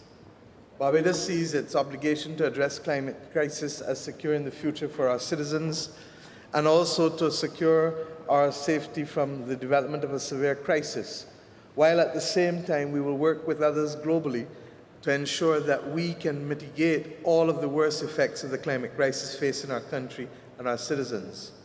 In fulfillment of our obligations, my country has submitted to UNFCCC one of the most ambitious and action-oriented 2021 NDC updates. We hope and believe we can secure the target of pathway of 1.5 degrees within the promise of the Paris Agreement. Domestically, we will become and hope to reduce all emissions economy-wide by 70% by 2030 and as close to zero by 2035. Barbados's NDC sets an economy-wide mitigation contribution, which is mirrored in our Roofs to Reefs program, which we see as our major adaptation program. It is a multi-sectoral program across water, waste, agriculture, energy, housing, and transport. And we see it as part of a strategic transformation to adapt in the event that the world does not meet 1.5 degrees. It can be used as well as a development model for all developing countries, and we are prepared to work with all persons to improve it and to perfect it because we do not believe that we are omniscient in these matters. Barbados is also meeting its obligation to its citizens and to the citizens of the world and indeed to the planet on which we live. We call on all countries to act on their moral obligation and by their actions to stop condemning those of us who live between the tropics of Cancer and Capricorn to the dystopian reality of the climate crisis. Disaster, refugee status, poverty, truncated development, compromised livelihoods, and most of all, regrettably, jeopardized lives. We have completed just recently the hosting of UNCTAD 15. Two key documents were settled, the Bridgetown Covenant and the Political Declaration, The Spirit of Speightstown. In them, much of our aspirations are captured. We now call on the wider international community, particularly those whose high emissions are the cause of the climate crisis, to do the following. One, to help us and them move, as we know, to green economies, to allow preferential access to grants and loans for small island developing states and those other countries on the front line of the climate crisis on the basis of their vulnerability and not on the basis of GDP per capita. We ask equally that there is an increased level of capital for adaptation and that we adhere to a 50-50 split with mitigation, which is absolutely urgent because those small island developing states need it to augment water resources, to convert our electricity and our transport sector, and to promote food and nutritional security if we are literally to survive the increase in temperature. We ask also that the world consider the adoption of a multidimensional vulnerability index that is reflective of the risk and vulnerability caused by the climate-induced whiteout risk and events that we face. We've been calling for this for over 3 decades and are yet to see it. But at the very least, if we don't get the index, we ask for criteria to include vulnerability. We also ask that there be a voluntary allocation of special drawing rights of the world's strongest economies in order to move forward to create a resilience and sustainability trust. My friends, the action is required now, not in the next decade. And in the words of Michael Jackson, it is up to us to heal the world and to make the world a better place. I thank you.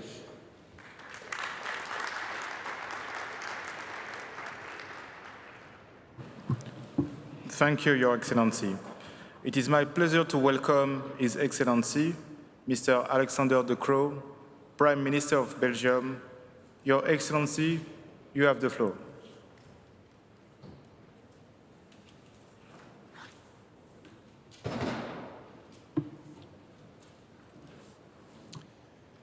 Mr. President, Excellencies, ladies and gentlemen, climate change has arrived, and it has arrived with a vengeance.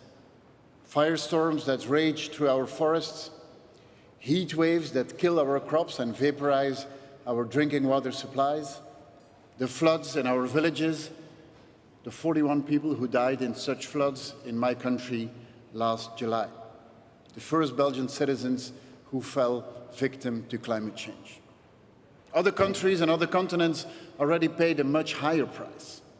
But for us, that was something far away, something on TV. Not anymore. Climate change is hitting home also in Europe. The report by the International Panel on Climate Change makes for a very sobering read indeed. The increase in carbon dioxide concentration and the increase in global temperature are unprecedented.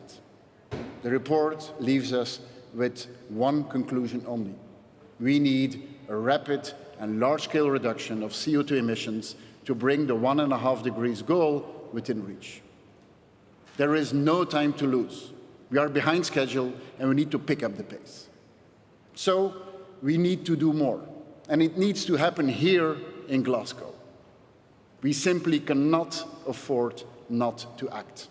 We simply cannot lean back and wait for the next flood, the next heat wave, the next forest fire to kill and destroy. That is why Belgium and the European Union are undertaking action. What is Belgium doing? We are investing to remain one of the world's leading producers of offshore wind energy. We will triple our offshore capacity by the end of the decade. That will cover the electricity needs of every single household in my country. We will build an energy island to connect our offshore sites, a giant socket linking renewable energy production around the North Sea. We have the clear ambition to become one of the most important hubs in clean hydrogen supply. To strengthen the resilience of the most fragile countries, we are increasing our contribution to international climate finance with 60%. And we will contribute with €200 million to the fight against deforestation. With the Green Deal, the European Union intends to be climate neutral by 2050 and to reduce greenhouse gas emissions by at least 55% by 2030. Europe has a historic responsibility regarding climate change. That is why we take the lead. But we are not the only ones to shoulder that responsibility. The other major economies should urgently take equivalent action, join Europe's ambitions. They should not do so for their own benefits.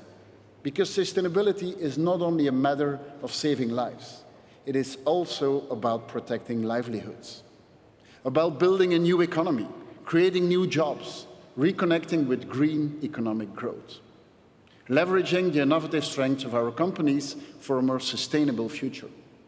Otherwise, we will not get back on track to what we agreed in Paris. Now, the world is full of talent to make that happen. There are plenty of bright minds who are working on the climate solutions as we speak, in our world-class universities, in our forward-looking companies. Young people working from the garage of their parents will come up with climate solutions we're not even aware of today. We need to help people and companies to make this transition. And we need to ensure that this new economy is inclusive as well, making sure that everyone is on board. The climate transition is not only something for rich people in rich countries, because then we will fail. So everyone needs to be part of the change. That sustainable technologies are affordable, that the energy bill goes down thanks to renewables, that women and men have the right skills for new green jobs. We can do this. Europe can do this. The world can do this. We either overcome the climate crisis together or we do not overcome it at all. Ladies and gentlemen, there has been plenty of time for long speeches and lofty ambitions. Now it is time for action, starting today. This is not just another perfunctory summit we routinely attend. We are here out of sheer necessity and urgency. It's all hands on deck now, to do the job for which we were elected or appointed, to keep our people safe from harm, the very first task of any government, whatever its constitutional or political setup, to make our societies prosper, to make our economies reconnect with growth that is sustainable. We can still reach the Paris objectives. We have the scientific analysis. We have the technological solutions at hand. We are raising the money we need. We have the talent that is coming up with innovative answers as we speak. This is a challenge where young women and men lead the way. Now, we need to muster political will. That's why we are here. The Glasgow Conference is about political will. It is about the long-term perspective which requires action now. About making climate transition happen while no one is left behind, so that we come out stronger, more resilient. The world has come together here in Glasgow. Let us find that willpower and start to turn the tide. I thank you.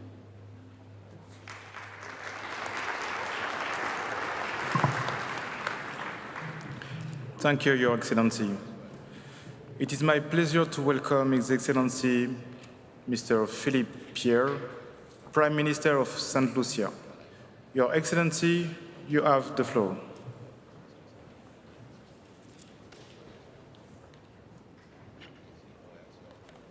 Mr. President, I join in commending you for hosting this momentous convergence of world leaders to set the stage for the United Nations Climate Change Conference this year.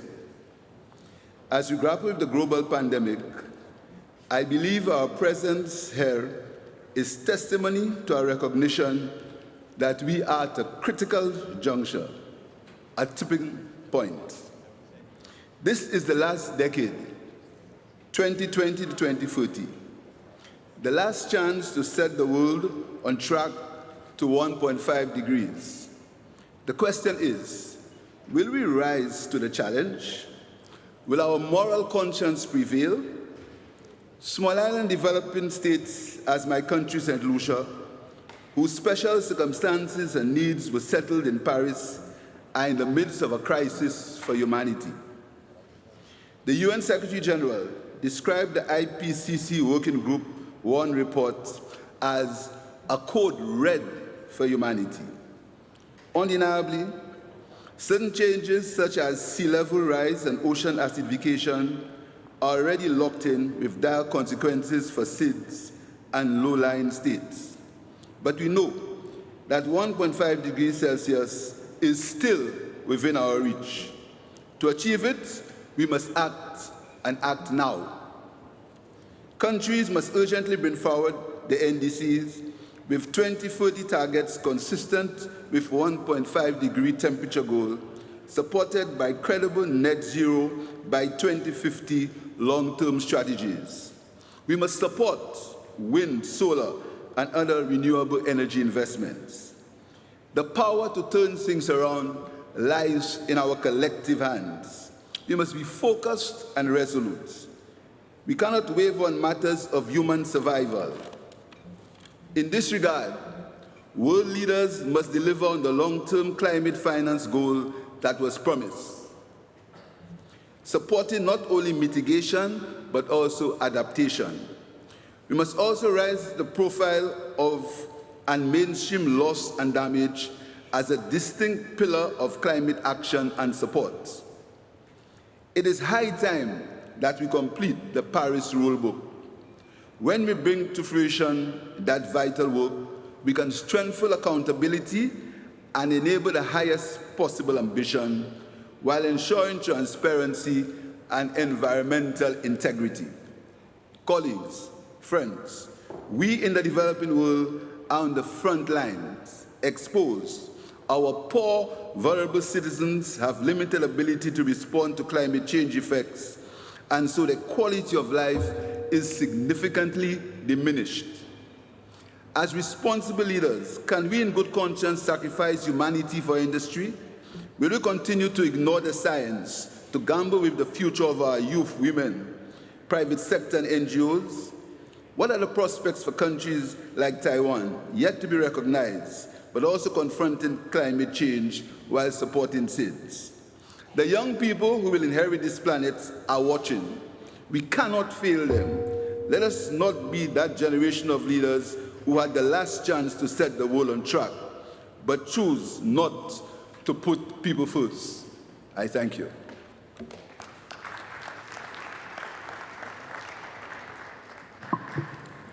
Thank you, Your Excellency. It is my pleasure to welcome His Royal Highness, Prince Salman bin Hamad Al Khalifa, Crown Prince and Prime Minister of Bahrain. Your Excellency, you have the floor. Thank you, Mr. President. Mr. President, Your Highnesses, Your Excellencies, ladies and gentlemen. For millennia, technological and economic development moved at a steady pace. That is, until the advent of the Industrial Revolution, which set in motion profound changes for mankind, ushering in an era of change made on a previously unimaginable scale. The vast majority of humans alive in the 19th century experienced extreme poverty. Today, the figure stands at less than 10%. 200 years ago, half of children born died before the age of 5. Now less than 4% suffer this fate. Our progress also led to the rise of a global order characterized by economic interdependence, which in turn brought stability to many regions of the world.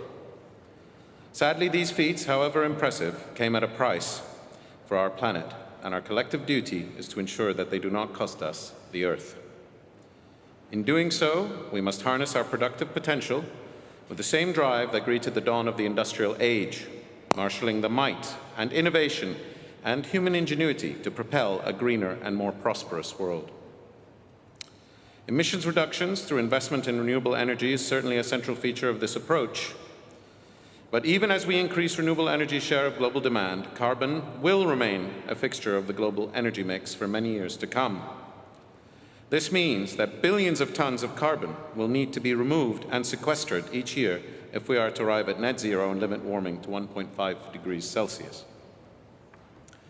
While the Kingdom of Bahrain is responsible for just 0.07% of global emissions, we recognize, not least as an island nation, that climate change is a global challenge that requires global solutions. Developing the kinds of technologies necessary to meaningfully address the climate crisis requires us to both act in concert, but also to lead by example. Today, I am pleased to announce that Bahrain is committed to reaching net zero by 2060 and has set a range of ambitious interim goals to ensure that we proceed without delay. By 2035, we will reduce emissions by 30%, through decarbonization and efficiency initiatives, and double our deployment of renewables from the targets we set at COP21. Our 2035 targets also include carbon removal solutions by quadrupling mangrove coverage, doubling tree coverage in Bahrain, and directly investing in carbon capture technologies, which we believe is essential. Forums like COP26 and the recently concluding Middle East Green Initiative serve as vital reminders of our shared interests and common future. We must take advantage of these opportunities to deliver upon the promises we make and have made, identifying multilateral solutions that vitally are accessible to all. A future net zero economy capable of propelling humanity to new heights depends entirely on the ability of people to participate in it, both as producers and as consumers. We must therefore ensure that our work to curb emissions moves in lockstep with our work to improve livelihoods. Thank you.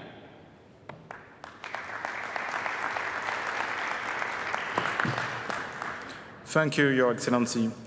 It is my pleasure to welcome His Excellency, Mr. Najib Makati, Prime Minister of Lebanon. Your Excellency, you have the floor. Thank you, Mr. President. Mr. President, honorable leaders.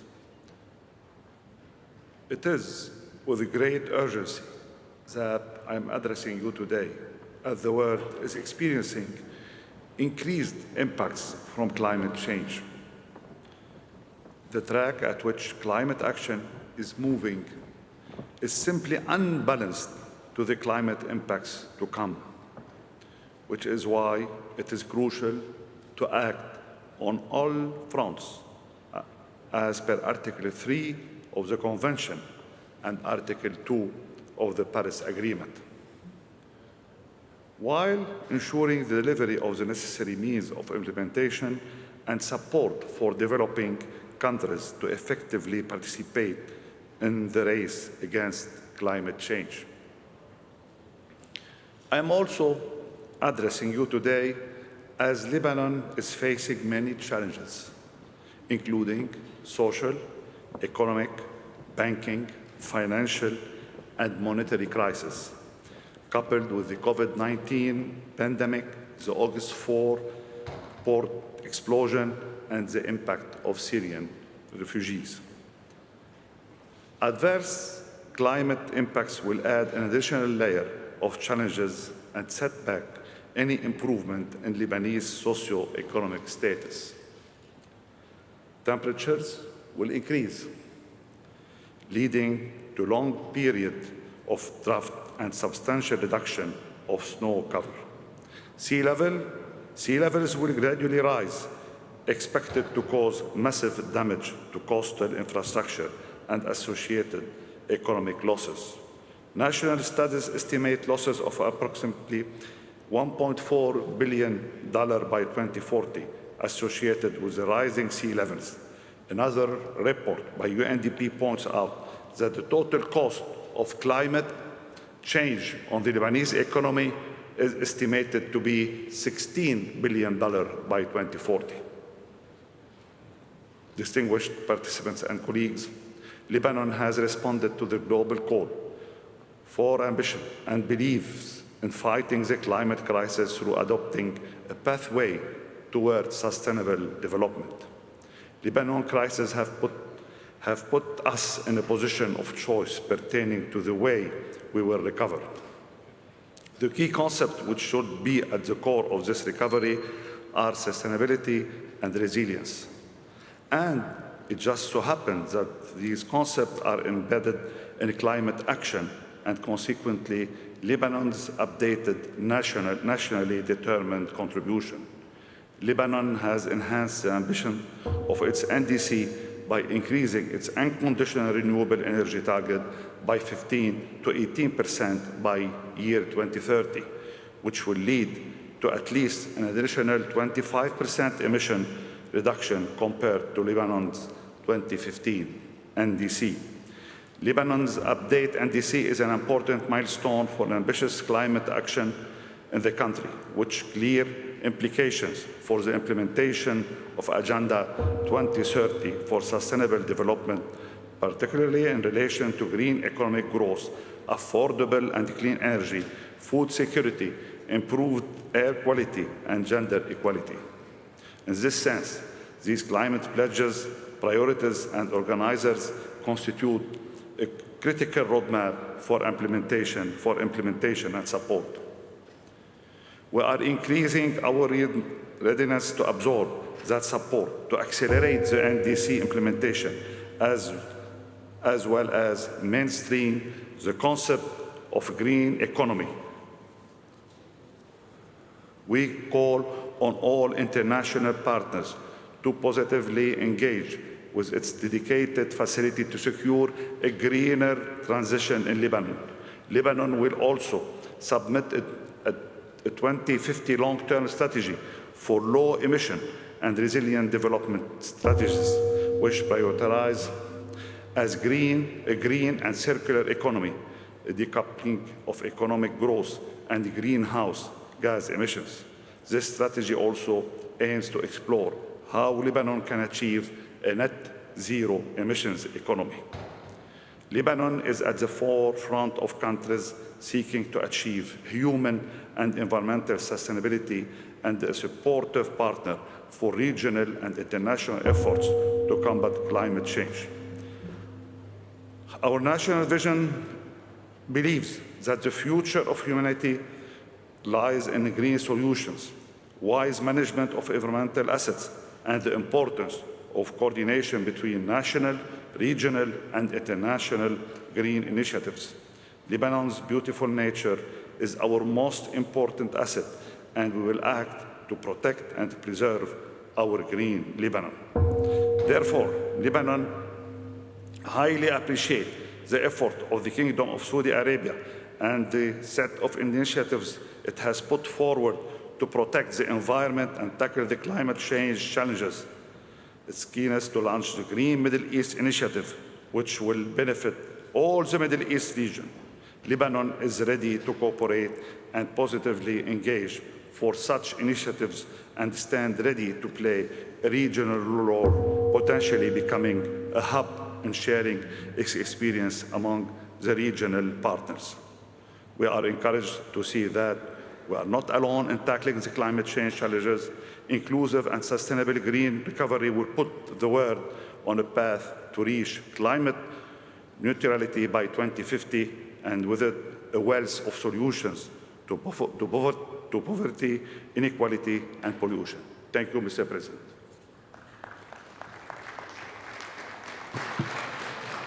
Thank you, Your Excellency.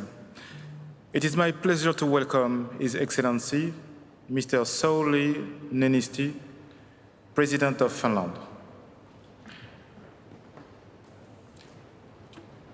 Your Excellency, you have the floor. Mr. President, ladies and gentlemen, more than 40 years ago, in 1979, experts from around the world met in Geneva at the first World Climate Conference. In that conference, climate change was recognized as a serious threat. In 1990, the IPCC published its first assessment report that highlighted the global consequences of climate change. For decades, science has been sounding the alarm bell. During these decades, we have gained more knowledge. We know the risks. A lot has been done. The Paris Agreement was a historic milestone, and after that, many countries have set new climate goals. Finland belongs to the most ambitious one. We aim to be carbon neutral by 2035. But we have reached a point where we need to move beyond goals and pledges. Change may seem inconceivable, but only until we act. Combating climate change is one of our weightiest human responsibilities. Ensuring adequate climate finance is crucial. Finland is doing its part by almost doubling its climate finance to developing countries.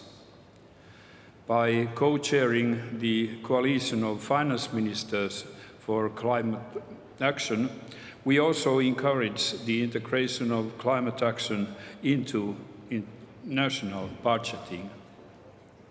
Many truly impactful measures lie in this domain. As an Arctic country, Finland is particularly concerned about the fast-warming Arctic region. Everyone else should be concerned too. If we lose the Arctic, we lose the globe. In the Arctic, reducing black carbon and methane emissions is essential. No emission reduction measures will be enough if we don't take care of our carbon sinks. As the most forested country in Europe, Finland places great importance to sustainable use of forests. Every year, 150 million trees are planted in Finland. Globally, we need to strengthen efforts to halt forest loss. Ladies and gentlemen, the original title of the 1979 World Climate Conference was a conference of experts on climate and mankind. Already more than 40 years ago, we knew that climate change is the result of the actions of mankind, and that it can determine the future of mankind. Now it is the time to deliver on our pledges and shoulder our human responsibilities. Thank you.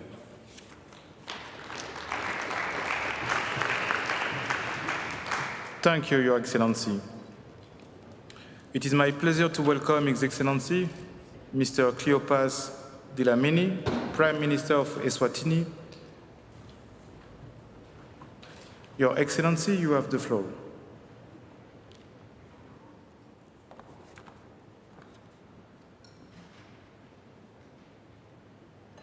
Mr. President, heads of state and government, distinguished delegates, it is with great honor that I present this statement to this august gathering on behalf of His Majesty King Mswati III and Ingwenyama and the Eswatini nation. Allow me, Mr. President, to congratulate the government of the United Kingdom for the excellent task of ensuring that we gather physically and in a safe manner here in this beautiful city of Glasgow. Eswatini believes that you and the Secretariat brave such odds to present the sense of urgency on the need to accelerate our commitment to the Paris Agreement. The latest IPCC report shows that 1.5 degrees Celsius global warming is likely to occur, and Eswatini and the entire Southern African region is warming at twice the global rate. We are already experiencing extreme weather events, which include heat waves, floods, and droughts, resulting in huge economic losses. We are still reeling from the effects of El Nino drought scourge, as well as the recent cyclone Ilos, worsening the level of vulnerability for the people of Eswatini. Our recovery is already compromised in light of the prevalence of COVID-19 pandemic. Mr. President, warnings are clear that such occurrences are yet to increase in frequency and in intensity.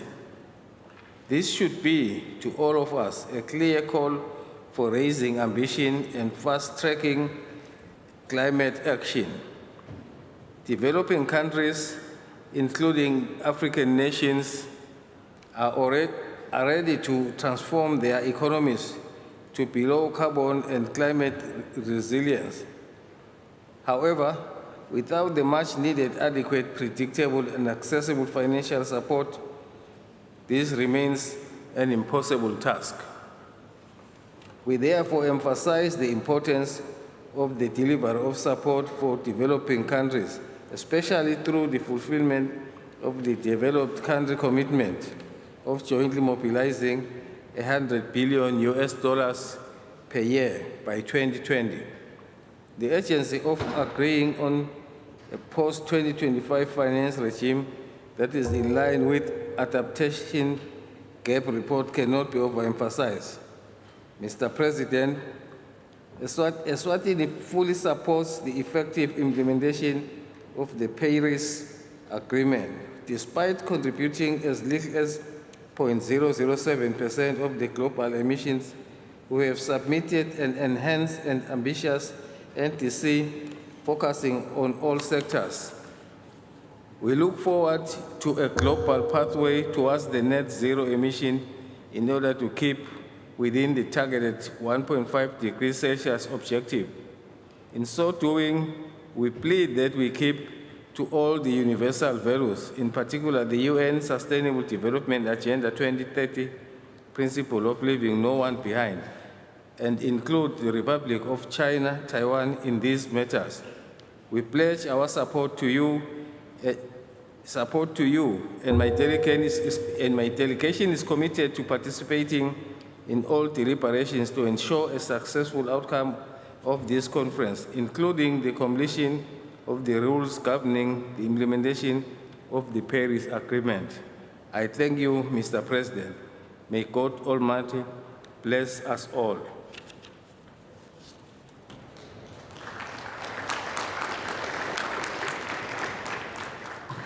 Thank you, Your Excellency.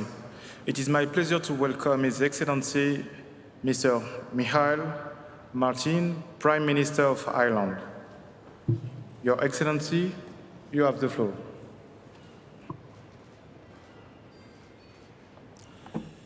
President, Excellencies, this is an important meeting for all of the world's people.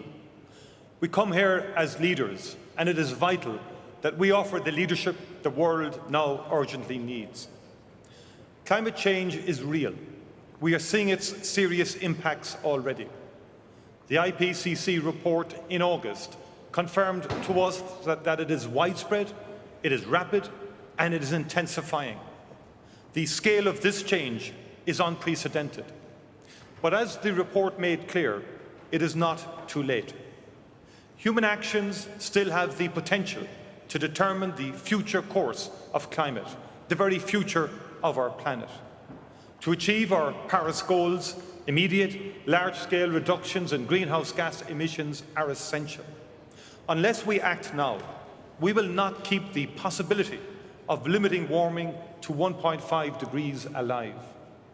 The scientists are playing their part in helping us to understand the dynamics of climate change and in developing the technologies and responses we need to limit its effect. As political leaders, it is our responsibility to put the necessary policies in place. Ireland is ready to play its part. We have enacted legislation to put a legally binding target of reducing our emissions by 2030 to 51% below 2018 levels.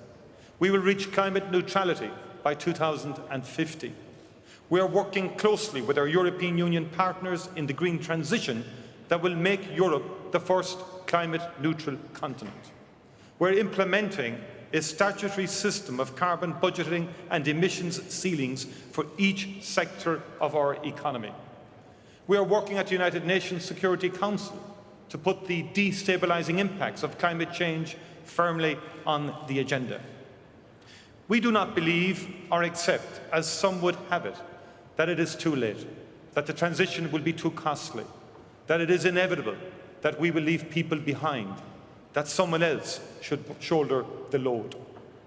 We believe in the immense capacity of humans to work together and to achieve great things. If we act decisively now, we will offer humanity the most valuable prize of all, a livable planet. We can achieve a cooler world, a biodiverse world, a world with healthier air for us to breathe, healthier soil for things to grow in, a world in which people can live more sustainable lives, handing a healing and enriched planet to future generations. We can create a world in which human impact on all parts of our ecosphere, the land, the sea, the air, is brought back into balance. Those of us in the developed world, those who have frankly contributed most to the problems that confront us, all have an obligation to support those who are most acutely challenged by their consequences.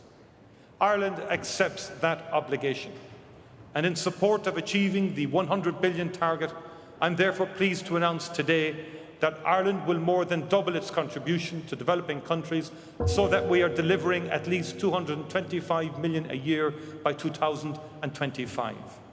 As leaders, if we are to bring people with us on this journey of a lifetime, we must also recognise and respect the real anxiety that many people feel when confronted by such an enormous challenge. Our young people worry that there will be no worthwhile future for them to inherit. Workers worry that their jobs will disappear, leaving them without a livelihood. Consumers already feeling the impact of energy price rises feel that the transition would be too costly for them to bear. In response, I say I will do everything in my power, working with all of the leaders here today to make sure that that is not so, to ensure that we will succeed in limiting emissions, to ensure that the transition we deliver is jobs-rich and economically sustainable, to ensure that there is real climate justice and nobody in any part of the world is left behind. The IPCC report makes it clear that every tonne of carbon warms the world. Every second of delay makes our task that bit bigger. Let us leave Glasgow with a renewed commitment to doing what we know needs to be done. Let us move forward together now. Thank you very much indeed.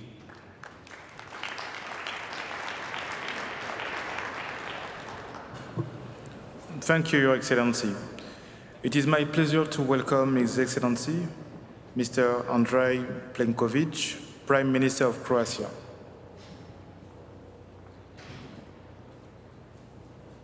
Your Excellency, you have the floor.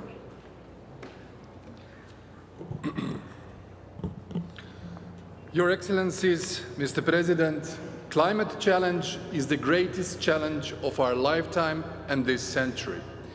Even with the most decisive action now, it will still irrevocably worsen lives of generations to come. Resolute and urgent action now can, however, significantly reduce this decline. As leaders, not only as concerned individuals, it is upon us to enact and implement policies, choices to do so. At a minimum, we must achieve the goals of the climate agreements we have already concluded and act more vigorously in their fulfillment. This is key to narrow the ever-increasing gap in areas where we are already off track. We must also be more ambitious. This is a necessity, achievable only if we act together.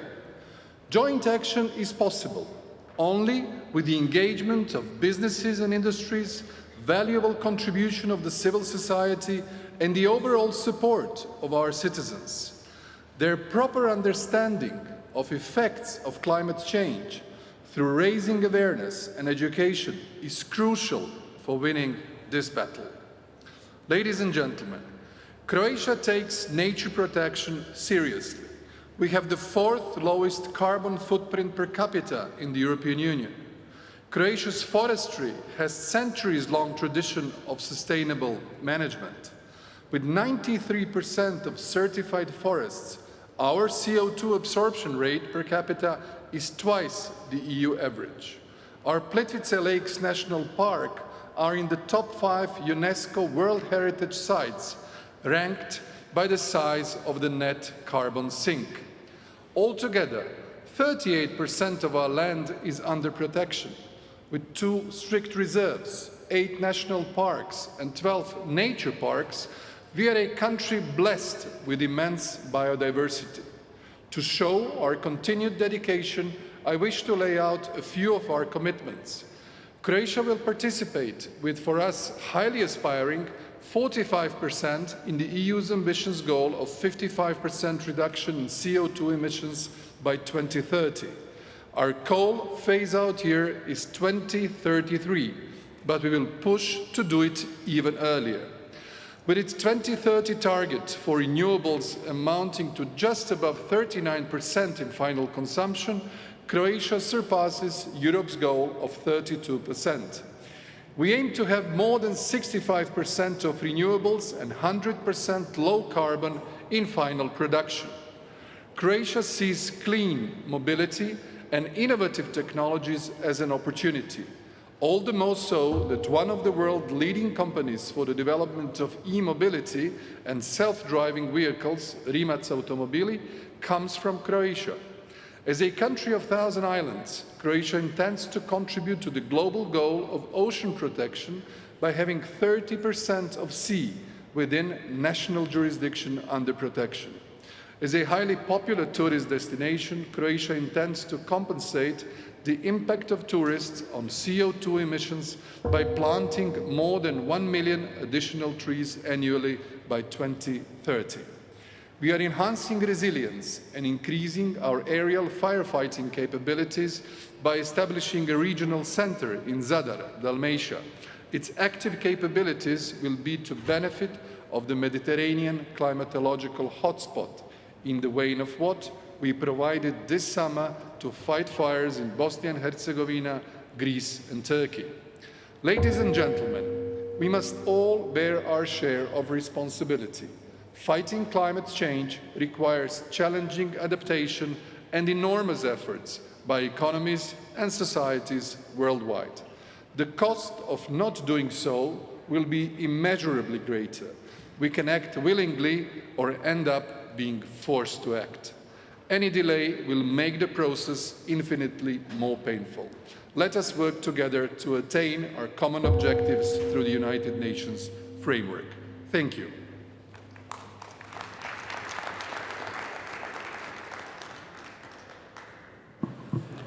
Thank you, Your Excellency. It is my pleasure to welcome His Highness Sheikh Sabah Khaled Al Hamad Al Sabah, Prime Minister of Kuwait. Your Excellency, you have the floor.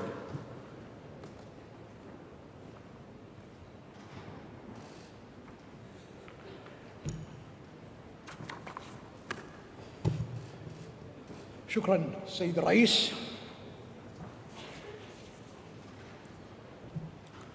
معالي السيد بوريس جونسون رئيس وزراء المملكة المتحدة، معالي السيد أنطونيو غوتيريش الأمين العام للأمم المتحدة، أصحاب الفخامة والسمو والمعالي، السيدات والسادة، السلام عليكم ورحمة الله وبركاته. يسرني في البداية أن أنقل لكم تحيات سيدي حضرة صاحب السمو الشيخ نواف الأحمد الجابر الصباح أمير دولة الكويت حفظه الله ورعاه، وتمنياته لكم بالتوفيق والنجاح في مؤتمر الأطراف السادس والعشرين.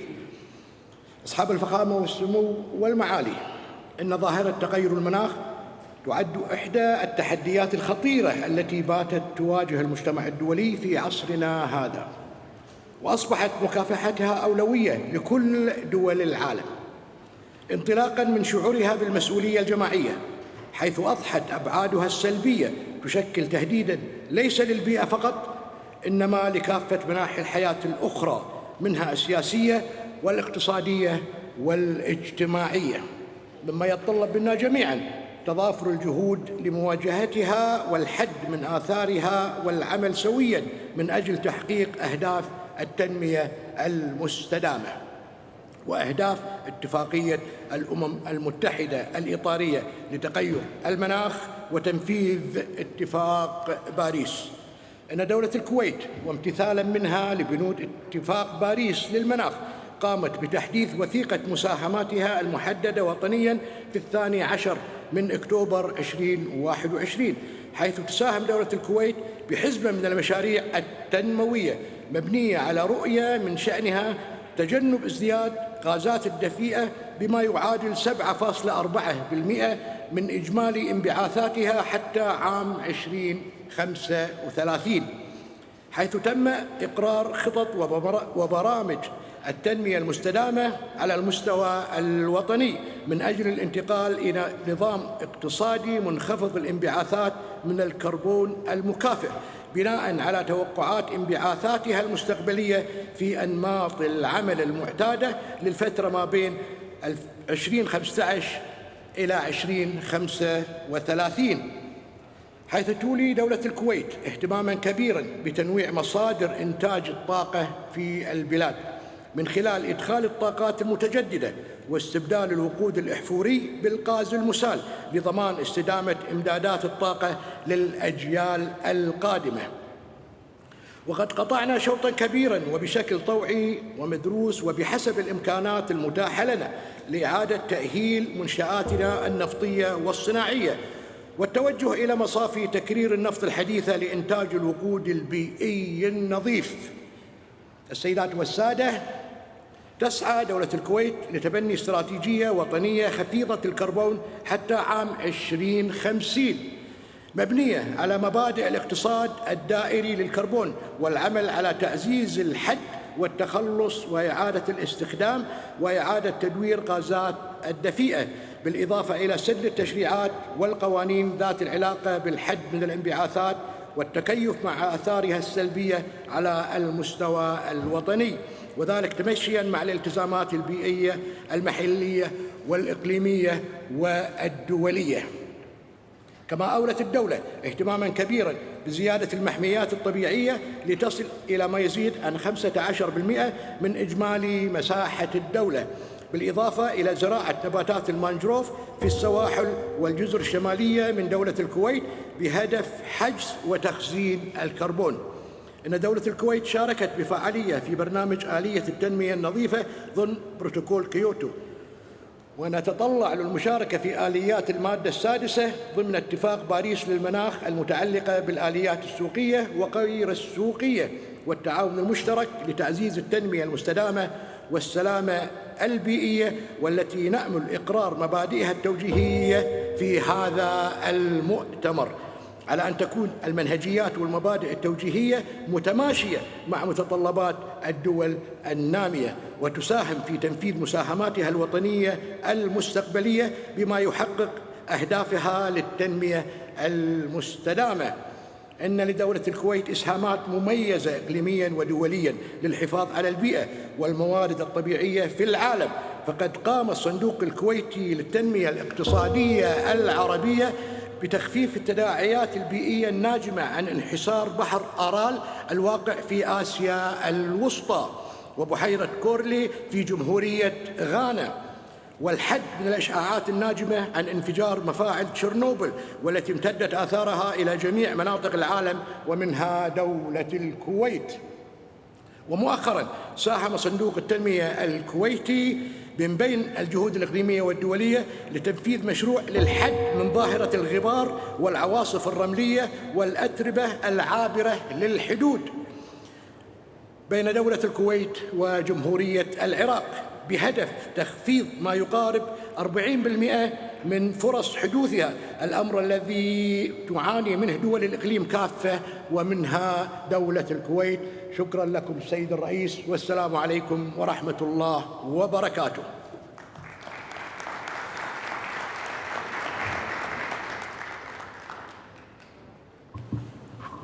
Thank you, Your Excellency.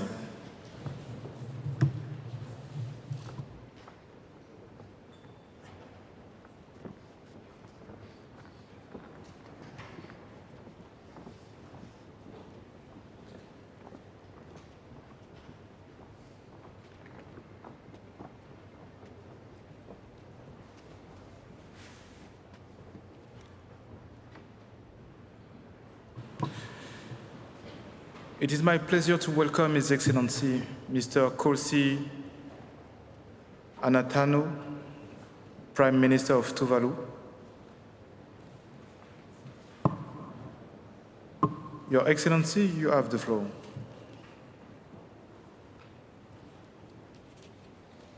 Thank you, Mr. President, Excellencies, ladies and gentlemen. We are gathered here at the beginning of Cop26 a COP marked by clear evidence of the increasing dire impacts of climate change and a pandemic that has demonstrated the interconnected nature of our global community. What we do at home reverberates around the world, reminding us of our shared responsibility to address climate change. Tuvalu wishes to reaffirm the urgency of the climate change crisis facing Pacific Seas, despite our negligible contribution to global emissions. We urge world leaders to similarly affirm the critical urgency of the climate crisis. This is the single greatest threat to Pacific livelihoods. Mr. President, we must conclude negotiations on the Paris rulebook and safeguard the integrity of the Paris Agreement. We must urgently call on major emitters to take stronger climate action. However, we must also realize that these steps may not help countries like Tuvalu that are irreversibly affected by climate change. For Tuvalu, we must fast-track large-scale climate finance that are easy to access for bold, long-term, and permanent adaptation solutions. Mr. President, whatever our progress in combating climate change, there will likely be countries who cannot adapt, and we will see significant loss and damage, even at safer temperature levels. Given this, we must immediately develop new financing mechanisms and funding windows for loss and damage. We must preserve our statehood and sovereignty and develop legal mechanisms to recognize our maritime boundaries as permanent despite the impact of sea level rise. In the midst of Cop26, we signed an agreement with the Prime Minister of Antigua and Barbuda to establish a commission of small island states on climate change and international law.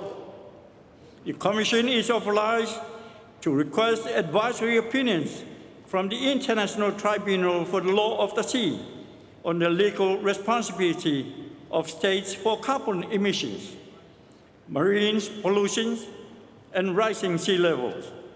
We must support initiatives of this nature to develop and implement fair and just global and environmental norms and practices.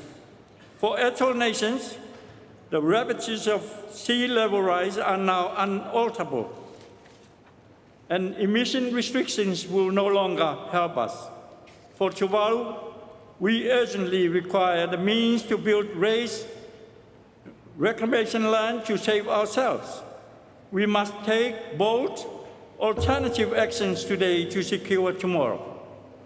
Mr. President, even if all greenhouse gas emissions cease tomorrow, Tuvalu and other low-lying atoll nations are sinking.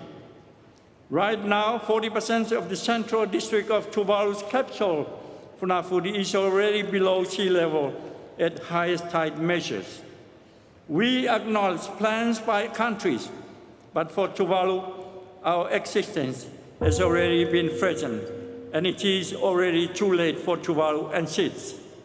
We cannot wait for 10 years or for another year. Enough has been said.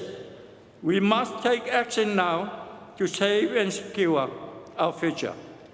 Before I leave Cop26, I was honored to be given this scarf.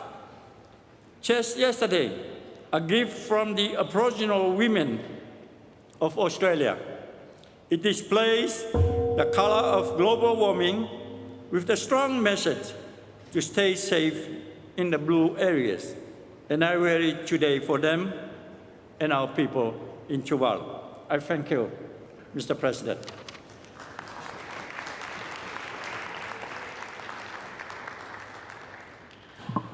Thank you, Your Excellency. It is my pleasure to welcome His Excellency, Mr. Philip Davis, Prime Minister of Bahamas. Your Excellency, you have the floor. Thank you, Mr. President. Your Excellencies, this past summer at the Olympic Games, a young Bahamian woman and a young Bahamian man outran the competition to become gold medal winners in their 400-meter races. Our runners had the discipline and drive to work towards long-term goals. Our runners had the courage and determination to overcome every obstacle. And our runners had the ambition to believe, yes, they would succeed despite the odds. Colleagues, we must do the same to ensure that this gathering succeeds in a way that the prior 25 such meetings did not. We in the Bahamas will do what we can, but the limits of our nation's effort can accomplish are stark. We cannot outrun your carbon emissions. We cannot outrun the hurricanes, which are growing more powerful. And we cannot outrun rising sea levels as our islands disappear beneath the seas. Hurricane Dorian, that monster Category 5 hurricane, which devastated 2 of our main islands, feels like it descended upon us just yesterday. We still don't know exactly how many died, and some people still tremble at the first drop of rain.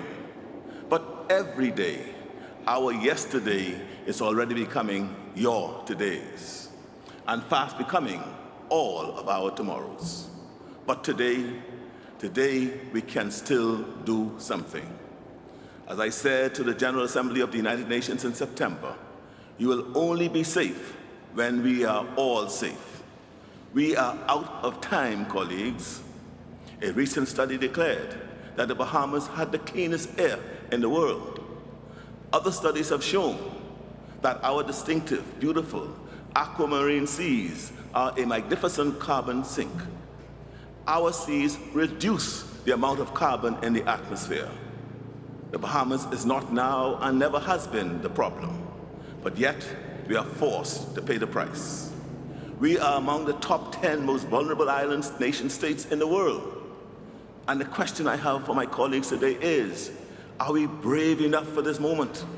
Are we braver than our predecessors who led our nations at the previous 25 climate change meetings? Can we summon the courage and ingenuity and determination to succeed where they did not? Promises and agreements are easy. Action, specific concrete policy changes, is a lot harder. Action requires courage. Every leader before us has postponed until tomorrow what needed to happen yesterday. And now tomorrow is here today, and countries like mine are out of time. Your support by financing and technology transfer are needed urgently so we can rebuild for resilience. Without change, if we are lucky, we will become refugees. Without change, if we are unlucky, then we will be left to the mercy of future Hurricane Dorians. More of my people will die. More will be left traumatized and homeless. People will be forced to flee, but flee to where? These are my neighbors, my family, and friends. My plea is both urgent and deeply personal, and I make it on behalf of all humanity. My friends, look outside. Our hurricanes are your fires and floods. Our hurricanes are your landslides and drought. Morally and ethically, it has to be beyond imagination and conscience that we do so little until it becomes too late. Please, do what is needed, not what you can get away with. Turn promises and agreements into action. Don't hide behind buzzwords and hazy assurances. Don't let the failures of the past limit our ambition for the present. Have the courage to acknowledge that failure today will lead directly to destruction for humanity tomorrow. Like Bahamian gold medal winners, today we still have the chance to win the race against time and outrun the impact of climate change. I thank you.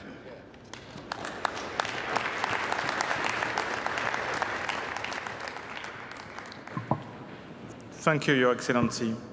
It is my pleasure to welcome His Excellency, Mr. Carlos Agostinho do Rosario, Prime Minister of Mozambique. Your Excellency, you have the floor. Senhor Presidente da Cop26, Excelências, é com elevada honra que, em nome de Sua Excelência Filipe Jacinto Nyusi, Presidente de Moçambique, nos dirigimos à comunidade internacional neste debate da Cop26. Reafirmamos o compromisso de Moçambique em trabalhar coletivamente na definição de ações concretas, eficazes e realistas que nos permitam abordar as mudanças climáticas de forma holística. Moçambique está na rota dos eventos climatéricos extremos que se registram de forma cíclica e cada vez mais frequente e com maior intensidade, tais como ciclones, cheias, inundações e secas. A título de exemplo, Moçambique foi afetado em 2019 e 2020 por 5 ciclones, sendo os ciclones de Idai e Kenneth os mais devastadores. Dada a frequência e intensidade com que os eventos climatéricos extremos se registram no nosso país, a nossa abordagem está centrada na prevenção, adaptação, mitigação, ressentimento da população virada para o desenvolvimento, construção de infraestruturas resilientes, assim como gestão de recursos hídricos, conforme o plasmado na contribuição nacionalmente determinada NDC atualizada. Moçambique sozinho, tal como outros países em desenvolvimento, não conseguirá ter recursos necessários para financiar ações estruturantes para fazer face aos impactos das mudanças climatéricas.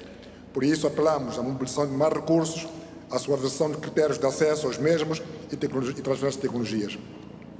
Excelências, constitui prioridade de Moçambique a implementação de um programa de transição energética assente numa matriz diversificada, com fontes mais limpas e amigas do ambiente, que estão em consonância com os programas de desenvolvimento do nosso país.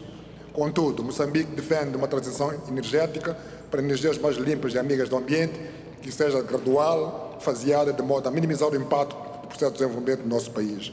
É neste contexto que Moçambique se propõe utilizar o gás natural como energia de transição para fontes mais limpas. Excelências, Moçambique está determinada a continuar a envidar esforços para atingir, em 2030, níveis de 102% de contribuição de energias renováveis na matriz energética nacional no âmbito do alcance dos Objetivos de Desenvolvimento Sustentável. Contudo, reconhecemos que o alcance destes níveis é um grande desafio para Moçambique, porque pressupõe fontes de financiamento e tecnologias adequadas, devidamente asseguradas, para facilitar a massificação do uso das energias limpas.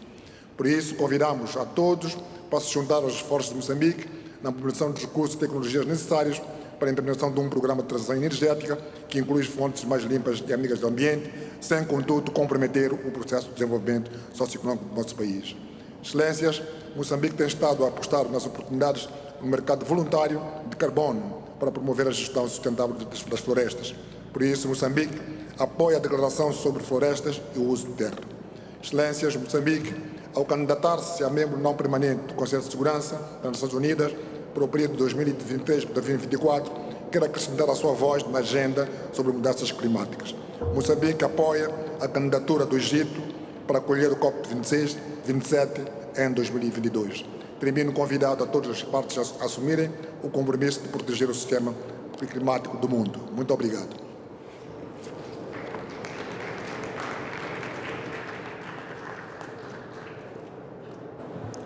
Thank you, Your Excellency. It is my pleasure to welcome His Excellency, Mr. Stefan Lanev, Prime Minister of Bulgaria. Your Excellency, you have the floor.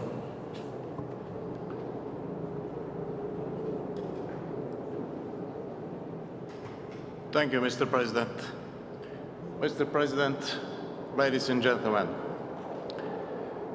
it's an honor to address the Cop26, and allow me to use that opportunity to express my gratitude to Her Majesty government for organizing this event in extremely difficult times of global pandemic.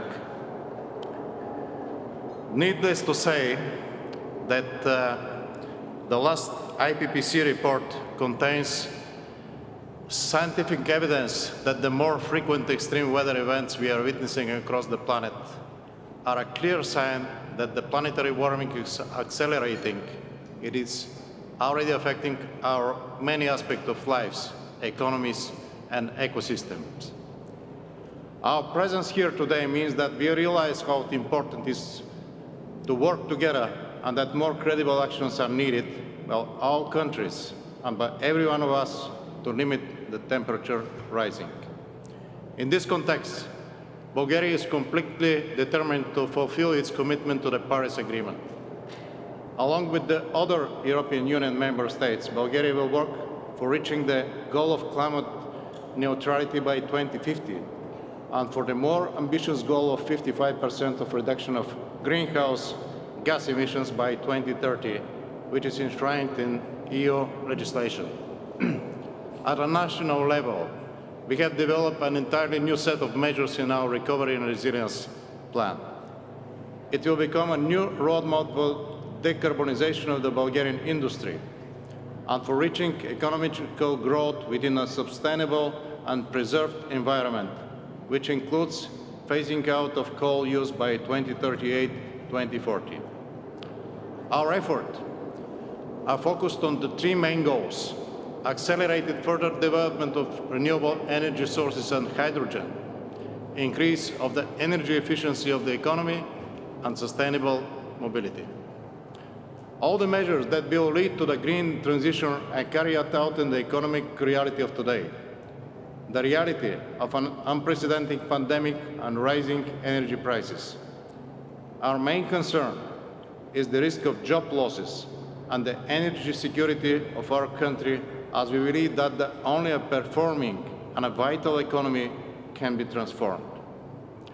Therefore, the national features should be taken into account for a fair and proportionate approach. Bulgaria supports the united efforts of governments, private sectors, academia, and other stakeholders in our common goal to fight climate change. No country alone is able to face the global threat to climate change, because we don't have the option of or luxury of failure. Let us join our effort to reach a new consensus among all countries on the necessary climate actions and goals to achieve global climate neutrality by mid-century, as well as to agree on decisive short and medium-term policies based on the right balance between mitigation and adaptation. Thank you for your attention.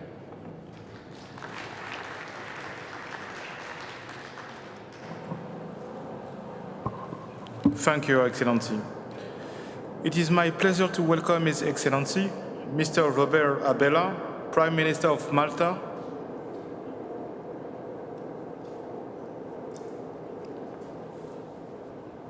Your Excellency, you have the floor. Thank you, Mr. President, Excellencies, distinguished guests. Climate change is real, and it is happening now.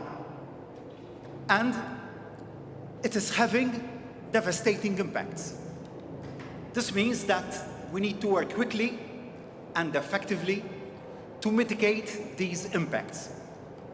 And as world leaders, we are here because we recognize that it's our responsibility to find and implement solutions. Ones that give our children hope for a better future, and the serenity of mind that we are committed to walk the talk with real global collaboration. We must believe that together we can make the difference for our children, our families, our peoples, and above all, for humanity and our planet. This is why Cop26 is a turning point for mankind. This is it. To start with, we need to make the Paris Agreement work, ensuring it remains our uniting force to combat this reality, to foster a spirit of cooperation and solidarity that recognizes that the whole is much stronger and more impactful than the individual parts. We must also all be committed to play our part. For climate change knows no borders. Its implications are universal, but its impacts are local, and its consequences have a disproportionate impact on the most vulnerable. Fundamental principles must therefore be adhered to in our fight against climate change. Our commitment to convene here in Glasgow must be translated into active and, I dare say, passionate commitment to undertake meaningful and impactful actions. And as the world slowly recovers from the pandemic, the lessons we learned must not be ignored, and the slogan "Building Back Better" cannot just remain a rhetorical expression. We must effect real change and, convincingly, ensure a just transition that leaves no one behind in a compelling and tangible manner based on digitalization, talent, and a revision of how we measure national value and wealth. At the same time, we must reinforce our ambitions for collaboration and solidarity. The prosperity of one country should not translate into the isolation of another. The planet's new future should be based on the alignment of nations in their right for a better world, a world without disparity. If we aim for success in mitigating the ravages of climate change and building our resilience, we must also recognize the differentiated impact of climate change, especially upon the most vulnerable. The truth is that we all have a part to play in mitigating the climate impacts and addressing adaptational capacities. Malta will not be passive. Our commitment is to implement a low-carbon development strategy with ambitious 2030 targets that will lead us to achieve climate neutrality by 2050. For a small country of just over 300 square kilometers, with limited natural resources and very limited capacity for emissions reductions, these targets are very challenging.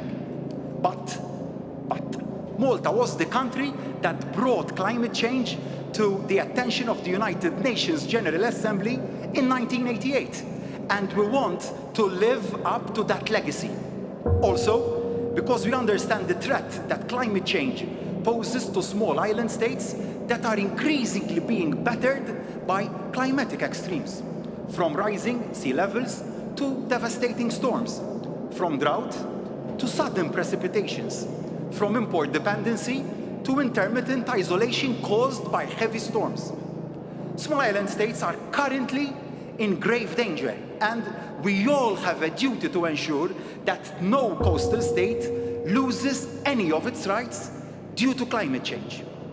This is why Malta is committed to offer its assistance to small island developing states. We share similar risks.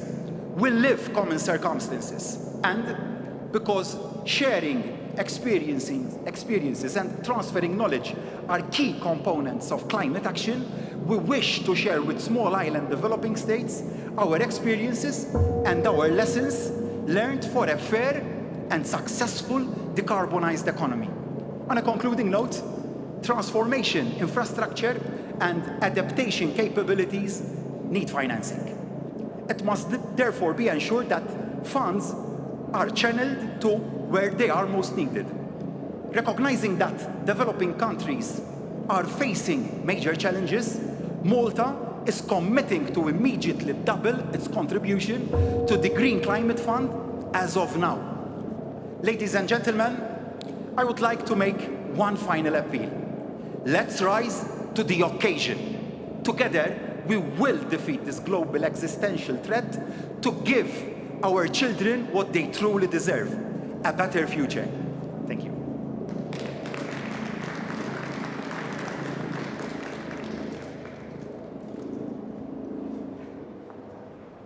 Thank you, Your Excellency. It's now my pleasure to welcome His Excellency Mr. Edouard Nigrente, Prime Minister of Rwanda. Your Excellency, you have the floor.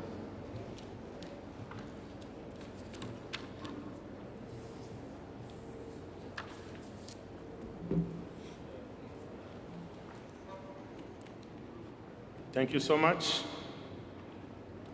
Excellencies, distinguished delegates, It is my great pleasure to represent His Excellency Paul Kagame, President of the Republic of Rwanda, at Cop26. I would like to express my appreciation to the United Kingdom for hosting this summit and to the government and people of Scotland for your warm hospitality. We are falling short of our duty to both people and the planet if we don't urgently address climate change.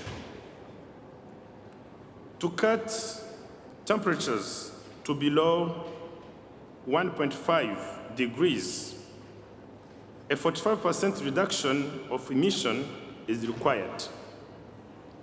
This calls for immediate, rapid, and large-scale reductions in greenhouse gas emissions. Excellencies, in Rwanda, we have seen firsthand the impact of climate change.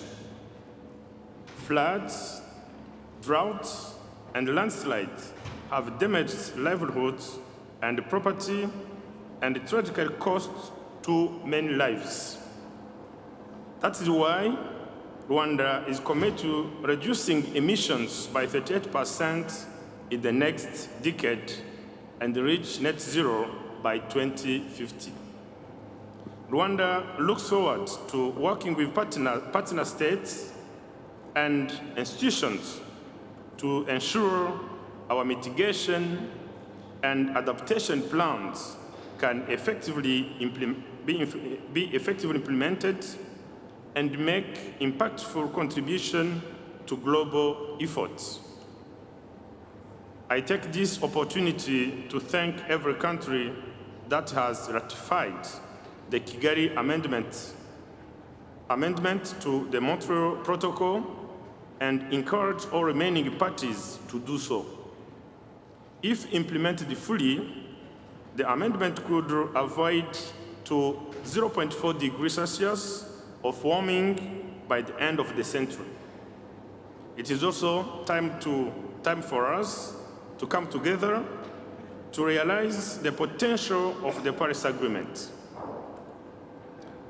Let us keep the 1.5 alive, scale up timely and ambitious actions, mobilize finance, and complete the Paris rulebook so that there are no more delays to climate actions.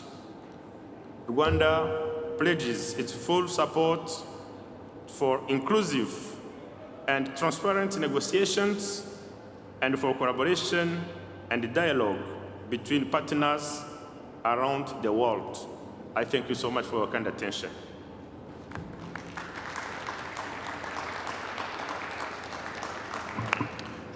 Thank you, Your Excellency.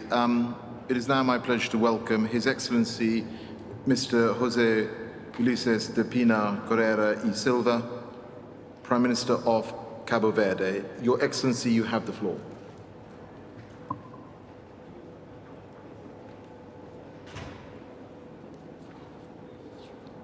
Obrigado, Sr. Presidente. Cabo Verde é um país africano e um pequeno Estado insular em desenvolvimento. Nesta dupla condição, nós somos um país com elevadas vulnerabilidades económicas e ambientais e forte exposição a choques externos. Convergente com a posição do Grupo Africano e da OASIS, defendemos cortes ambiciosos nas emissões para evitar o aumento da temperatura média global para além de 1,5 graus centígrados até ao final do século. Políticas públicas e investimentos em empoderamento tecnológico para adaptação às alterações climáticas, transição justa e aumento da resiliência. Concretização do financiamento climático e criação de condições para sua execuibilidade e acesso. Consideração das vulnerabilidades e especificidades dos CIDs nos critérios de financiamento climático. Sr. Presidente, Cabo Verde assumiu compromissos e faz questão de cumpri-los. As nossas NDC estão atualizadas e aprovadas com compromisso de reduzir as emissões em 38% até 2030 e atingir a neutralidade carbónica em 2050. Partindo dos atuais 20%, pretendemos em 2030 ter mais de 50% de penetração de energias renováveis, acompanhado do aumento da eficiência energética. Cabo Verde foi o primeiro país africano a aderir à Aliança para a Descarbonização dos Transportes. Até 2030, devemos substituir 25% da nossa frota de veículos térmicos por veículos elétricos e atingir 100% em 2050. Para viabilizar a agricultura, estamos a investir forte na dessalinização da água salobra e do mar, reutilização segura de águas residuais tratadas, massificação da rega gota a gota associadas às energias renováveis. Estes são os esforços de um pequeno Estado insular que tem uma contribuição insignificante na carbonização da economia, mas que sofre fortemente os efeitos das alterações climáticas. Todos os CIDs sofrem do mesmo e estão fortemente ameaçados pelas alterações climáticas. Os desafios das mudanças climáticas exigem compromissos coletivos e ação. Exigem muito mais do grupo restrito de países do G20, que podem fazer diferença com eficácia. As Pope Francis said, it's time to act, and to act together. Por último, é preciso erradicar a pobreza extrema que afeta milhões de pessoas no mundo, porque ela não facilita a massificação de práticas e atitudes a favor do clima e a favor do ambiente. Muito obrigado. Thank you.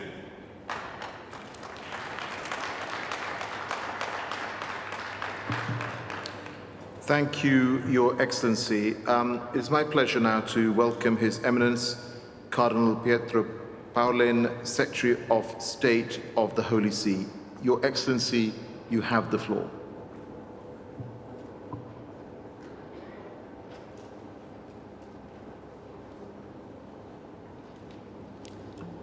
Thank you, Mr. Chairman. Excellencies, ladies and gentlemen, I have the honor of reading an excerpt of the message of Pope Francis addressed to the President of this conference. We can achieve the goals set by the Paris Agreement only if we act in a coordinated and responsible way. Those goals are ambitious and they cannot longer be deferred. Today, it is up to you to take the necessary decisions. We are facing an epochal change that calls for commitment on the part of all, particularly those countries possessed of greater means. These countries need to take a leading role. For its part, the Holy See has adopted a strategy of net zero emissions operating on two levels. First, the commitment of Vatican City State to achieve this goal by 2050. And second, the commitment of the Holy See to promote education in integral ecology, to favor a cultural model of development and of sustainability centered on fraternity and on the covenant between human beings and the natural environment. Along these same lines, on 4 October last, I joined a number of religious leaders and scientists in signing a joint appeal in view of Cop26. What clearly emerged was a remarkable convergence on the urgent need for a change of direction, a decisive resolve to pass from the throw-away culture prevalent in our society to a culture of care for our common home and its inhabitants now and in the future. Humanity possesses the wherewithal to effect this change. Special care must likewise be shown for the most vulnerable peoples, in whose regard there is a growing ecological debt related to commercial imbalances with environmental repercussions, and to the disproportionate use of the natural resources and of other countries. The ecological debt raises in some ways the issue of foreign debt, the burden of which often hinders the development of peoples. We can and must restart from a consideration of all these aspects, along with the setting in place of carefully negotiated procedures for forgiving foreign debt, linked to a more sustainable and just economic restructuring aimed at meeting the climate emergency. Sadly, we must acknowledge how far we remain from achieving the goals set for tackling climate change. This cannot continue. There is no time to waste. All too many of our brothers and sisters are suffering from this climate crisis. Now it is time to act urgently, courageously, and responsibly. I accompany you with my prayers as you take this important decision. Thank you.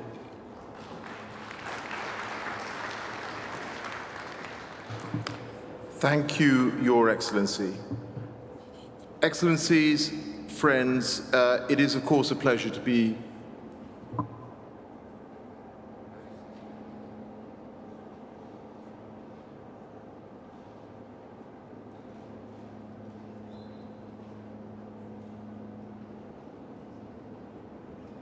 Thank you, Your Eminence, for the message from the Holy Father.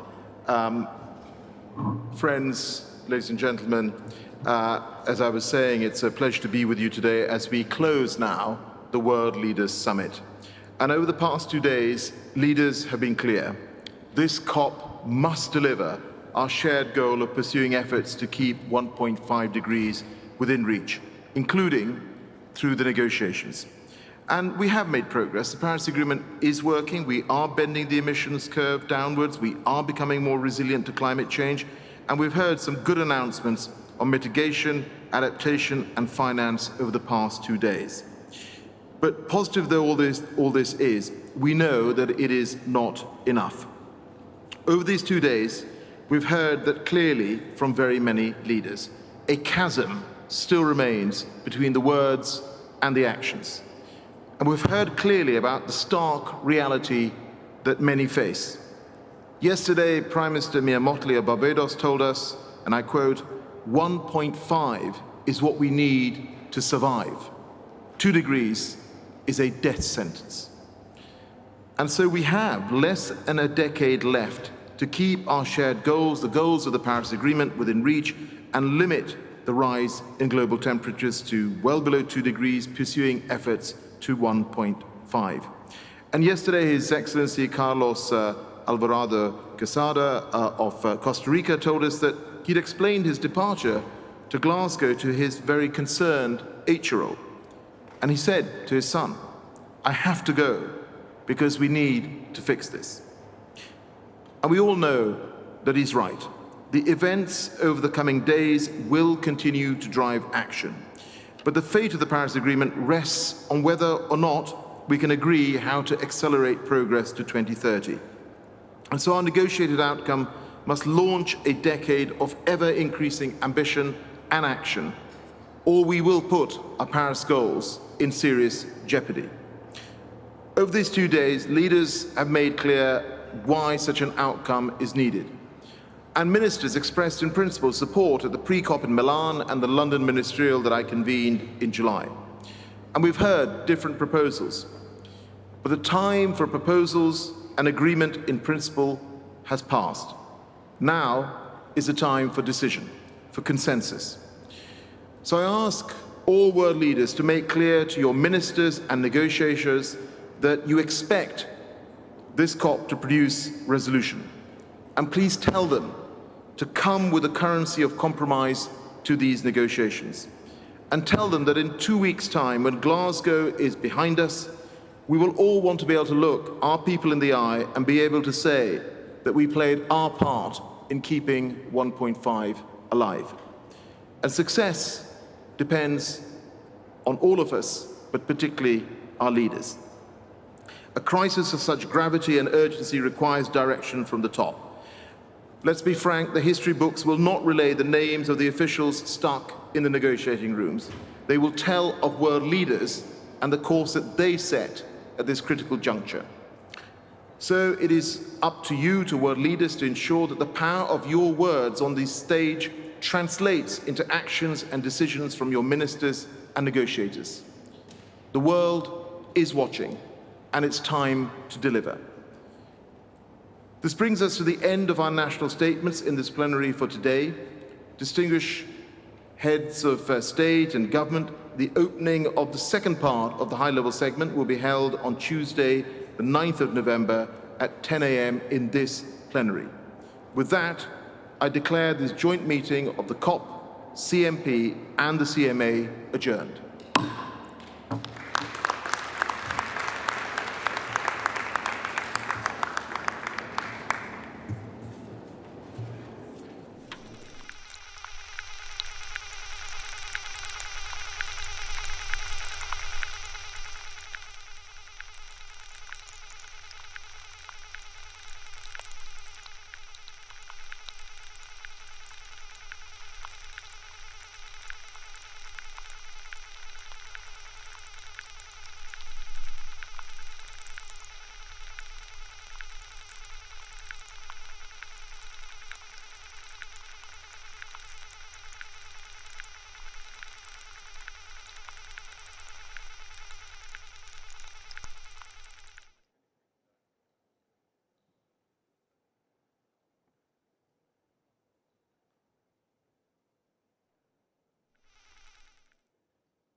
May I kindly ask you, delegate, to take a seat, please?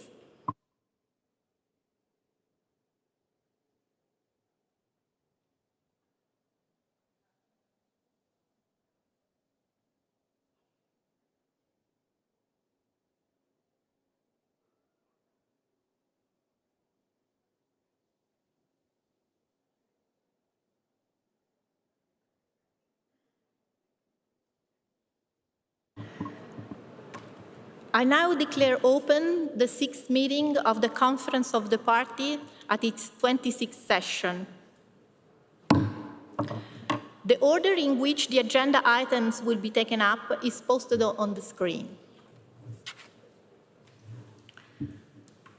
At the opening plenary on Sunday, the COP president informed party that he would appoint senior members of his team to consult with parties on his behalf on the agenda items on matters relating to the Standing Committee on Finance. The COP presidency representative, Mr. Rob Moore and Mr. Sharon Disney, conducted consultations. During the past 2 days, intensive consultations were convened with parties. During the consultation, all parties demonstrated a strong desire to launch work. I thank parties for their constructive engagement and flexibility and for having contributed towards finding a way forward. I would now like to report back to parties on the outcome of these consultations and the understanding reached on the approach on the way forward. The Presidency proposed launching work by establishing a joint COP-CMA contact group on matters relating to the Standing Committee on Finance. The work of this contact group will first focus on the reports of the Standing Committee on Finance, ensuring sufficient time is allocated to consider the needs determination report and the biannual assessment. The Presidency will continue informal consultation on the review of functionings of the Standing Committee on Finance and will provide an update to the joint contact group following the consultation of those, the conclusion of those consultations. The outcome of these Presidency consultations will inform the contact group in determining its approach to the consideration on how to proceed with regard to the review. This way forward should not prejudge the views of party on the outcome of the contact group's work, in particular including the role of the CMA in the review of the Standing Committee of Finance. I now would like to invite the COP to consider sub-items 8B, matters relating to the Standing Committee on Finance. I propose that Mr. Gard Lindseth from Norway and Mr. Richard Muyungi from Tanzania co-chair the contact group established in accordance with the approach I have just outlined. Hearing no objection, it is so decided.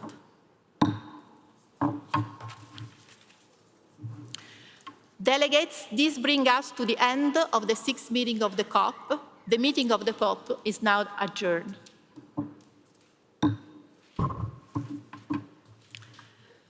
I now declare the 6th meeting of the Conference of the Party serving as the meeting of the Party to the Paris Agreement in its 3rd session.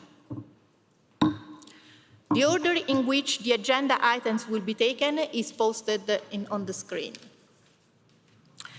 I now invite the CMA to consider sub-items 8A, matters relating to the Standing Committee on Finance. In accordance with the approach that I outlined in the 6th plenary meeting of the COP, I propose that sub-items 8A be undertaken in the contact group established for the COP agenda item 8B, co-chaired by Mr. Gard Lindseth from Norway and Mr. Richard Muyungi from Tanzania. Hearing no objection, it's so decided. I now invite the CMA to consider agenda item 13, report of the Committee to Facilitate Implementation and Promote Compliance referred to in Article 15, paragraph 2 of the Paris Agreement for 2020 and 2021. Party may wish to refer to document FCCC/PA/CMA 2020/1 and FCCC/PA/CMA/2021/6.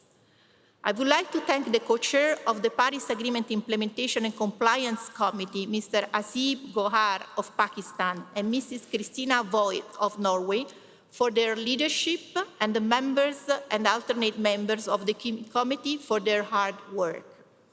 I propose to establish a contact group to consider the assignment to be co-chaired by Mrs. Kuzang from Bhutan and Mr. Harn Riedel from Germany. Hearing no objection, it's so decided. Election of the members and alternate members of the committee will be conducted during the closing CMA plenary.